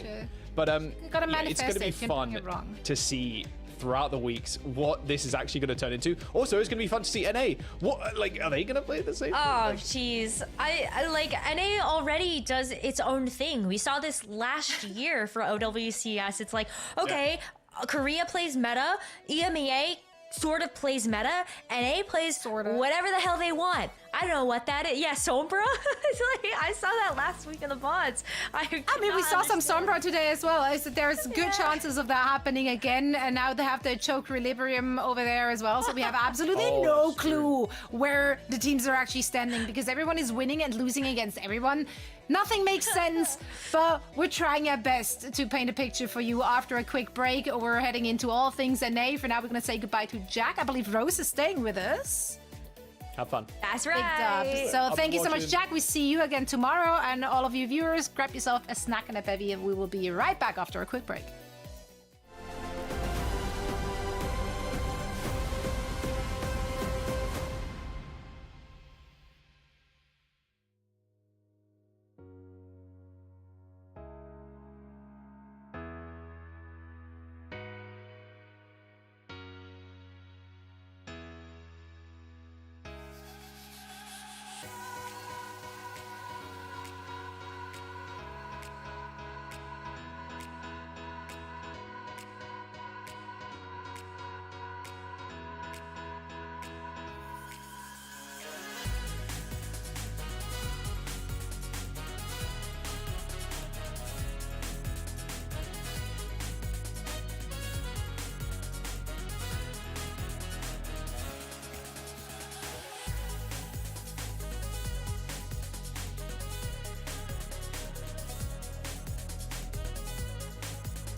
And just like Alexander the Great, they have nothing left to conquer.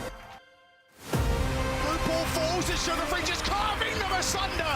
Whoa. Oh my God. Merit again. This might just be it, nearing 99%, but Lib, even the devil looks away in disgust. We have the very best in the world fighting for this OWCS World Final. The Junker Queen comes in, and it's a triple catch to fight an Easter egg again. Another big death blossom. That's how they stay alive. They can't let go of the momentum now. Has to try and go for a rally to stay alive. But what? How sick? What? Excuse me? What did I just see?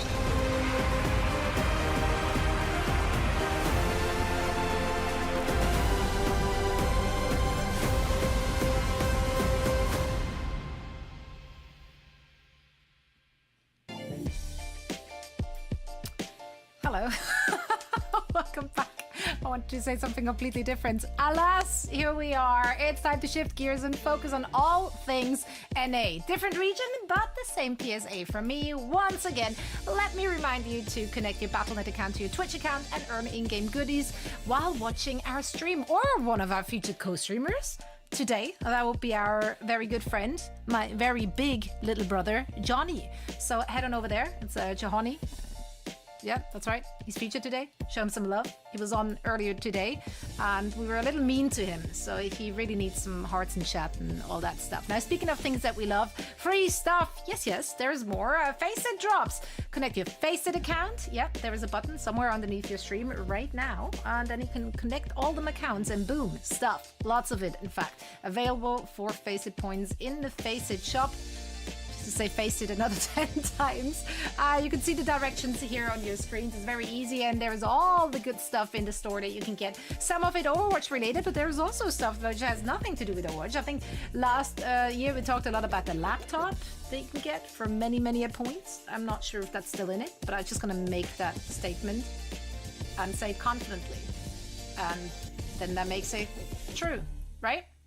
Right. So it's probably going to be worth a lot of points, but you're in luck because it's a very long season, so you have plenty of time to collect those points. Let's actually take a look at our season format to see what's in store in 2025. We have 3 stages, we have 3 events, lots of action coming our way. We also have the promotion and relegation matches at the end of every stage, where the bottom 2 teams will have to fight it out with the top teams from Tier 2, so that's going to be extremely entertaining and very dramatic, and we're all about that drama. Speaking of drama, these are the locations where all the hearts will be broken, the trophies will be lifted, many emotions. It's going to be so good. We're starting in China, heading over to Riyadh, and then we close the year out once again in Stockholm in Sweden at DreamHack for our World Final. It's going to be a good time, but that's all so far in the future. For now, let's just focus on our first stage and let's bring in some reinforcements. We're gonna have Matt and Necra covering all things NA today. We have 1 week of play done already. It's only just week 2, but everything has already changed in the EMEA. Necra, we tried to make sense of it. Matt, what was your takeaway after watching some of the EMEA games? Last week I wished to see some Wrecking Ball, and I thought we would see some more Wrecking Ball with the way that NA ended, and I regret that deeply now. Wrecking Ball just causes so many problems. Then you got Torb in the mix and Sim. It becomes chaos. So I expect that chaos to continue to carry over into NA. Yeah, I love the post-match interview there, Necra with Landon. He's like, I have no idea where this is coming from. Like, suddenly there was It's like a pro player telling us that. I'm like, okay, well then I guess we're in for I don't know what for the rest of this week. Hey, but that could open up opportunities for some of those teams, perhaps, which didn't have a great start in week 1. Maybe the Hazard wasn't really playing into their wheelhouse. So perhaps, if we're looking at the standings, some of those bottom teams could be climbing their way back out of the bottom this very week. Yeah. If you can't coordinate the Hazard, I'm sure you're gonna have no problem coordinating around Wrecking Ball. I think that'll definitely work out better. That's the takeaway. Yeah, but it's a comp that's really difficult to ban out. I was talking with Johnny a little bit during the EMEA games. Like, you can target ban a lot of different kind of compositions and whatnot. Like Ball, it's really difficult. You can use the bans a little bit more proactively, right, to make it even harder to stop the Ball. So it just seems to seems to be spiraling a little out of control right now. Things that spiral out of control, though. And Necra, remember all of last week when we kept on harping about how Team Liquid is at the very bottom of the standings and like make it make sense? Well. Look where we are right now. Team Liquid on top. The choke-equilibrium was real in this region. Oh man, I mean, that's what makes me so excited about jumping into the North America games. I feel like we have a lot of just wacky stuff that happens over here that we don't always get a chance to see in EMEA. So I would love to see what happens today, because who knows if Team Liquid will still be on top after our matches for North America. Yeah, let's take a look at the schedule here to see which teams get to show us their best side in this still to be explored meta. This is what we have in store for us. 2 matches, Timeless and SSG. Mixed results for these rosters. What do we know about these teams? Like, do we know anything? Is anything what is real, Matt? I mean, Timeless, they were awesome against Team Liquid. You know, we did the whole like, hey, we're Jake in your comms thing, and they were talking about how, like, we're unbannable, we're unbeatable, and then they just, like, drop the spaghetti in their next match and lose. So, like, I think it's a team that obviously has a lot of up and downs, right? They end up losing to Nightmare. It's a game 5. It's not like a bad loss per se. So you still would favor them here against Shikigami, but I'm curious to see how they just kind of like bounce back from that rough game 5. And then SSG, right? I know they're 1-1. They actually beat Nightmare, but then they are the loss that gives Team Liquid the win, right? And that was a game 5 as well. So I think both these teams, Timeless and SSG, very strong. It'll be interesting to see how Shikigami and Amplify go with the new meta today. Yeah, so this is a visual reminder of where we're at in this particular region. Necro, make it make sense. I can't help you with this. Well, it keeps things interesting. There's that. Yeah, I mean, it does. It's just like, eventually I think we'll see one of these teams kind of rise to the top. One team we don't have in there who I was very impressed with last week was Rad Esports. Rad Esports has not gotten, on the merry-go-round here and had a shot at some of these teams. So we'll see if once Rad Esports gets involved where they fall in, but I thought they looked awesome last week. They did, yeah. They completely dismantled Shikigami, which we get to see here in the first match of the day. So let's hope that they will be faring better against Timeless. Let's actually talk about these rosters, Timeless and Shikigami. Starting with the Timeless roster, of course, there is so much name value on it. We have a high expectation on what the ceiling is for this very roster. Absolutely. I think all of these players you would have seen before in collegiate Overwatch, all of them playing on completely different college and university teams, but finding themselves together on this Timeless roster. A lot of them not only come with that collegiate experience, but they also come with experience playing with one another. Rocket and Chopper, that kind of dynamic DPS duo, brand new, launching onto the scene in our final season of Overwatch League, being able to compete in the Pro-Am against a lot of these Overwatch League rosters. And you've got Squid and Lucamino, who had that time together last year on Luminosity, I think. And so everybody just comes in with a wealth of previous experience with each other. Absolutely, and Riker got that ball in his wheelhouse as well. Now, how will Shikigami go up against that? I mean, it's gonna be tough for Shikigami, right? I was impressed with what we saw from the DPS line last week from this team. Danny and Drunk playing a lot of the Tracer, doing some nice stuff. So they do get a win last week against Amplify, right? Those are the two teams that we have now sitting 7th and 8th currently in NA. So we'll see how Shikigami goes here and tries to put together a little bit of better performance. Yeah, I'm really looking forward to seeing what Shikigami brings to the table, because I think you look at that 0-3 loss to Rad Esports, and Matt, I think that's why you got so excited about Rad Esports, because it's like, wow, Shikigami, this is a type of org that has so much name value behind it. They've had a long history with North American Overwatch, and so you know that they're going to be doing a lot of good scouting to like find some of the best players, and then Rad Esports comes out and goes, whoa, we're going to 3-0 you. Rad very Esports, excited. they dominated them. I mean, that one, 3-0 doesn't really, I think. Yeah, but they redeemed themselves. Like against Amplify, Shikigami looked a lot more like coordinated. It looked put together. They knew their win conditions. They had a good understanding of their, the composition they want to play. But now, 1 week, not even a whole week later, the meta is already like tossed and tumbled. Timeless again. They can now roll out with that ball. Maybe we see more of what we just saw in EMEA. Yeah. There's only one way to find out, and that's, of course, to get that game on its merry way. So please, Matt and Rose, walk us through our map set and the hero bands. Yeah, thanks so much, Zoe. Rose, I'm excited to get this one started. Okay, so right off the bat, no ball. This is an interesting one. So Timeless, they get the map selection, they'll get rid of the sim. And then Shikigami gets rid of the ball right away. We talked a lot about the hero bans last week. I'm not sure I would invest a hero ban on like a ball here right off the rip if I'm Shikigami, but that's what they go with. I guess it's to be able to take out the ball as a potential tank for Riker. So you don't, especially if you're on Lijiang Tower, Wrecking Ball is one of those heroes that I feel like can come out a little bit more often. And if you want to try to avoid this anti-hazard comp that everybody seems to be playing with the Sim, the Tracer, or the Sim Tor ball, then you can't play that.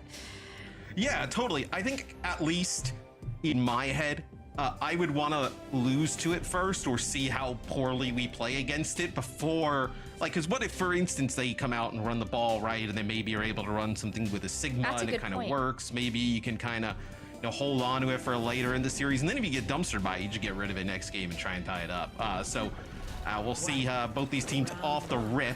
Shikigami, they'll go with their Matra-based comp. They'll actually have the Torb in the mix. And Timeless going to be playing the Orisa. So a little bit of an Orisa sighting here. We saw a very small amount in NA last week, but it'll be Riker kicking things off today with it. Yeah, Riker actually didn't play Orisa at all in the last 2 series that they played. So it's very interesting to see Riker come out on it now. But if you are going to be expecting to see some of these more flanky types like the Sombra, at least you're going to have the Fortify to make sure that you're not going to be taken out too quickly. Camino is going to be the one that pulls the first punch as Danny gets scouted out from that Sombra form. And so Danny right away switching back over to the Sojourn, doesn't want to play the Sombra anymore. Yeah, Danny tries to put some pressure on the point as Drunk actually takes out Chopper at range, so you might be able to go from this. As I know when Danny gets on the point, he's actually taking out there Lucamino there, being able to work with Rocket and deal with him. But Shikigami moves up there off of that pick. They're going to have 4 players on the point. This Reese is going to be very difficult to dislodge, though, as you see they just kind of like try and bully Riker into the corner, and it does not work. Everybody alive. Rocket back in the action here for Timeless. Like a little dash reset, takes out 2. And Rose, they're also giving up like that, the entire time. That was Timeless in control of the point. I mean, they're going to give up a lot of percentage here, Shikigami. That was a lot. I mean, 40% already here for Timeless, and based on how long these fights have taken, that's going to already accumulate to maybe 2 fights left. Shikigami now going to match the Orisa from Riker with this Orisa from Solo. Yeah, they're just going to be pretty far behind. Double support ult here for Timeless. It'll be an orbital ray that opens things up. I think you're going to be able to win this just off of the back of that, right? You use that orbital ray, you push into the choke here, you get rid of Solo. Not going to need anything else to keep everybody up. You're going to move above 60% here for Timeless. And Shikigami, I mean, they've really been able to get nothing going. And then also, the ability to have some more speed on the side of Timeless, right? With that Lucio in the mix. Regime and Graveyard going with Juno Grix. You have that speed ring, but not as impactful as Lucio. Oh, wow. You're going to end up seeing the Orisa try to lock everybody in place as we see Shikigami try to move past that to the point. And it's going to be to no avail for a while. So until now that Shikigami is able to get there and try to trigger a contest. But Chopper coming back with the overclock after we see Shikigami invest everything that they have in their pocket. We're going to see this overclock do a ton of work here as Chopper puts the name to the gun. Wow. That was not very competitive there in round number 1, and I like how Timeless played that at the start, right? They use the Orisa ultimate in combination with the Blade, and Shikigami actually ends up using both support ults. They end up using Orbital Ray in the rally, and then they kind of make their way towards the point, and Timeless is totally fine with that because there's absolutely 0 value of the rally there. It's just to kind of keep them alive and move all the way to the point. Timeless like rotates back towards the choke. Overclock there from Chopper, same with Danny. But it's Chopper coming out on top in terms of the battle of the overclock. So Timeless, something they've done here in NA, Rose, is they've actually run the Moira here on this. I saw that. So yeah, we'll see if they bring out the Moira here. It's Shikigami potentially. Okay, we've seen them do this, but on Samoa the last time we saw, with a Maga Venture based setup. Yeah, so interesting that you're not gonna, well, you can't really have it right now. I feel like if you are confident on the Orisa, I don't see you actually straying away from that. But the fact that Lucamino still gets to play this Lucio, that's gonna be such a pain point for Shikigami to have to deal with. Once again, we see Regime and Graveyard stick to this Juno Brig comp, which means that Timeless just have all of this mobility at their disposal. Look at the kiting. I think you called it out perfectly, Matt, based on that last round. Timeless can make some really quick rotations with that hero. Yeah, Riker with absolutely zero fear, just walking into the main choke, just looking around the corner, see if he can finish that one player off. And I think Shikigami, look, they want to go fast, they want to play aggressive, but playing it into the Torb Cassidy with the Baptiste, I mean, good luck. I just feel like they're going to get monstered, and that's actually a sick spear that lands from Riker on the Drunk, and that's going to ruin Shikigami from moving it and forward anymore. Everybody's turning tail and running because they don't want to get picked off while we see Timeless trying to meet them at the door. And there's also going to be a window available for Squid soon. So not only is Shikigami going to have to walk back into this while taking that poke damage, but now you have to walk into an amplification matrix. Oh, and I mean, they end up dropping the Matrix. Chopper would do right around. That's a hammer kill there from Rocket. So we love spotting those in the feed. Unfortunately, we don't see it from his POV, but already it's going to be Timeless up to like 50%. This is why I don't necessarily love the ball ban off the start, right? Because now you have no sense of where you really sit at for the rest of the series. You know, now the ball be impactful. Shikigami, it kind of makes some of their other bans a little bit less, impactful potentially. So see how it kind of all plays out, but it'll be Drunk rotating around. I mean, Shikigami not even really close to any ults. Well, after this map, I think you're looking at the Orisa as the target ban for the rest of the series. Timeless have yet to use anything else, with the option here for the Orisa to try to get another big ult onto the team. No speed to be able to get you away outside of that Juno speed ring, and you can see with the Orbital Ray trying to make the approach, but the overrun, look at the response that Timeless get to have as Chopper hits the gas, goes for the ult, and already forces Drunk into a position to have to go for a health pack here and not actually get more value out of the blade. Yeah, the Cage Fight, they do end up collecting a few players inside of this, so it may actually turn in the end as Drunk will slice through, but that looked really dicey for Shikigami. They kind of get that space by using an Amp Matrix to push on forward. The sound barrier in response from Lucamino is good, like once they kind of like move away from that Amp Matrix, wait for it to walk, wear down. Regime uses the Orbital Ray, but it's Chopper in the off angle with a nice Deadeye, but it's Solo's Cage Fight that connects with like 2 or 3 players that allows people to clean it up, and Drunk with a fast kill off the rip, so Shikigami is starting to get something going. Perfect deflect there from Drunk, and that's going to put a stop into Timeless being able to come back in and get another attempt at this. But it's still very close because Timeless, with these ults still left in their bank, are excited to be able to prompt down this amplification matrix. Rocket's going to be able to use that to get a big pick onto Danny before Danny can actually use this overclock. This is the perfect point for Riker to move in and maybe see if this Terror Surge can be that extra nail in the coffin, but wants to look to use it later. Yeah, hammer kill number 2 there from we got 2 on the board. Charges around the corner. Yeah, 2 on the board. As you can almost see that happening where Shikigami, they were staying a little bit too close up front, and then an Amp Matrix comes down, and Rocket with overcharge, and then actually just connects with one. Is it's going to be a Torb ult here. Just drops it actually right where the Amp Matrix is. Riker with a double kill. And this should be map number 1. I mean, that is Timeless, just absolutely dominating Shikigami here on Lijiang Tower. Wow, that Terror Surge was disgusting. Being able to see Riker hold on to that until you knew that there had to be that final contest from Shikigami, put everybody in the perfect spot. Immortality Field wasn't going to save anybody when you know that everybody's already so low and you could just take that out. So that's a very convincing start to me for this series for Timeless. Yeah, and as you mentioned in the pregame, right, like Riker can play the ball. So the ball was gone in game number 1. Now you kind of bring it in for the rest of the series.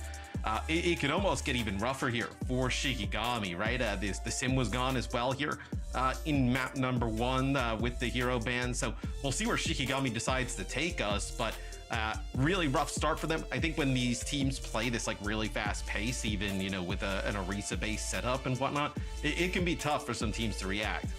Riker just is one of those tank players as well that has such a deep hero pool. I feel like even if you are going to be targeting down a ban onto the Wrecking Ball, Riker can pull out anything else, and that's what makes this Timeless team so scary. Even just taking a look at their last weekend, how many different support composition duos did we see? Like Ana Lucio, Moira Lucio, like it was a lot.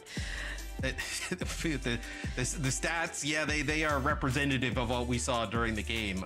Timeless, I know the damage output's not, you know, crazy different, you know, in terms of these teams. It's a little bit more in the healing, but just Shikigami, you know, 11 deaths. It's basically winning what, 2 fights throughout the first 2 rounds. So Shikigami, I think, needs a lot of work going into map number 2. Hopefully they're able to find a map that's going to suit their interests the best. But as you pointed out, now that they have banned out the ball already, they can't do that for when they're looking at the rest of their map set. And so where do you actually go from there? Look at the viewers, Timeless favored too. The people have spoken. I don't even, like, where could you go that, now could you play like a Esperanza, for instance, right? Because also they didn't really even run that much Lucio.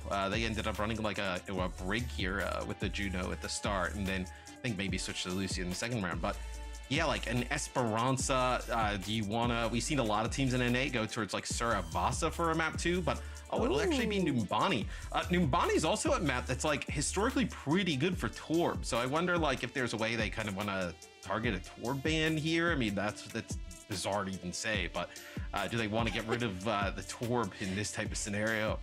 The Torb ban. I can't believe that we have had 1 weekend of hero bans, and already we're talking about wild things like a Torb ban. Somebody who can't be trusted got control of Krusty's pipe. We got a hit of it, and then all of a sudden now the Torb virus. Yeah, they just spread it all over the globe at this point. Where, yeah, we'll see what they do in terms of bans, right? No, Numbani, Winston, Diva, historically pretty good. We saw some Hazard, last week, but we saw a lot of Tracer play here too in North America when we saw Numbani. So we'll see if that comes into play. So it's actually Shikigami going with a Hazard ban, and then Timeless getting rid of the BAP. So quite interesting. So no Hazard in the mix, right? So this opens things up for like Ball and Winston based setups. And then with BAP gone, like on defense, you're looking at like what, maybe on a Brig type of compositions if you're going to play with that Winston and, you know, potentially Gen.G. Yeah, I agree with you on that one. I'm interested because I feel like the Hazard, granted, we haven't really seen a whole lot of Numbani. It's only been 3 instances between last weekend and then in EMEA today. But I think people are still figuring out what is going to be best to run on this new version of Numbani. Baptiste makes a lot of sense if you want to be able to play around the high ground, but the Hazard ban is so interesting to me because that's not the first hero that I think of when I think of Numbani. I still think of dive heroes, but maybe that's like my Overwatch 1 brain. No, it's totally still a thing. I mean, you see a deal with Shikigami, right? They're going to go with a Winston-based setup on defense on a Brig. So on a Brig, really good here. You need the Brig to protect the Ana. The Ana can kind of heal everybody at range. They'll actually ditch a Sojourn here and go with an Ashe. So we'll see what Timeless decides to do. Timeless could also bring out like Ball Tracer with maybe like a Sojourn type of composition. That's totally viable here. Just kind of play those flanks, try and be a nuisance to the Brig and Ana up top. He's keeping us on our toes right now. He's actually just cycled through the entire roster. I think he actually just threw a dice, and whatever number it landed on is going to be the hero that he plays.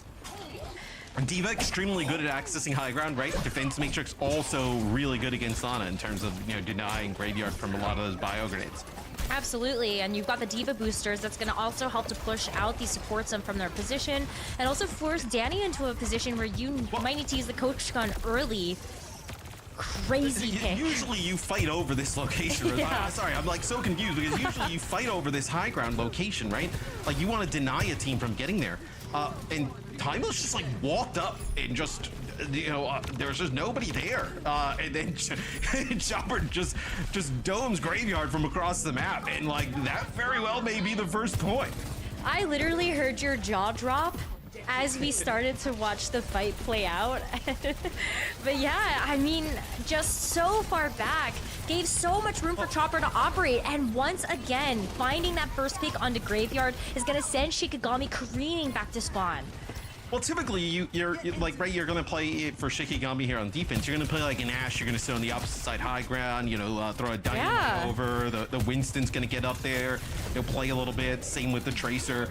And like Timeless just turns the corner, and like Solo looked like they were jumping up potentially, but there was like nobody there. It didn't look like there was any type of damage exchanged, and that is about as fast of a point A take as you can get there for Timeless. And with that take, Rose, you're actually gaining a lot of progress here with the payload. I mean, you see they're just pushing Shikigami back into this choke.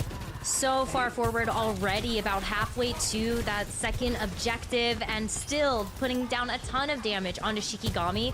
Riker finds a big pick onto Drunk to be able to open up this fight, meaning that a big piece of this dive puzzle is now gone.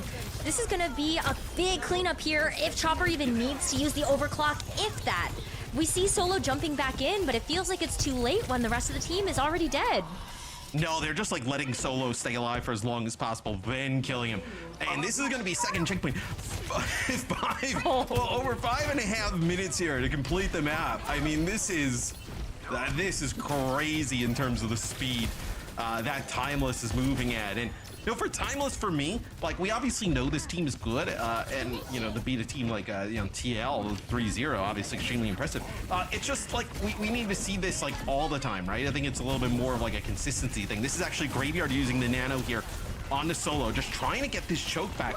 But Rose, Timeless doesn't have to use anything. Now they have the orbital right, they have their sound barrier, they can push right in. Yeah, and Solo's already pushed so far back. Gives space for that orbital ray to go for the rest of the team, but doesn't even get a chance to use the primal rage as Chopper look at the kills in that assist as well to make sure that this is just a clean team fight win here for Timeless. They even put the sound barrier on top to make sure that nobody actually gets taken down in the process, and they still get to hold on to 2 ults here. Yeah, Solo tried to put a lot of pressure on the Lucamino there, but it was really nice peel from Riker to be able to kind of keep that Lucio alive.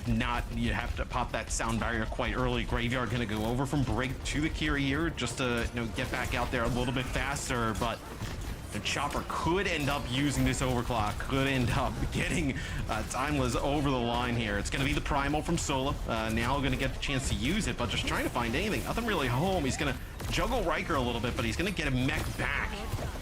Oh, as soon as that Primal Rage ends, it just leaves the door open for Chopper to use the overclock without the threat of a Winston in his face. And that's 2 kills for Chopper, make it 3. Another one is going to be a clean team fight win here for Timeless. And 4 minutes, Matt. 4 minutes left. I mean, they must have something to do tonight.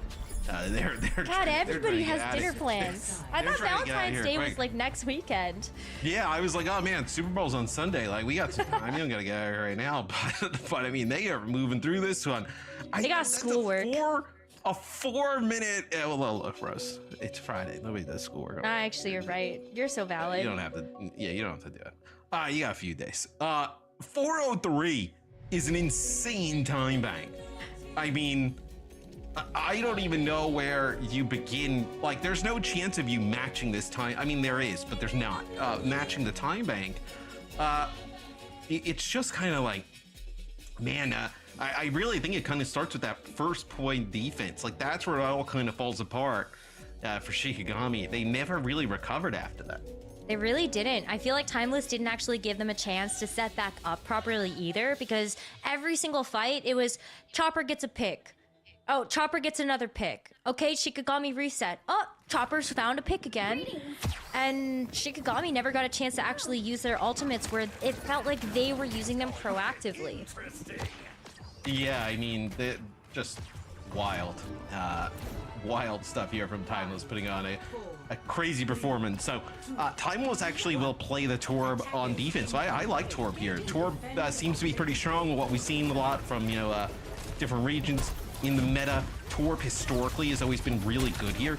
Can deter flankers, even kind of give a little bit more support to, Lucamino and Squid. And without they're not going to be playing like a Brig, right? So they're going to be relying on that Lucio to help peel for the Juno and then also the Torb. The turret doesn't just deter the Gen.G, but it also deters this Echo. Look at how much more difficulty Danny's gonna have to actually access that back line, which is something that he would love to be able to combo with Solo on this D.Va. And in fact, Danny is already very low. Has to back off, get a little bit more healing here from Graveyard, while Timeless stays set up on this high ground. Riker is on it, sees that Drunk wants to try to access his high ground, and says no, absolutely not. And this is how you're supposed to play the high ground, right? You get this like crossfire set up. Like that's why Torb is such a nuisance here, like you mentioned. You just see like this like off angle. That's a hammer. You just see this like off angle you're able to play, and typically you need 2 DPS to do it. With a Torb, right? The turret can kind of play a little bit of an off angle. You can fire from that different direction, right? Create a little bit of a crossfire, especially here in Numbani, devastating through some of these tight chokes that the offense has to work through. So. That's the first push here for Shikigami. They're moving up to the high ground. That's a bio grenade that goes in. I believe Riker actually eats it, so now you're gonna have to back out. You have the Nano here, though. Nano for either the Echo or you have a lot of good Nano targets, right? The Gen.G, the D.Va, or the Echo. It'll actually be the Gen.G who gets the benefits of it, and you lose the Echo straight away. And look at this, Drunk can't really find much of anything. That was a boop away by Lucamino to make sure that Drunk actually couldn't close the distance with that blade. And so it feels like after that dash is gone, Drunk just stops finding any sort of value. Timeless once again hold firm defense of this first point. And after we see Shikigami use, whoa, a duplicate here also? Matt, that's 3 ultimates that they threw at this point. I think they feel like this is winnable, right? They have some players coming off of spawn. They get rid of Lucamino, who's got that sound barrier, because they know the orbital raid just came out. So they think that maybe they're potentially able to get a win out of this. This Riker will get D-Max, he'll get finished off. Lucamino coming back off of spawn now. That's going to be 1 tick here for Shikigami. So you use that big Echo ultimate there towards the end. You get that kill on the Lucamino. Now you feel like there's a little bit of action, but look at this sound barrier. Chopper gets across, has the overclock. This could be massive, trying to connect the few players. Spots, Solo here. Can they get the kill after the D-Mech? It does not look like it. It looks like Solo gonna get back in a mech, which is huge. Oh, really big there for Solo to have that mech back, but not before Chopper actually gets healed back up to full. That's kind of just the big raid boss that we're gonna have to see Shikigami deal with. But the payload does unlock. That first point is captured. And Shikigami finally get a chance to start building up some momentum. Timeless has made a couple of swaps as well. Riker over to the Doomfist. Do you think this is gonna stick?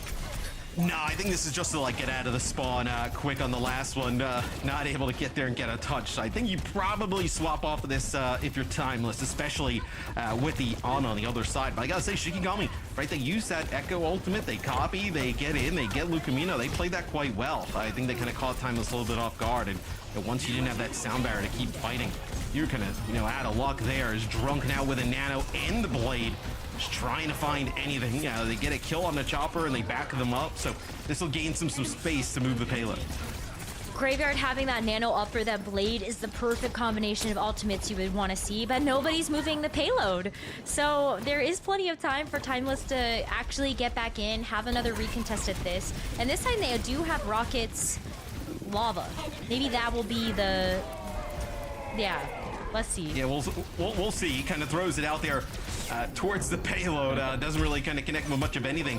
But Squid finds 2. It's actually 3 players moving on a flank here for Timeless. So they're able to connect with just about everybody on that flank, push everybody here towards, I know, some of that Molten Core, and this will be a stagger here on the Solo. So for as good as Shikigami did, being able to unlock the payload, get it moving around that first corner, and very close to moving around the second corner fully. They're now below 2 minutes with double support ult on the other side. They have a uphill battle here. Especially with where that card is as well. This is a perfect place for the defense on second point, and Timeless are well set up with Chopper having this overclock ready. But Drunk sees him in his sight lines, wants to make sure that that dynamite damage is going to stick, and wants to take Chopper out before Chopper can hit this overclock. Tough going though, because you do have Lucamino on this Lucio that's able to help position Chopper into a better angle. So here's the overclock now. Can it actually find any value as Chopper is hunting for this Echo copied Doomfist? Danny gets taken out here, and there you go. Chopper's found his number. Yeah, Solo ends up trying to use the self-destruct to get a mech back on the high ground, and it does not work out. And we can see from Drunk's POV, like every time he turns that corner, there's just damage coming his way. Is Solo gonna go over to the Queen here to try and counter some of this Doomfist play? As I thought they would switch off the Doom. I actually don't even think Riker's died, since switching over to the Doom. Yeah, so no chance. May end up, so may end up switching over, but may not end up needing to, right? Because they may end up just winning the game. But you see their Chopper seems to always be fully charged up with a railgun shot. Drunk just walking out of spawn, just taking that chip damage. Nobody can respond, and this is a really weird spot for Shikigami. That's going to be a rally, but they're going to be able to disengage from this. They're going to be able to just run.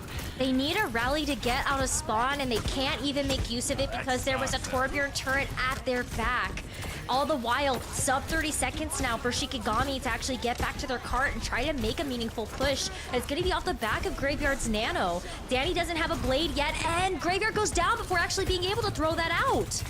Yeah, and it's the sound barrier from Lucamino on the other side, right? So no Nano being able to use. They're trying to put pressure on the Chopper as he's really just putting down a ton of damage.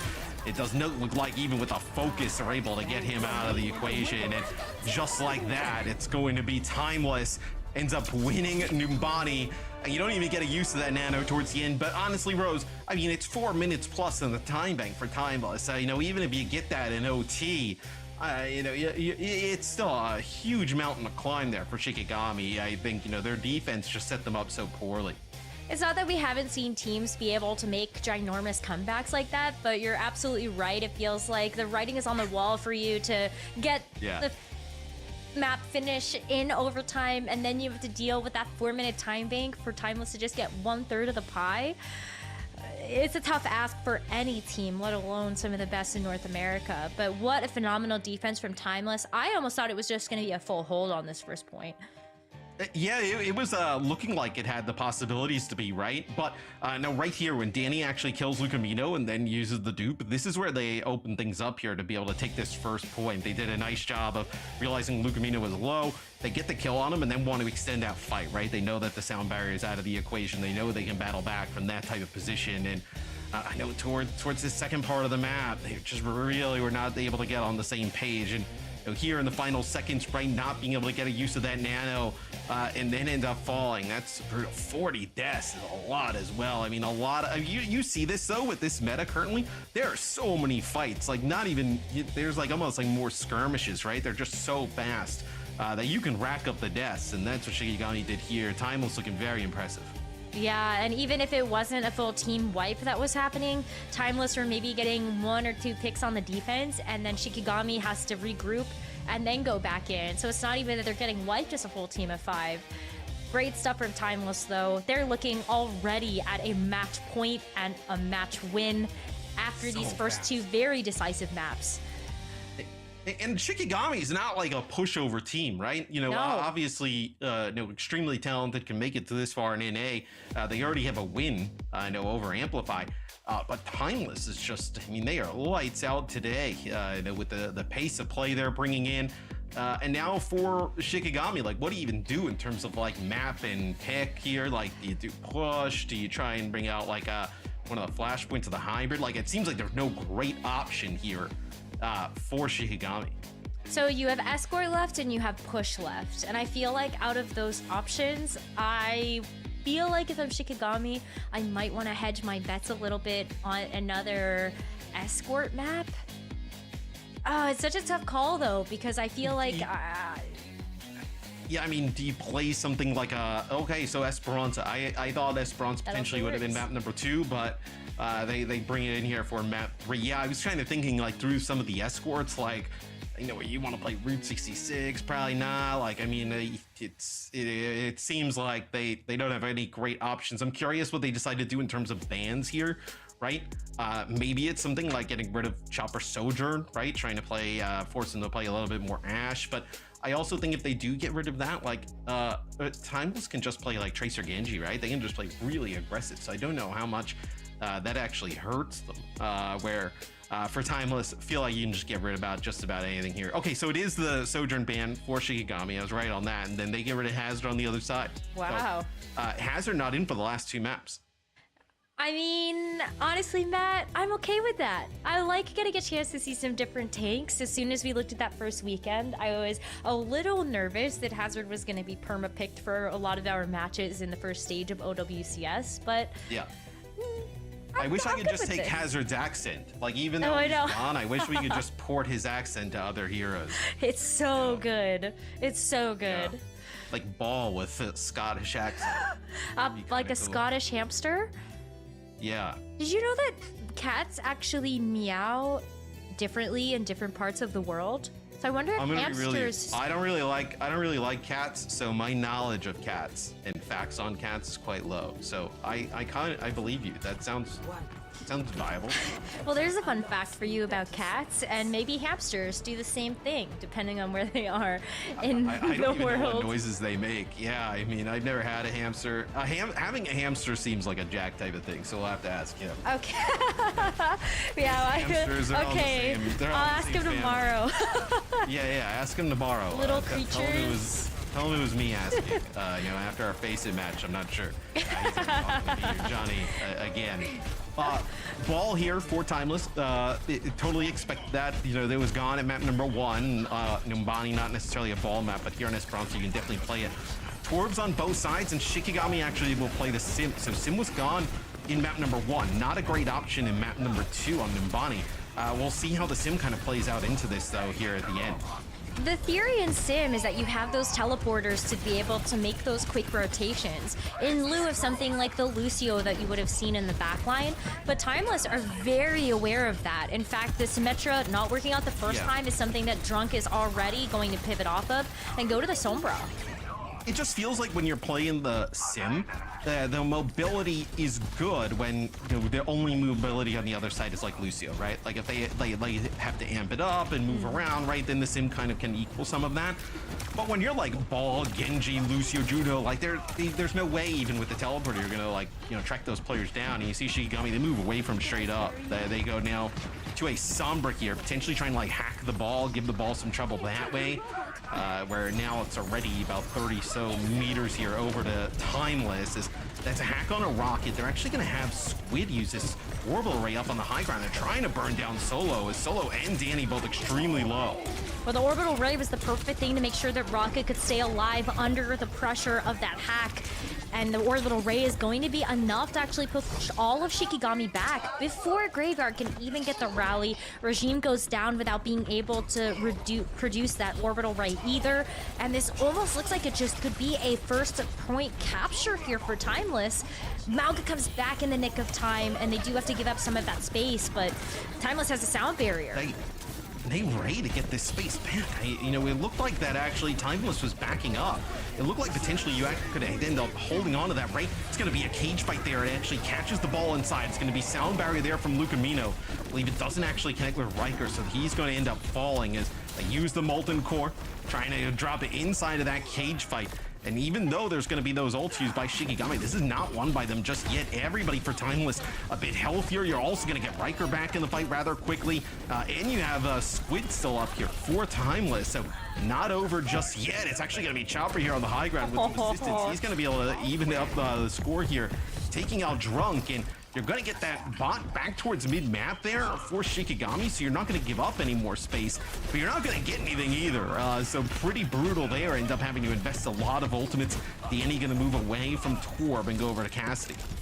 Chopper has been so annoying on this Torbjorn, and it makes it even more difficult for Drunk to be able to find that angle, but finds the drop down to be able to land this EMP, and Graveyard gets the follow-up to make sure that Lucamino, a big mobility piece here for Timeless, gets taken out instantly. Almost a full team wipe here as you still see Squid trying to survive against the hack of Drunk, but eventually falls down to the dust. Shikigami starts to make a bit of progress of their own. Investing EMP seems like a pretty good response and just a good reward. Needed. Yeah, it was absolutely needed. I mean, if you don't EMP there, they end up getting orbital ray. They push on into you, and you're just screwed. So The EMP there from Drunk, really good timing, connects with a few players. The blade goes for absolutely nothing there from Rocket, and then denies Squid from using that orbital ray. And, you know, you get Shikigami a lot of space. I mean, they're almost close to tying this one up now, but Solo gets quite weak. They're actually going to push straight up into this. They're actually going to use their own orbital ray, push around the corner, but Shikigami doing a nice job, at least for now, keeping Solo alive. They do end up losing Graveyard. They lose Graveyard, but they are able to even things up by getting that kill onto Squid. Not before Timeless are able to keep putting this into a player advantage for themselves, where you see Chopper still holding on to this Molten Core. We're fighting over the mid in the cage fight. Molten Core could be a good response to this, but with the Orbital Ray being invested into this fight as well, there's just way too much damage. I mean, yeah, you're gonna win that one. I mean, it'd be difficult to not win it there if you're Shikigami, right? Cage fight plus orbital ray. Lucamino getting close to beat, but doesn't actually get it at the time. As Chopper's gonna go over to the Qadsiah now, as well as they've given up on the ball, going with the Orisa. And that's going to be Shikigami really off the back rows of 2 fight wins, right? It was that one where they used the EMP to deny that blade. They get the high ground. And then that fight, the only 2 fights needed to end up taking the lead here against Timeless. And now with another EMP, this seems like it's going to almost assure them this lead. Even though they have to fight around this corner, Shikigami are going to play this patient. They're just waiting for Timeless to go around the corner, go into position so that Drunk can actually hit this EMP and have the follow-up of something like this High Noon. I almost feel like this High Noon is sort of like a sheepdog trying to herd everybody into a small room for Drunk to hit the EMP. But at the very least, it's delaying some of this time off the clock. Yeah, and you see Lucamino knows that there's an EMP on the other side, right? So trying to play in position where not going to get hit by it, and he actually does a nice job there by Lucamino. EMP comes in, it's a sound barrier in response. Rally used here by Graveyard, so it's not like Shikigami wants to back up completely. They're trying to get around the corner. It'll be a Terror Surge, get another Fortify here from Riker, wants to stay up. So Rocket does get hacked, ends up having a blade here to use potentially. And even with that hack, he gets hacked twice in a row there, Rocket. So gonna be denied using the blade in this fight. That may actually, in a weird way, Rose, end up helping Timeless. You probably end up using the blade there if you are Timeless in that type of situation, especially with how much time's left on the clock. But the double hack from Drunk on a Rocket does a nice job shutting it down, but they're not able to get Rocket out of the fight. He's still there doing damage, and now has a blade here potentially to take the lead. Blade combo with High Noon, and you also have the Orbital Ray. That Gen.G is going to be almost unkillable if set up in the right way.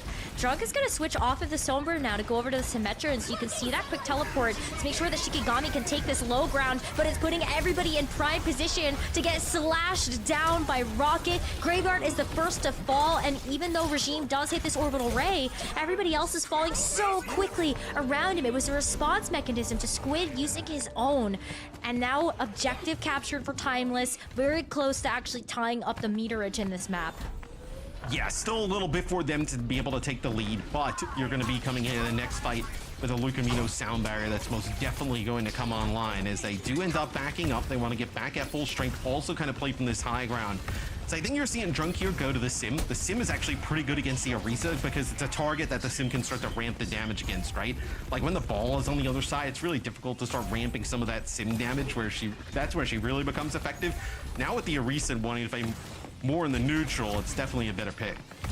But Orisa has that Terror Surge, and so while you would love to be able to have the Symmetra at close range, you don't want to get too close because Riker's just going to be able to lock you down with that ult. Lucamino also has a sound barrier, so Orisa is going to be even more unstoppable if you just get too close. It's going to be a patient waiting game, though. Who can actually get the most damage down first before Riker spots an opportunity to actually walk at that backline? Solo is also squaring up, trying to find a place for that cage, and they're almost using this teleporter like a bait and switch.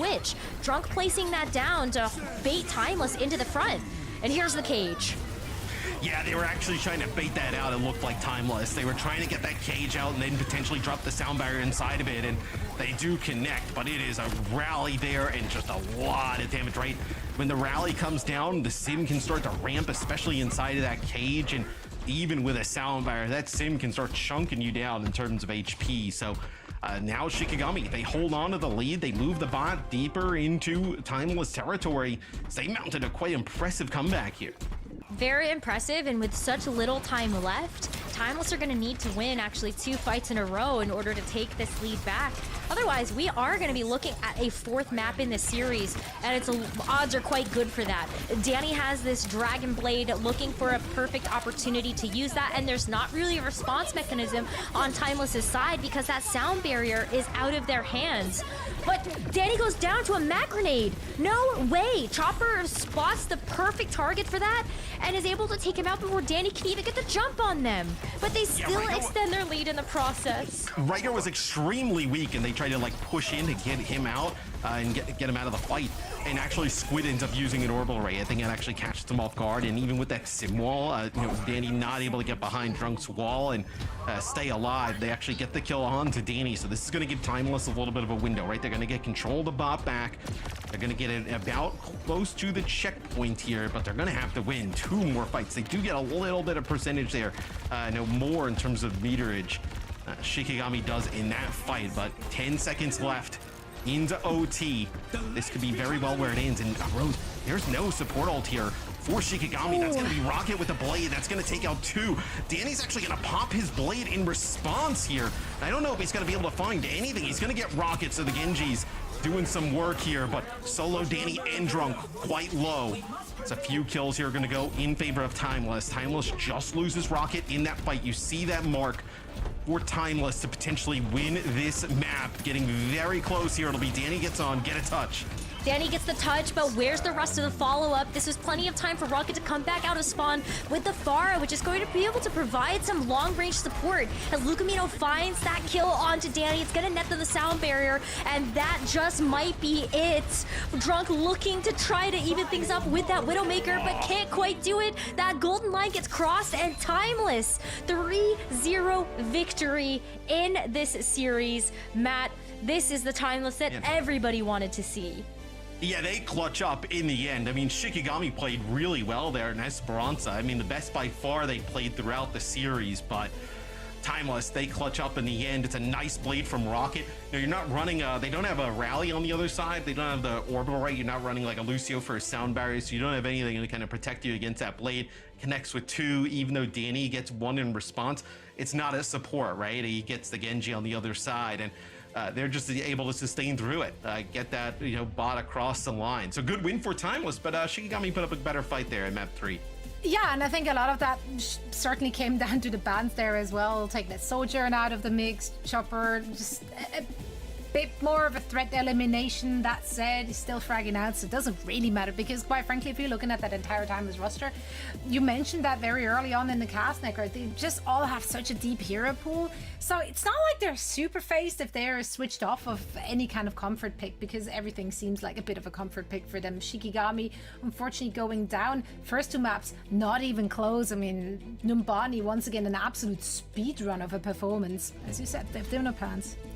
Numbani's a throwaway for me. I mean, yeah, that never happened. Like an Israel so fast, it doesn't matter. I mean, if Shikigami played like they did on Esperanza and some of the other maps, I mean, this one could have been, not seeing the outcome would have flipped, right? But it would have been, much closer representation of a game. Where Numbani, I just kind of chalked that up to like, hey, Timeless just, ran through him, and no answer, just kind of never able to build some ultimates, kind of throw that one away. But Esperanza in game number 1, right? Esperanza looked really good. Game number 1, they won a few fights, but still, Shikigami can build off of this, I feel like, but Timeless looks great. I think something to take away for Shikigami is maybe think about the Sombra as a more standard pick in your hero lineup. I feel like Esperanza was as close as it was because we saw Drunk get some really impressive hacks on the key targets, and then the EMPs were just beautiful. I love that still to this day, EMP can be a big fight winner for a lot of teams. I mean, I generally love how much of a difference maker Sombra can be. We've seen that already last week as well. Phone was playing quite a lot of Sombra, so much so, in fact, that it was a respect ban at the end of it. I hope for that Torque ban today as well, Necro. Dude, I hope that you would speak it into existence. Alas, just gotta be player of the match is Chopper. Even if you take the Sojourn away from him, it doesn't matter. Chopper's fragging out regardless. I mean, you see the type of play that he can bring in on the Sojourn, and if you think even back to the Team Liquid game, right? Like, Chopper was unbelievable, right? Yeah. So I think this Sojourn's going to be a ban. I think you're going to see a lot of other teams go towards, but it's not like he can't play anything else. I mean, Exactly. the guy's just sick on so many different heroes. So for me, Chopper has been the difference maker for Timeless so far in this season. Really, the game that they lose, like, he doesn't have the best sub game, right? So it seems like as Chopper goes, this team goes. That's right. Well, another big difference maker is, of course, their main tank. Riker has been showing us a lot of different looks, and he will be joining us for an audio-only interview. So, Riker, I hope you can hear us. First of all, congratulations on the dub with a dominant performance. What was your prep looking like hanging into this, knowing that, at least in the European region, the meta has switched up significantly already just within the last 4 days? Thank you. Honestly, there was really minimal prep. We just made sure not to overthink it, I think, like other matches like Liquid versus Amplify, there's obviously like some favorite for Liquid, but if they get nervous and they like overanalyze, they're definitely going to choke that one. Riker, I gotta ask, what the hell's going on with the tanks at the moment, right? Last week it's like all Hazard. This week we see a lot of Ball. We're seeing Orisa coming back. What's the state of tanks, at least in your opinion? Honestly, I think with the 5-man roster, we really like to play to our strengths, but we also have that flexibility as a tool in our kit. So I really think we play towards that, and it's pretty easy so far. Yeah, I mean, Riker, you guys look amazing. How has it been kind of coming back into this OWCS season with a lot of players that you have had so much experience being able to play with in the past? Does that give you more confidence? Yeah, I think having a familiarity with the roster that we have right now, like we found our supports, and I really think that they're some of the best in the region, and I look forward for our forward matches. Right on that. Well, we're gonna let you head to celebrate or whatever else it is you're doing. I know you only have one match this week, so I'm sure you're gonna go back to prep for week 3. So that's it from us. Thank you so much for joining us, and best of luck in week 3. Thank you. Appreciate it. Right. I thought you were going to tell me to go to bed. I was like, it's 6 o'clock. I was like, who the hell? Honestly, I don't know where my brain wanted to take this one. I was like, go to 2 dinner, words into the sentence. I'm like, I'm not sure what I'm trying to say here. That's just a very non-native moment every once in a while. Also, quite frankly, my days are very long. Keeping focus for what this is now, the 4th match, the fourth best of 3, that's not easy. But I'm not doing it alone. I have all our lovely viewers joining me for the ups and downs of OWCS. Let's take a look at our standings. It's been an emotional roller coaster to just watch it. I don't even want to know how it is to play it. If you're figuring out new metas, new teams, new everything. Oh my God, start the tweets. Team Liquid isn't in first anymore. Everybody panic. They're now tied. But no. They're just above the elimination line, Matt. Yeah. Right. Yeah. No, they're staving off elimination here. No, they're good. They're the headlines write move up themselves rather quickly. Timeless though, putting themselves in a good spot. I think a lot. Rad Esports gonna be tough. SSG, Nightmare. They're you got to win these games, right? Against like Shikigami and Amplify and teams that you kind of think you have a little bit of an advantage over, right? So that's where last week we kind of were like, man, that loss kind of stings, right? Because you got that win over Team Liquid, which you expect a lot of other teams won't do, right? Yeah. But still, to be 2-1, still got to be pretty happy if you're Timeless. Indeed. I just, again, yeah, it never goes away. The circle of misery will remain even if Dallas Fuel is gone. That's all right with me. But I do like how up in the air everything is. Like, we've seen teams perform fantastic one day, atrocious the next day. Where do they really stand? It comes down to so many different things on match day, so that's good though. So that means there is no freebie in the mix, there's no clear bottom feeder in any of the regions, which makes it interesting and exciting. And I hope that's what we're gonna see from our next game. SSG will be taking on Amplify after a short break, so don't go anywhere, you don't want to miss it.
Start your climb to OWCS by joining FaceIT League. Gain competitive experience in weekly FaceIT League matches. Rise to the top in divisions balanced for your skill level. Learn more at fce.gg/s4.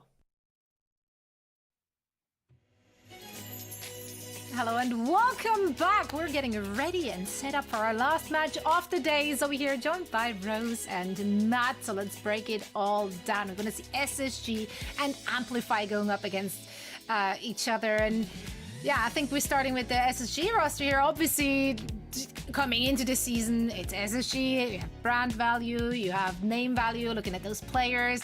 And their opening match looked incredible.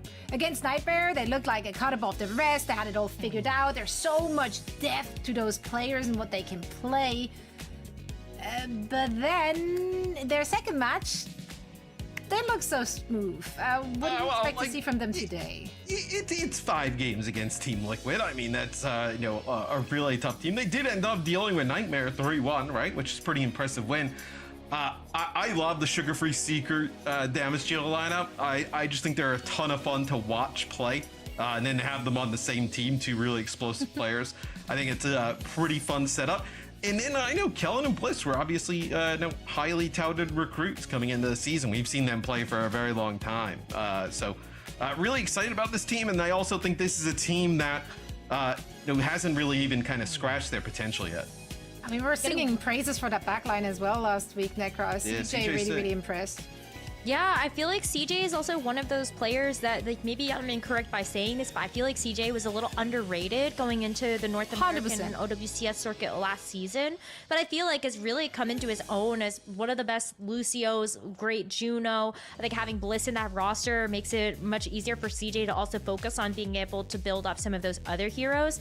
But how is Amplify going to stand up to this? I look at this roster, I get very excited about a lot of the players that are on here, but I also think that in comparison with name recognition, they are not as known quantities as what we're going to see on the side of Space Station.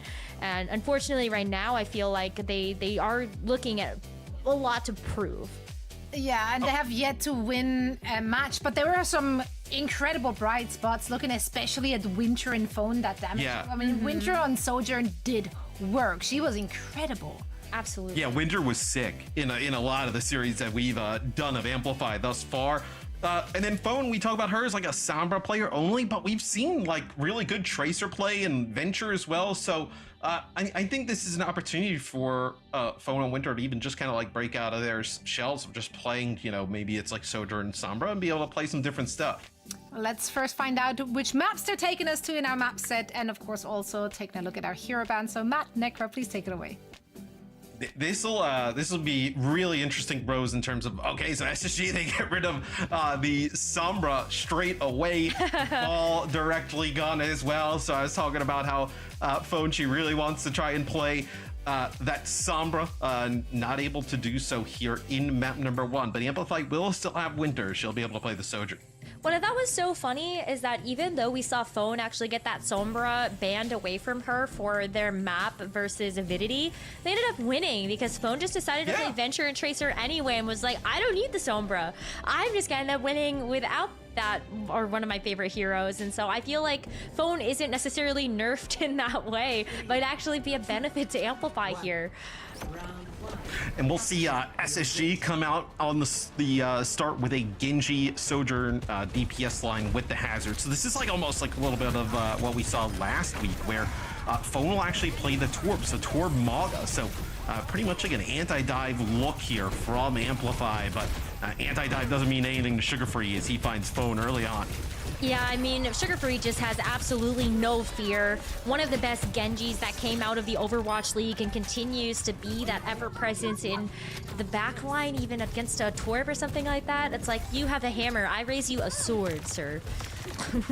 One of the hardest parts about dealing with SSG is just how versatile Sugar-Free is, and then damage dealer role as Phone is a rough start for her. Gets picked off by Seeker, nothing she could really do there.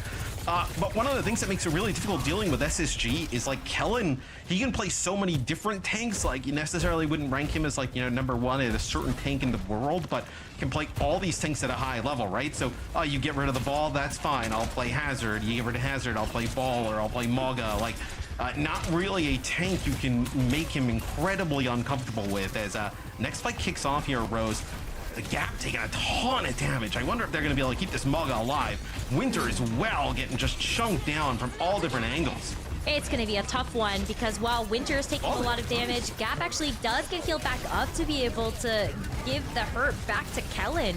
And that might just force out a couple of ultimates here or just a disengage from Space Station. They do give up the flip, so Amplify is able to take control of the point. But Space Station gets to come back into this with 3, 4 maybe?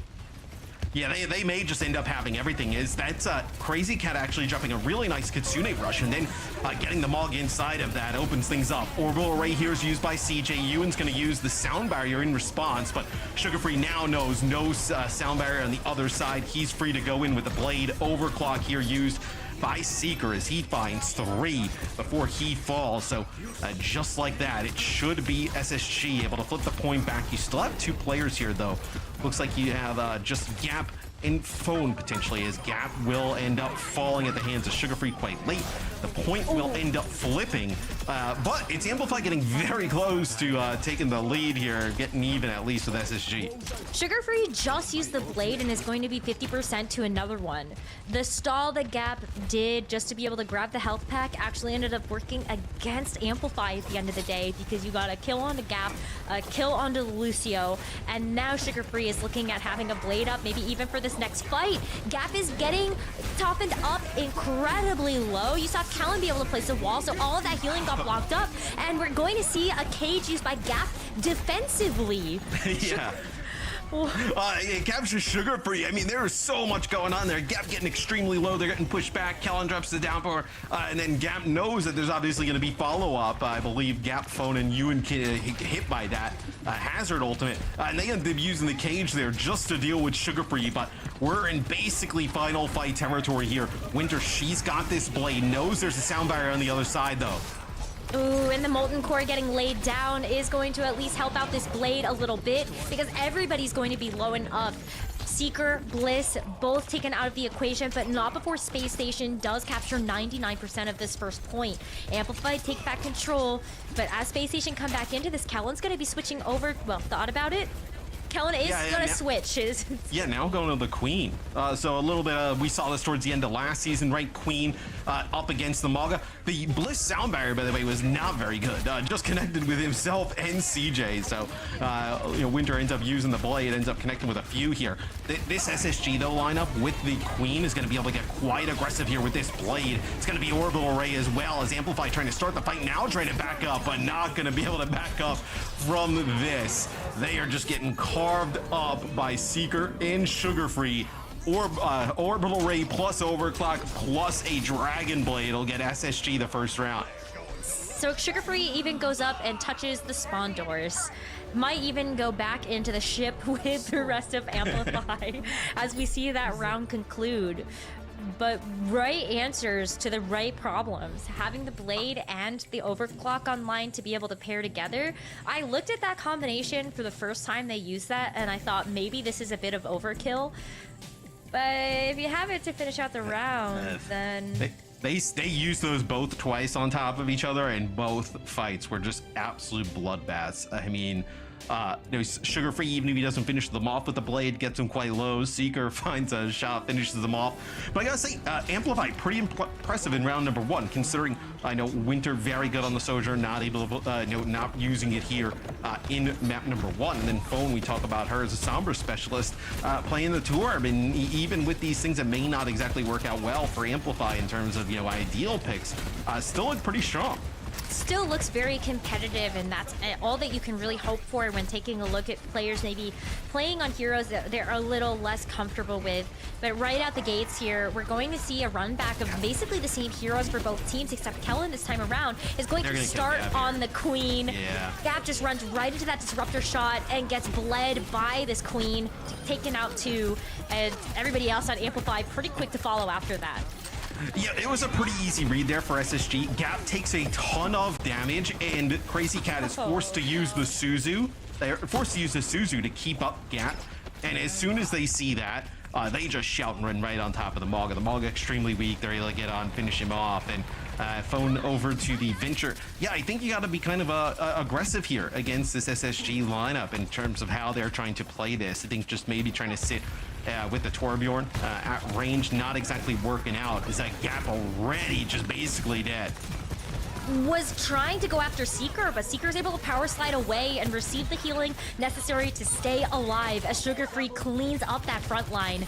And once again, Amplify goes back to spawn, and without Space Station having to invest any ultimates yet, they're at the ready here at the doors. I mean, they're just the Mog is taking so much damage on the way in, where you take a look at Gap's HP. It feels like, you know, maybe some shotgun shots from the Queen, and then Seeker with a charged railgun, but the Mog is just losing all its armor right away. Ewan actually falls there. He's getting very close to a beat, but not able to get it off there, as that's the orbital array. They push on up. Sugar Free just trying to find even more kills in the spawn. No dash to get away. You're going to use the deflect though to move back towards the choke. Well, we got a chance to see the Blade and the Overclock in action together on the first round of Lishan. And as we look at Space Station Gaming approaching 80%, they get a chance to show this overlay of DPS ult again. It's going to be Sugar Free up to bat first with the Blade. Seeker may not even need to hit the Overclock, but does get a chance to use it at an angle. And that's after we see the Suzu invested by Crazy Cat. The Rampage to follow it up. Space Station know that the win is in their sights, even stops the Lucio at the doors as Bliss sends him over the edge and touch the spawn doors again. That's going to be the round completion and map for Space Station Gaming. 2-0 on Lishan. I don't think Amplify touched the point. And Amplify, you know, they looked good in round number 1. Round number 2 was a completely different story. I mean, just absolute domination there by SSG. Just touched the spawn challenge. They were extremely successful in that. As look, I mean, when they have you trapped in that type of situation, there's nothing you can do. No, especially when Sugar Free and Seeker are playing like that. I mean, just playing lights out. Even though we ended up seeing a flank get attempted by like the Venture Lucio combo, just trying to send anybody to access the point from the back way, Sugar Free was there. He's like, I know what you're trying to do. So he actually ends up dashing over to like the side corridor, make sure that there's some shurikens getting sent that way, just so we see Amplify not get the jump on Space Station. But like, it's just so clinical, and I think that's what you would expect out of the Space Station roster. Yeah, and you know, the Sugar Free roster submission, LeBron James references continues to grow. This time submitted as the Akron Hammer, which I've never even heard LeBron James call the Akron Hammer. I also don't even believe that Sugar Free is from Akron, Ohio. What? So still continuing with the LeBron James references and memes. We'll see what else they can kind of throw into the mix. Yeah, I mean, look, if there was a team that I was forced to go to like a bottomless brunch with in NA, it would be SSG. I think they'd be good. Yeah, they'd be a good hang, I feel like, as we see some of the stats there. Yeah, I mean, what do you even do here if you're Amplify, right? In terms of the map selection, we talk about how Kellen can play all these different tanks. You don't really feel like you can find an advantage there. Maybe there's a map that they feel pretty good about, like playing the Sombra on, and maybe there's some things they could do in the support line to kind of help out. And then also Winter didn't really play the Sojourn at all in map number 1. So does she want to maybe just get that out of the series right completely? So we'll see what happens here in map number 2. But Amplify, a lot like Shikigami, right? Pretty tough draws for these teams early in week 2. I kind of wonder if you are Amplify, maybe you pick Qadsiah, and you try to ban out something that's going to protect your ability to play the Sojourn and the Sombra, if you really want to lean into both of those hero choices. The tough thing for me, and I actually think, you know, playing push, if you're a team that is maybe the underdog, it's like not the worst selection. The thing is that like if you lose that first fight, like you're cooked. It feels like you're kind of chalked, as the COD kids would say, that you're gonna win like, you know, 3-4 fights in a row, which is, you know, a tall ask. They go Suravasa, so Suravasa, we see a lot of teams in NA actually up to Suravasa game 2. So we'll see Flashpoint, which is a game type that's actually kind of risen in popularity, you know, since like last year and into this year. So a lot of teams opting to play it. We're seeing this in EMEA as well, and I think it's just the combination of Flash and Hybrid being in the same map pool. I think a lot of people look at just the excitement of playing a faster game mode type as something that might be more enticing than slowing the pace of the game down by having to play Hybrid. So I guess Survasa it is. Yeah, and we'll see the bans kind of come through here. So Amplify does get rid of the Sojourn, which is quite interesting because we talked about how good Winter is on it. So they want to get rid of it early on. So you take it out of one of your players' hands, right? Which he's excellent on it. But, you know, Seeker was just, clicking heads in the last one. And Amplify did play a lot of Kiri there in the first map. So that is gone here for SSG. Is they really don't seem to care to play it. Yeah, I mean, there's just so many other heroes at CJ and Bliss's disposal. You look at them maybe even wanting to go double speed with the Juno Lucio. We've also seen it on a Brig backline from them, on Dorado during their series versus Nightmare. And so I think just a lot of flexibility in that backline that CJ and Bliss really aren't bothered by having to make a ban that might hurt them. But definitely hurts Amplify. Yeah, and Amplify was using the Curie in a lot of like the Mauga-based setups, right? So does that force him to play something a little bit different here on Survasa? Without the Sojourn, they were kind of doing that. So maybe this forces like Torb here from SSG too, right? Where they were playing Seeker exclusively there on the Sojourn in map number 1. So a lot of changes here, man. I love hero bans. I think it's awesome to see so many different heroes now throughout the game, as opposed to just kind of waiting and hoping for a few months. Like, hey, maybe we'll see somebody coming soon. But it's awesome to see in between every game. I'm with you. I've been having so much fun trying to get like the 4D chess of how are you going to ban and how do we actually sub in or put pieces into our roster that don't get hurt by those bans. Anyway, so much more to unfold as we get a chance to look at the rest of the OWCS season with these bans in place. But let's go back over to the match. Matt, we've got this Junker Queen again for Kellen, and then Amplify actually going with that Juno Lucio backline with Phone on the Sombra.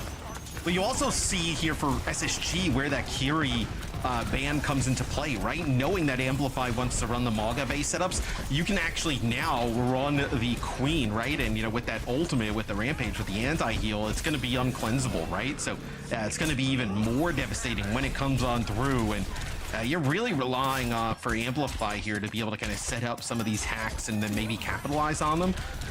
There's just not a lot of damage here to be able to do so, right? A lot of the burst damage potentially comes from the Sojourn as they chase out Phone as she falls, where you don't have the Sojourn in the game, right? You can't exactly burst these targets down as well with a Torb, so it's SSG off to a good start. They don't even need the Lucio either. You take a look at the Jungle Queen, and you're looking at the Commanding Shout as well of the Speed Ring on the Juno to be the two big sources of speed you'll rely upon. And so I love that call out, Matt. I feel like this was the perfect rock, paper, scissors that Space Station really wanted. And they're gonna give up on the Mauga completely. Amplify now moving Gap over to the Orisa, which is going to be able to fare much better against this Junker Queen. Yeah, but Kellen also has the ability to switch after this, right? So none of the tanks removed in the hero ban phase is, you just bully Kellen off at the point there. The Orisa with great survivability. So we have Deadeye here, seeing what you can connect with. Not able to get anything. It's going to be a spear spin there from Gap, just eating all of that up. As SSG, you're not going to be able to come in and contest this. I wonder though if you use like a late orbital ray here, then maybe come back and fight it. And potentially you would have if you would have kept Seeker up, but you end up losing Seeker. As Bliss and CJ trying to just desperately keep each other alive. Bliss decides to just give up his life, jump in to the players on Amplify. So Amplify goes to Orisa, they battle back, and they get a fight win. It's really good to have the Orisa as well because you can use that Fortify to deal with different like CC effects. You've got the Mag Grenade from Seeker, the Shield Bash from Bliss, and I just think that the Orisa is able to stand taller against a lot of that stuff. But where Space Station was able to hold on to the Orbital Ray, they are not going to be able to use it because of the EMP that gets layered on top, and Bone goes absolutely crazy with that ult. You have the Terror Surge on top of it, but Matt, I don't even think you needed that. Everybody walked into their demise. Nah, she's nuts with the Sombra, and that EMP is perfectly timed. So that gives potentially an opportunity here. That's just the flashpoint. For SSG, to take this flashpoint, as they're going to get up and Amplify to take the flashpoint. They're going to get up and tie it up here. Seeker over to the Tracer here just to get a touch. So Bliss will use the rally. A nice Molten Core here from Winter, though, trying to deny a lot of that space in the point. Oh, but Sugar Free is still going to be ready with this blade, but you want with this sound barrier, can that going to be the response that you need? It's going to be the sound barrier and the orbital ray, just the double support ults to be that insurance policy, because if you're in this position, if you're Amplify, you want to make sure that you have solidified this first flashpoint. Just having that one under the belt is going to make sure that you have a little bit of room for error heading into the rest of this map, but getting that first flashpoint, that should boost your confidence. Yeah, really nice stuff there from Amplify. So they're able to take our first flashpoint, and SSG making a lot of changes here. So once we saw Gap move off of the Maga, right, that's when you want to move away from, the Queen, right? Orisa, is pretty good against the Queen. Now, though, against the Orisa, you're going to see the Sigma come into play. So Sigma can constantly throw these shields, just do chunk damage, just kind of push that Orisa back. Where Orisa wants to be in the fray, it can be very difficult to circumvent this Sigma and his shield. The accretion is also going to be able to help stop some of this tricky business from the Sombra. If you're able to land the rock, then look at the cleanup that Sugar Free can use to follow up that damage. A very quick team fight here for Space Station, as they didn't seem to need anything to be able to finish up those picks. And what does Amplify do? Yeah, I mean, you know that graphic we have with the kind of circle of life with the teams, right? It feels like we need that for like the tanks. Like if one goes this and the next goes this, then we kind of have this like circle going around and around. I think Amplify will stay on this for now because they have this EMP potential setup, like that EMP plus the Terror Surge combination they used the last time, where SSG, I gotta feel like they're ready for this though, Rose. I mean, they have to play from a little bit of a safer spot, right? Maybe at least you're able to get your orbital array in. His phone goes up, trying to find the support. It's going to connect with CJ here. Nice job taking out that Juno. That Juno just gets so squishy after you end up using something like the hack, but the follow-up from Gap is going to be really what puts the stopgap into Space Station's attempt on this flashpoint. 58% is all that they're able to capture before Amplify sneak back control and start to work their way up to maybe a second flashpoint in this map.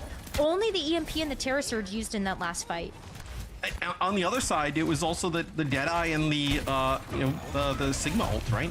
User, the Gravitic Flux. So you get two ultimates out of SSG, and it's a losing fight for them. That's actually going to be a hack that goes onto the Sigma. It's going to be an orbital ray plus sound barrier on top of each other, and Bliss, they're going to rally. They're going to end up trying to fight this, but it's not going to be a productive fight here for SSG as they rally plus orbital ray on top of each other, and they're going to end up losing this fight. Rose, they may fall down 2-0 in terms of flashpoints here. It looks like they're about to do just that. 4 support ultimates invested into that last fight, but Amplify are going to be the ones that get the better end of that trade.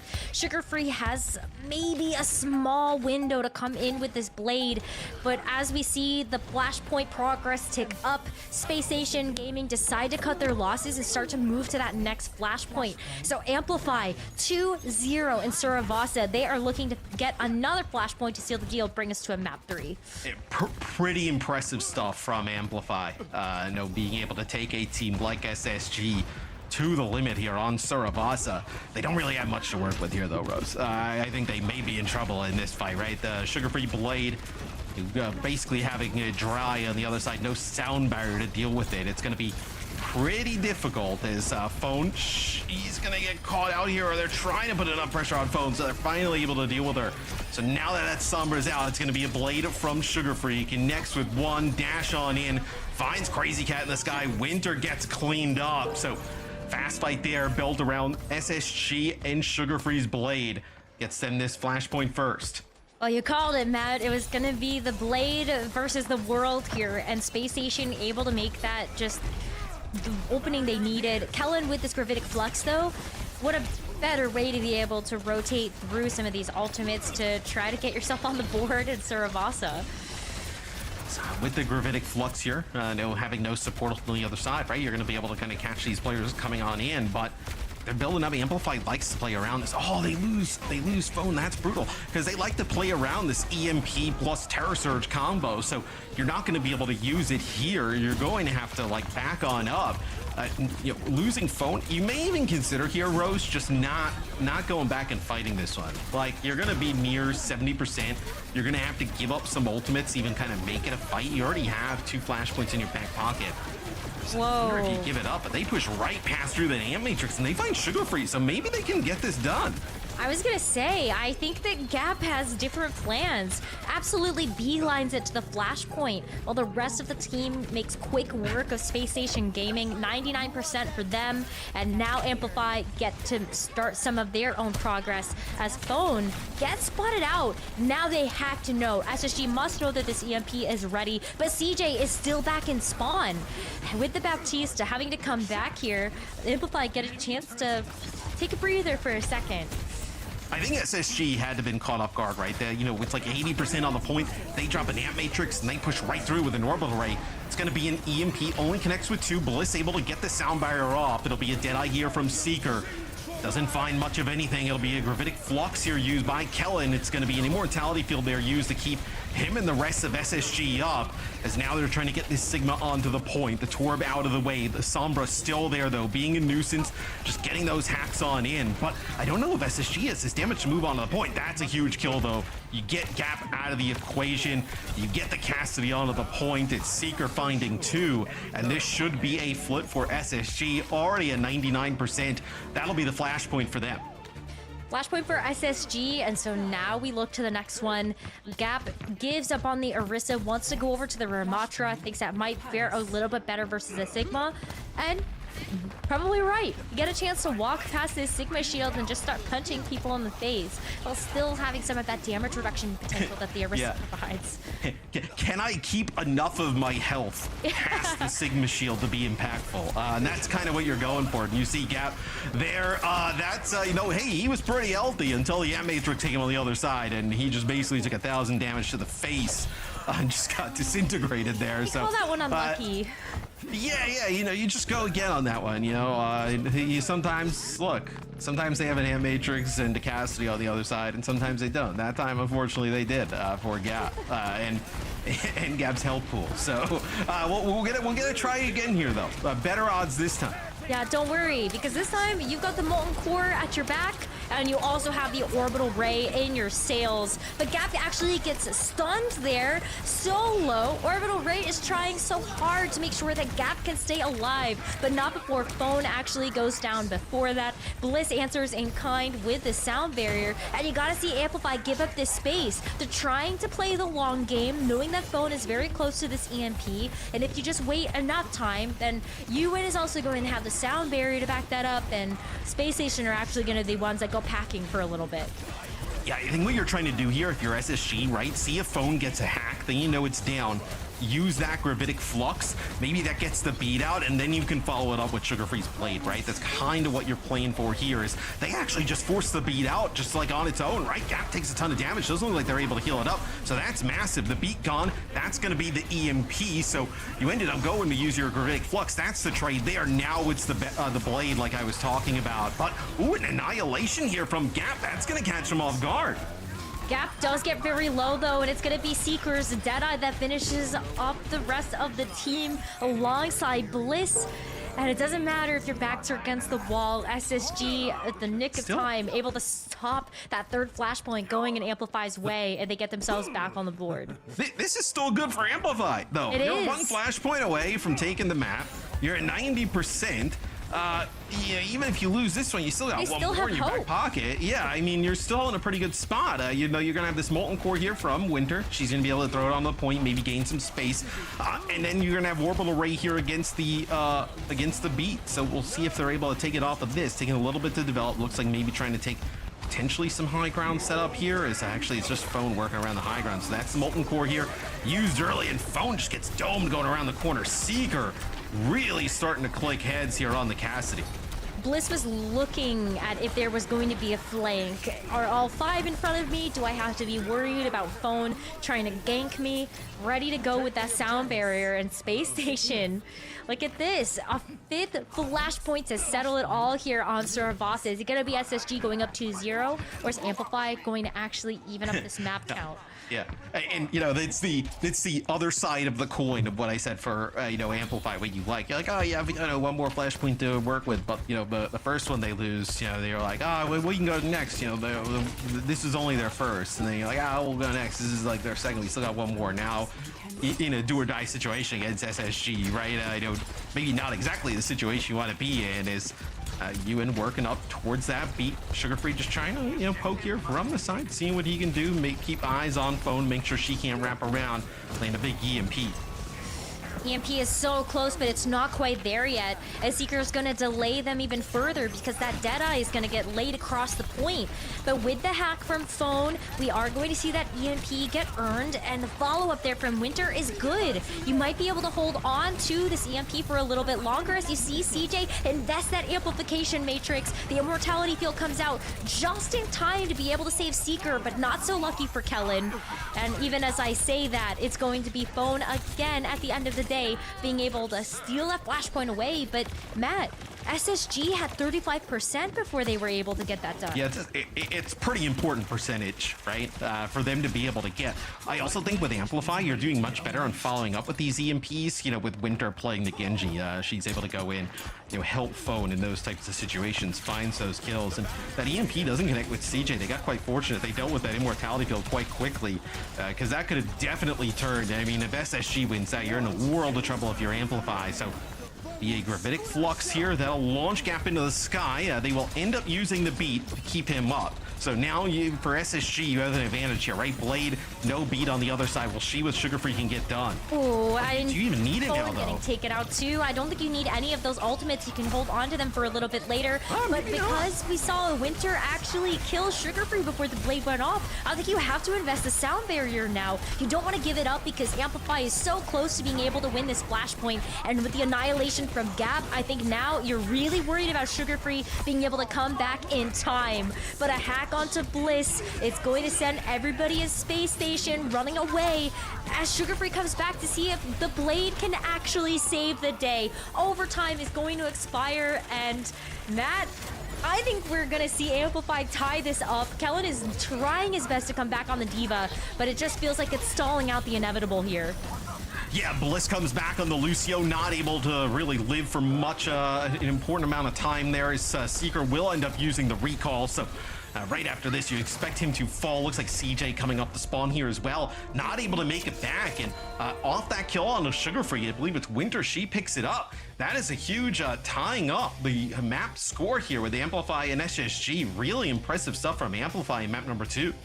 If Sugar Free had that blade, I do think that map looks a little different. But the fact that Sugar Free went down before getting a chance to pop that meant that Amplify smooth sailing as long as they didn't let anybody else fall.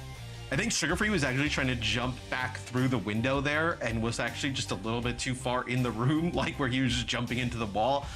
Didn't actually kind of clip the window and jump back up towards that ledge where the rest of the team was kind of playing on the outside. He just jumps in to contest, but really nice stuff from Amplify, right? This is, for this team, right? It just shows a lot of progress from week to week, right? Being able to take a map here off of SSG, especially when map number 1, did not look great. I know Amplify may be 0-2, but there is a reason why they even got a chance to be here in the first stage of OWCS, and that's because they were able to get through so many other incredible teams and the North American qualifiers, and they're still putting up a huge fight. So Matt, they totally deserve to be here. I think there's so many bright spots on this team, but maybe it does just take a little bit more practice and time together to make sure that you're actually working as well as you can as a team. You see, the stats so here, close. right? Yeah, incredibly even throughout map number 2 here for Amplify, going up against SSG. Amplify looking for their first win as well here in the stage. And yeah, they battled to even get into the stage here. Stage 1 of OWCS, right? So it's good to see. Look, you don't just get in and then you're just happy to be in, right? You want to make some noise. I've not won a series just yet, but to take a map off of SSG, it's definitely got a lot of people looking now. But we also haven't seen Amplify just completely lose outright. It was a 1-3 versus Avidity, and it was also a 1-3 versus Shikigami. And so they have those maps in them. They have that fight in them. It's maybe just about stringing a couple more of them together. Yeah. And the hero bans are a big part of that. Some are being banned outright. You can't ban it out again. So Phone is kind of in the home stretch now, being able to play the Sombra for the rest of the series. I mean, as Zoe would say, the talent is there. I know that's. Is that what you say, Pat? No, she said it at least twice this week. But she's yelling at me. So he's calling you out. Yeah, no, they're saying very, very rude things. But Amplify does have talent, and it is there. It's just about putting it together. I don't think they need to play this Sombra all the time. I really don't. I think Phone, like, we've seen her play good enough on all different types of heroes to be able to kind of move away from this. Curious what they decide to do here. So it looks like, at least here from Amplify's POV, they don't exactly want to play that like long range, like Sojourn type of play into Seeker on the other side. So maybe it's something like a Havana or a Route 66. We've seen Gap not really play a ton of Winston, right? So Dorado available. I think those escort maps could be where we see SSG take it. I was gonna say maybe Dorado, actually. Yeah. Because I feel like we haven't seen a whole lot of like Winston or Wrecking Ball play from Gap, but Kellen absolutely has a Winston in the wheelhouse. Probably could play ball if he really wanted to on a map like that, but then you actually do take out the Havana and the Route 66 away from a Sombra pick. Exactly like you mentioned, Rose. They actually decide to go with Dorado. So I wonder as well, like, do you play like some Widowmaker here, right? That's an option potentially for SSG, right? Seeker can kind of play that like long range. So we will. This also potentially forces Amplify to like play a like on a Brig backline, right? With a lot of Winston on Dorado. Those are the supports you would see, right? You're not going to see like a Kiri with a Lucio here. Don't really see that often. So Amplify got some things to figure out in terms of their support line, but I think SSG knows exactly what they want to play. Yeah, we ended up seeing the Dorado come out from SSG already versus Nightmare. We did see that Widow from Seeker, as you were mentioning, so I feel like it's just such an easy pick for them to make. But we are going to see a substitution come in for the Amplify roster. It's going to be Solos and coming in for Ewan. So no Lucio. I think you hit it on the head there, Matt. I don't think we're going to see Lucio this time. Yeah, Ewan does play a ton of Lucio for this team so far. So with the Lucio gone, actually interesting, we do have the ban. So SSG get the first ban, right? Because they end up losing map number 2. They get rid of D.Va. So D.Va's another alternative to like Winston towards the high ground. Hazard doesn't really have as much impact on like that verticality. So I think we'll see a lot of Winston. And then Amplify actually gets rid of the Brig, which is quite interesting because you would like typically want the Brig to protect your Ana. But now with no Brig in the mix, and then you sub out your Lucio, like what are we looking at here? Is it like double flex potentially? Do you have like a, is it on, I mean, if it's on a Lucio, you would have kept Ewan in the game, you would think, right? So maybe it's like, is it like on a Juno? Like we'll see what these teams decide. Yeah, it's tough because you get the subs before you make the bans. And I think also when I look at this D.Va ban, I feel like it's almost a protection ban from SSG. Just to know that you can play the Winston rather than putting it in the hands of Amplify to be like, no, actually you can't play the Winston. And so maybe Brig right, and they're kind of good with everything else, right? Yeah. SSG, like you want to ban Widow, like we'll play Ashe, we'll play Sojourn, like you want to ban Gen.G, that's fine. Like whatever else is gone doesn't really matter as much to SSG as it is their map pick. They did end up losing there on Survasa, so this will be a huge map for Amplify, right? An opportunity in a situation where they probably didn't expect, right? To be at a 1-1 series, an opportunity to potentially go to game point against SSG. That would be amazing, and I think just a huge confidence booster for this Amplify team.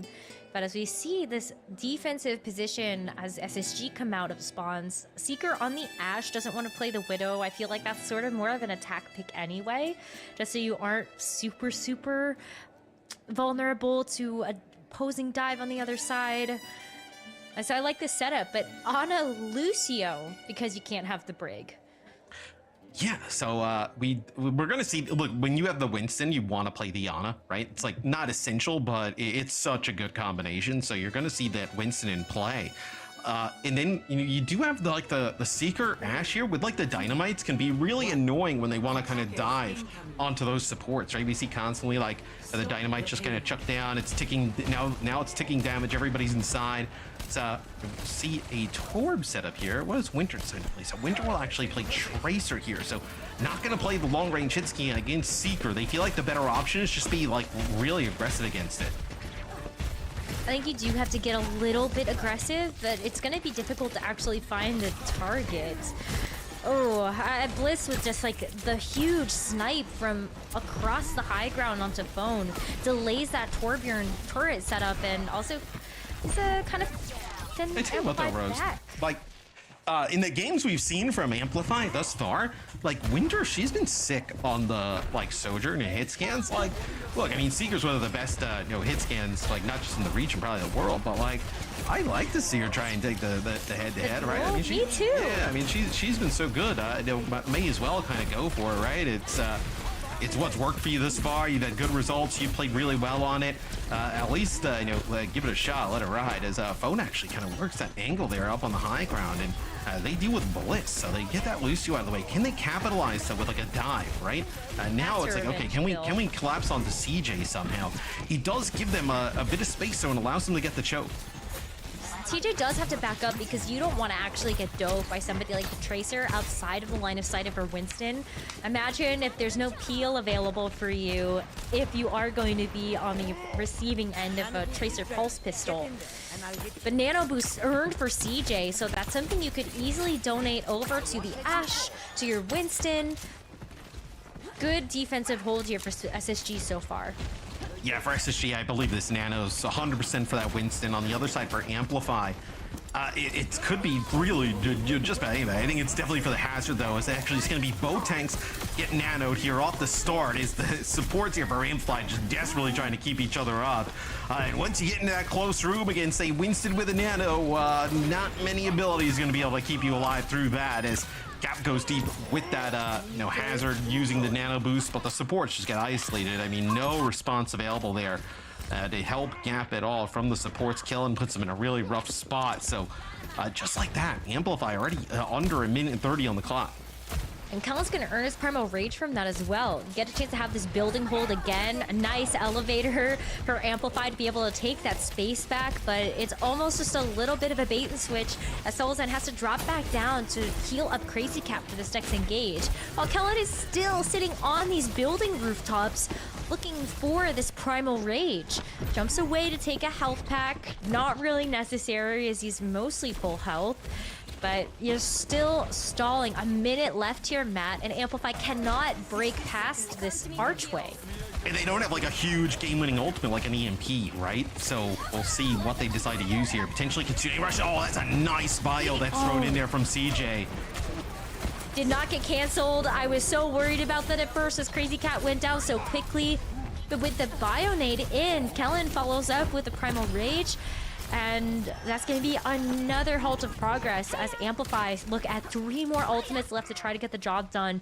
30 seconds, though, and that's not a whole lot of time to work with. No, I mean, the Molten Core not going to be as good here, right, as like a control map or a flashpoint. It's Winter.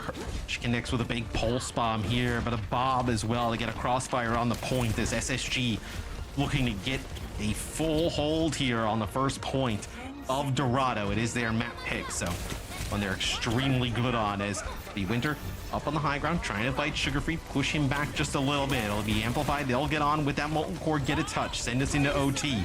So it'll be a Bob used as well. Downpour here comes on in, but it's a sound barrier in response as Winter misses that pulse bomb there onto CJ. CJ also farming up this nano quite quick. It'll be the nano here from Amplify. It'll be used onto Gap, but the pressure on the supports here of Amplify, it is so much. They're desperately trying to keep each other alive.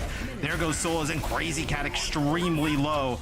So now everybody will fall. Nobody able to get a touch there for Amplify. So that is where the payload will stop. Does SSG get a full hold here on defense? That full hold was so clean as well. They just seemed to keep getting first pick after first pick. Amplify not finding the value that they would have wanted with their ultimates, and it comes down to just Kellen's smart positioning and choices with this Winston.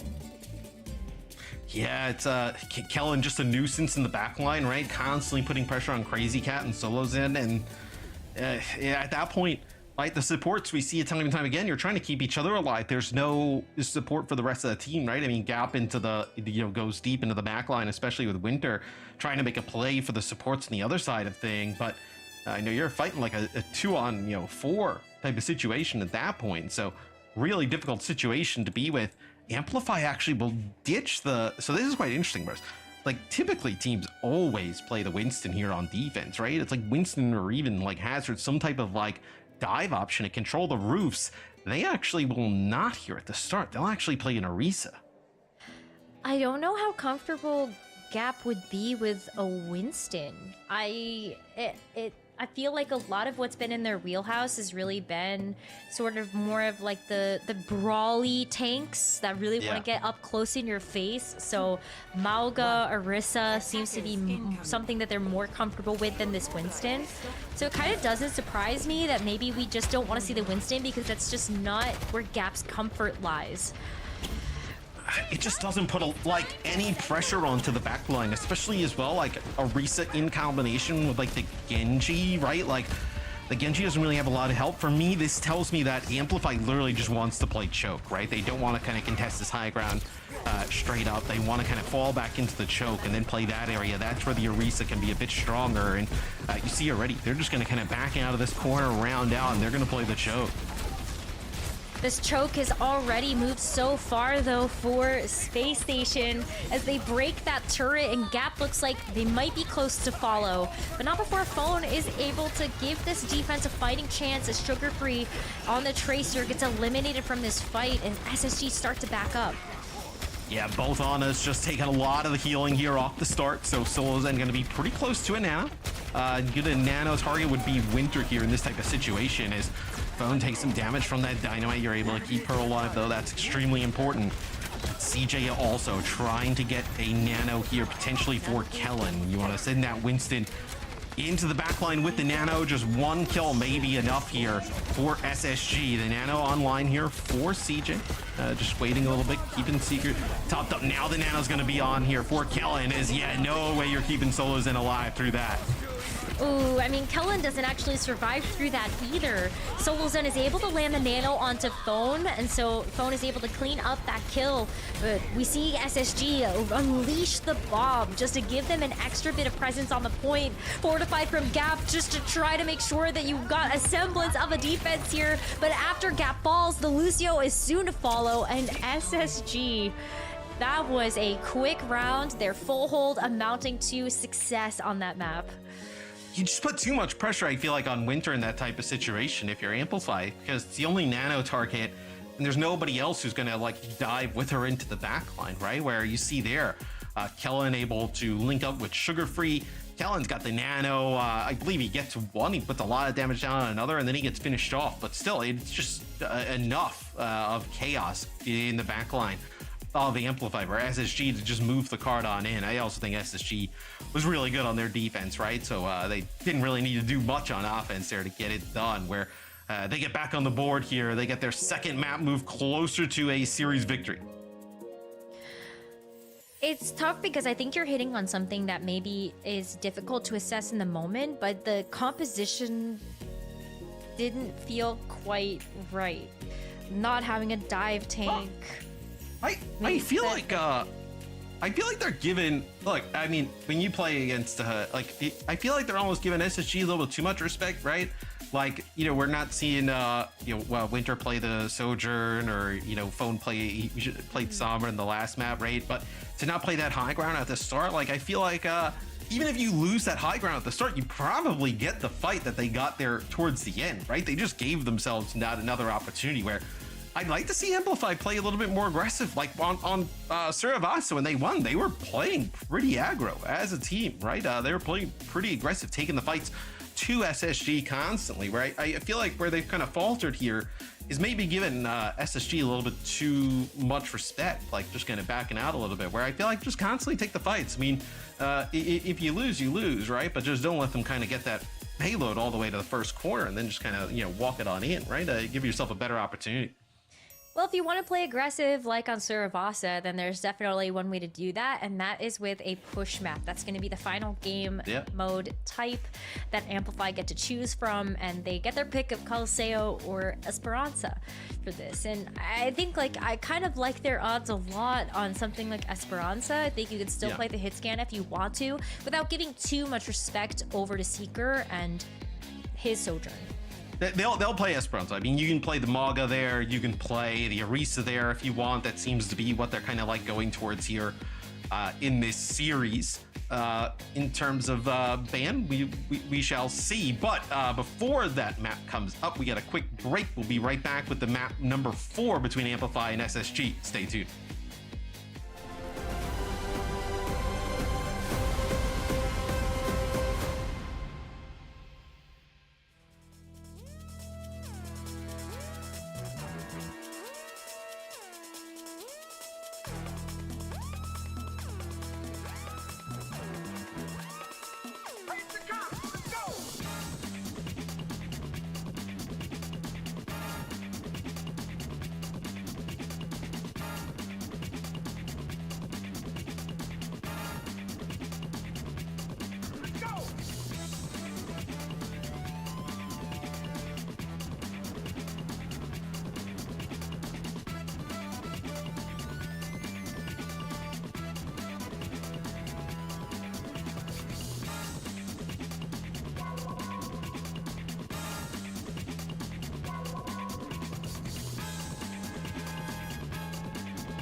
Start your climb to OWCS by joining FaceIT League. Gain competitive experience in weekly FaceIT League matches. Rise to the top in divisions balanced for your skill level. Learn more at fce.gg/s4. And welcome back to the OWCS NA Rose. I gotta say that FaceIT ad, you know, they talk about climbing the rankings. They have not seen our team. They don't tell you. They don't tell you the downside of the rankings. Everybody saw your team. There's an opportunity to potentially go down the rankings as well, which we are actively doing at a speed unlike any other FaceIT team has ever done. Thanks for your first-hand experience on that, Matt. I mean, look, I had a good time. It seems like everybody on our team had an experience. Most of them good, one of them not. Amplify here, they will pick Qadsiah. So we actually thought they would pick Esperance, but they picked Qadsiah. They banned D.Va, and then it's a tour band on the other side. So curious whether we see like Phone and Winter go to like a Tracer with a Sombra or something along those lines, but at least at the start they'll actually be playing Phone on the Mei here, so a Mei composition around the Maga. So we knew they kind of wanted to move away and play like Maga, Orisa, like around those seem to be gaps like go-to heroes. But in combination with a Mei here, Gen.G, it'll be quite interesting. So going up against the Sigma, right? You want to get past that Sigma shield, you can do that with the Stomp, right? With the walls as well here from the Mei. See how they execute it. I would love to see maybe even a bit more of an all-in style though from Amplify, because you've got this Mei that you do have these defensive cooldowns to cycle through, like the ice block or the wall. Yeah. But oftentimes when we take a look at the Mauga, we see something like Gen.G and Venture as the 2 DPS picks to just really have that full aggro style. And Amplify give up the Mauga already. Doesn't work out the first time. They go over to the Ramatra. And that way they can keep this Mei from phone and see if maybe those two things in tandem will work a little bit better. The hardest part, I think, for them playing the Mauga composition is you have to execute it really perfectly, right? Especially going against the Sigma, because you have to use Stump to get past the shield. You have to use your Mei wall, right? So now you're out of these like 2 big cooldowns. And we see right there, you know, Phone uses the Mei wall, you see the Stump come through, and they are not able to even get a kill, right? They actually fall at the hands of CJ, and not really dealing with Seeker at all up on the high ground, as they did get Kellen really low, but they're trying to commit for that kill, and they are not able to chase him down. They keep him up. They move the bot on forward. This is going to be checkpoints here for SSG already. It is. There's not a defensive touch to come through to stop this. And so Space Station unlock those forward spawns, and they look at potentially a full map completion here. I love the call out about Seeker being on these high grounds. There isn't really great access to that. You have Winter now that's going to be over on the Tracer, so you can invest something like those Blinks, but not before we see CJ rip this Orbital Ray. Phone gets run over. Crazy Cat soon to follow before we see an investment of that Kitsune Rush. And we're already around the corner. Somebody is pushing this bot, and they're going to be on the straightaway soon. And because there's no changes here for SSG, you're able to build up to some of these ultimates rather quickly. Did want to say, Ewan back in here for Amplify, so Solo Zen just comes in for Dorado. Now, Ewan back on in, but Seeker with a full sight line here with the overclock in combination with the flux. I mean, this could get ugly. It's going to be the Kitsune Rush here used. It's going to be overclock and the Gravitic Flux used, but it doesn't really seem to much result in anything. Is that actually, that'll be the Flux. Nice Suzu there from Crazy Cat, able to keep Gap up. So just like that, it's a fight win for Amplify, and one they absolutely needed, Rose. I mean, they were on the verge of seeing that bot just walk right on into their base. Yeah, that could have been a speed run right there for SSG, but Amplify are able to stop that. Noticing that Seeker and Kellen would have loved to combo those ults together. They use that Kitsune Rush to close the gap and make sure that Seeker doesn't have a good setup to be able to pair that overclock with that Gravitic Flux. Now, neither of those ultimates are available, but you know what is? This Blizzard and Annihilation combo here for Amplify, and that's going to be another fight win that they get to string together. Bliss's Sound Barrier did nothing in that fight and was not able to get the saving graces that it needed. Kellen's gonna try to come back on the Wrecking Ball, but not before Gap does chase down that Lucio, and we see Amplify start to make some moves. Like you mentioned, Rose, that Sound Barrier just a hair too late, right? They're trying to kind of keep Kellen on a knife's edge and use that beat at the final moment, and right as Bliss is actually about to drop it, they end up losing the Sigma at the time, and now Kellen onto the ball. So going with full-on disruption here.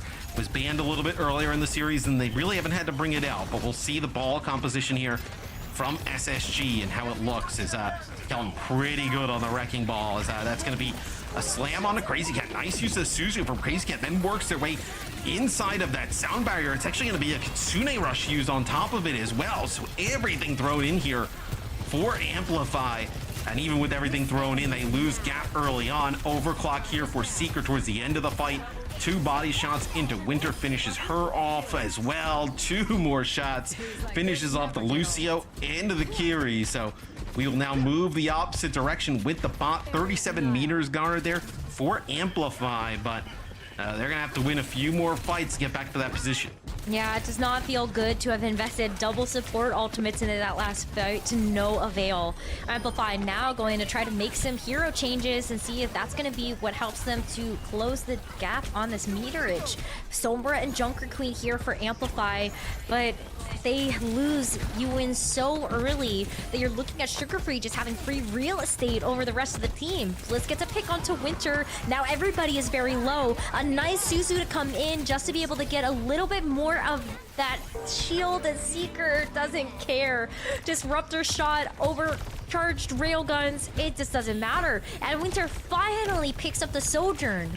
This is what we wanted to see all series. Yeah, this is what we wanted to see for a very long time now. I also think the Queen isn't the best to play into the ball, right? You know, you can maybe kind of get a knife on the ball, catch it. You know, maybe it's a little bit better to kind of like brawl when they're moving into your back line, but it does not seem to have worked today here for any of the teams that we've seen kind of bring out that Queen.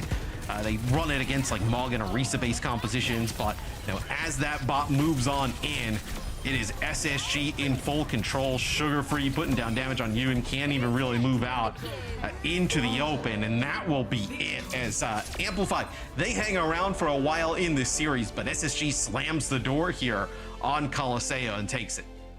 Full map completion to be able to set SSG with another match win forward.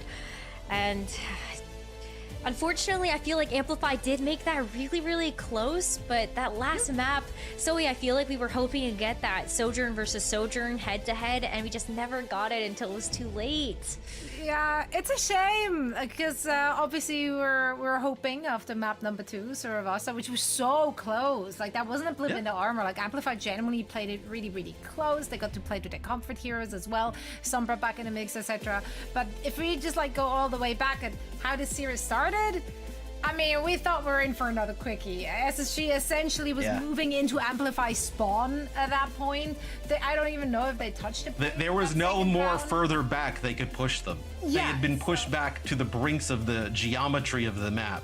But that's it though. The first round wasn't like awfully... No. Like, yeah. That was not a stump. Second one was a stump. But then in Suravasa, like, the tenacity we saw from Amplify was very, very impressive. They were finding themselves at the back foot early on in the series, but they clawed their way back in. I think it comes down to, like, Amplify just played way more aggressive here on Suravasa.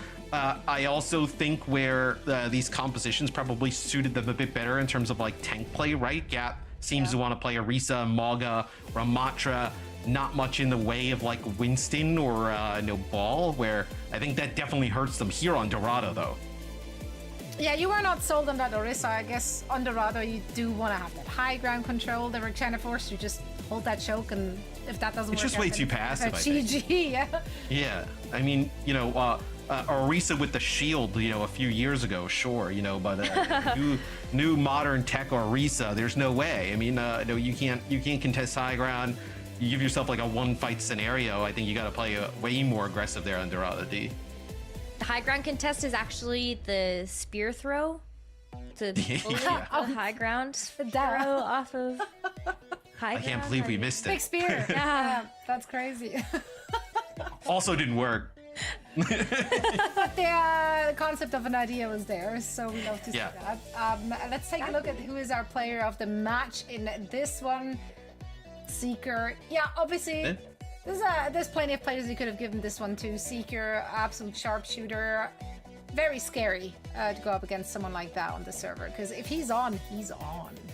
It's just a sick hit scan player, right? Whether it's like Cassidy or Sojourn, it also seems like really enjoys playing with Sugar Free and the rest of this squad. So you get a few really talented players together, the vibes are high, good things are gonna happen.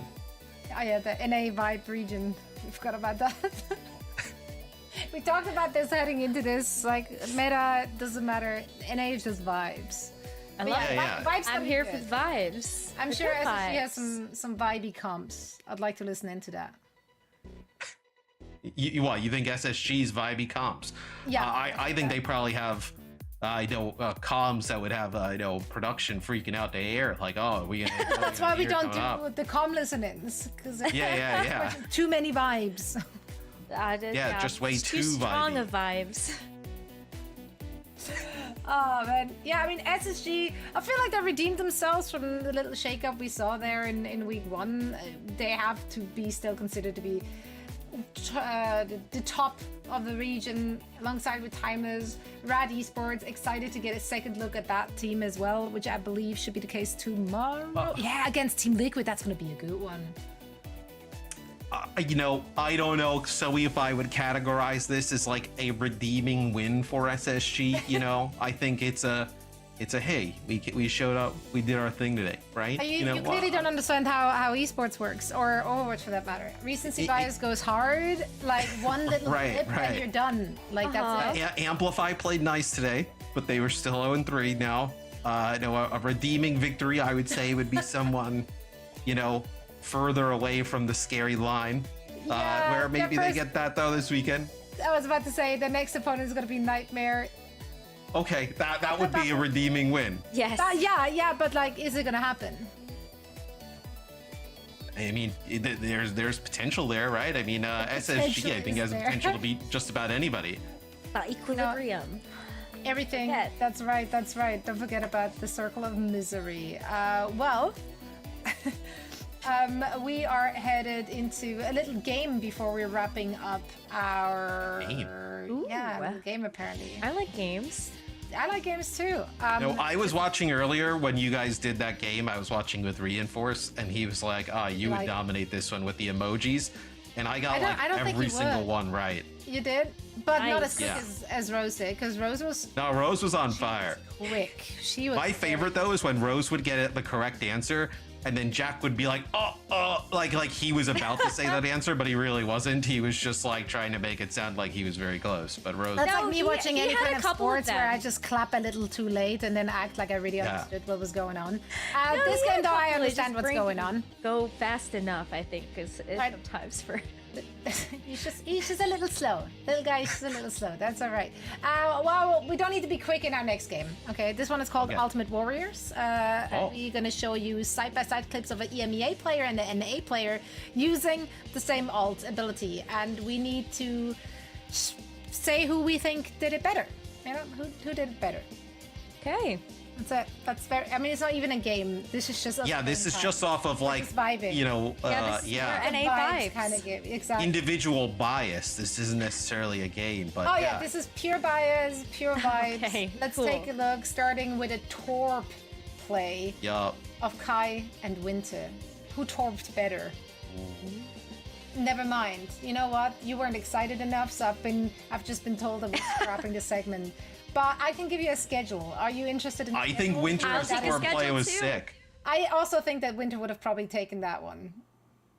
There we go. Yeah, I mean, we can do the game without the clips. I mean, you know, it's just the implicit bias. It's all about vibes. That's right. Yeah, it's just a vibey game. I'm super stoked for Team Liquid versus Rad Esports. I think that game is going to be really close. I'm excited for that one. EMEA for you guys, Rose. Twisted Minds Peps. You know, Twisted Minds. They need to get in the win column here, real quick. But Peps looked so good. That said, they've only played one game, so we know nothing about them. Essentially. Yeah, but I mean that Team Peps game, I feel like that one... I forgot who they even played it. Who did they play against? They played Qadsiah and they beat them 3-0. So I feel like Twisted Minds has their work cut out for them in that one. Using our NA flowchart, this is extremely bad for Twisted Minds. Yeah, I mean, this is quite difficult. Also, though, you go 0-3. Yeah, you're near the hey, we have to play a team to stay in situation, and that is not one that Twisted Minds thought they'd be in, whether it be players, fans, organization at all. So, like, you know, it's a huge game. Yeah, and at that point you're fighting to not be in a bottom two and somehow avoid relegation and promotion matches. So a lot on the line. It's just 2 weeks into the season and it's already getting a little iffy for some of those teams, alas. they still have a few chances to keep themselves in it, to win it all. We are done with today. We have some great matches coming your way tomorrow. Matt and Rose will be joining us once more. Both of you, thank you so much for calling the action. Rose working double time, so send a lot of love and lots of Z's her way. I love OWCS. I love Overwatch. You also got lucky. So. People were speedrunning it. They were like, you know what? I got a little lucky, but also there were a couple of matches where I was like, oh, maybe we get 5 maps here. Please, just one more. Please, bro, just one more. Please, bro. Please, bro. Well, you got 2 best of 5s last week, right? Like, thanks to Vision Esports. Who've been our map 5 team. Not today, unfortunately. No. Maybe tomorrow. No, next time. Next time. Is it tomorrow? No, actually on Sunday. We see them going up against Peps. It's going to be a good one. Ooh. Either way, we're looking ahead. Way too far ahead. For now, we're just looking at a goodbye and to a raid to Johnny's stream. So make sure to share all the love you have. You know, Matt, I'm sure I'll see you in chat. Are you banned in I was on his stream earlier today, and Are I you actually... banned in his too, or just in Jack's stream? Well, I'm banned in Jack's stream, so I wasn't in there. But I was in Johnny's stream, and I wasn't even aware that he had the drops. And then I was like, oh my god, I'm getting drops. This is awesome. So you can continue getting drops. Yeah, let's go chat up Johnny. Thank you all so much for watching. We'll be back again, same time, same place tomorrow for day 2 of week 3. You don't want to miss it. Thank you so much. Bye, Johnny. Bye, Johnny.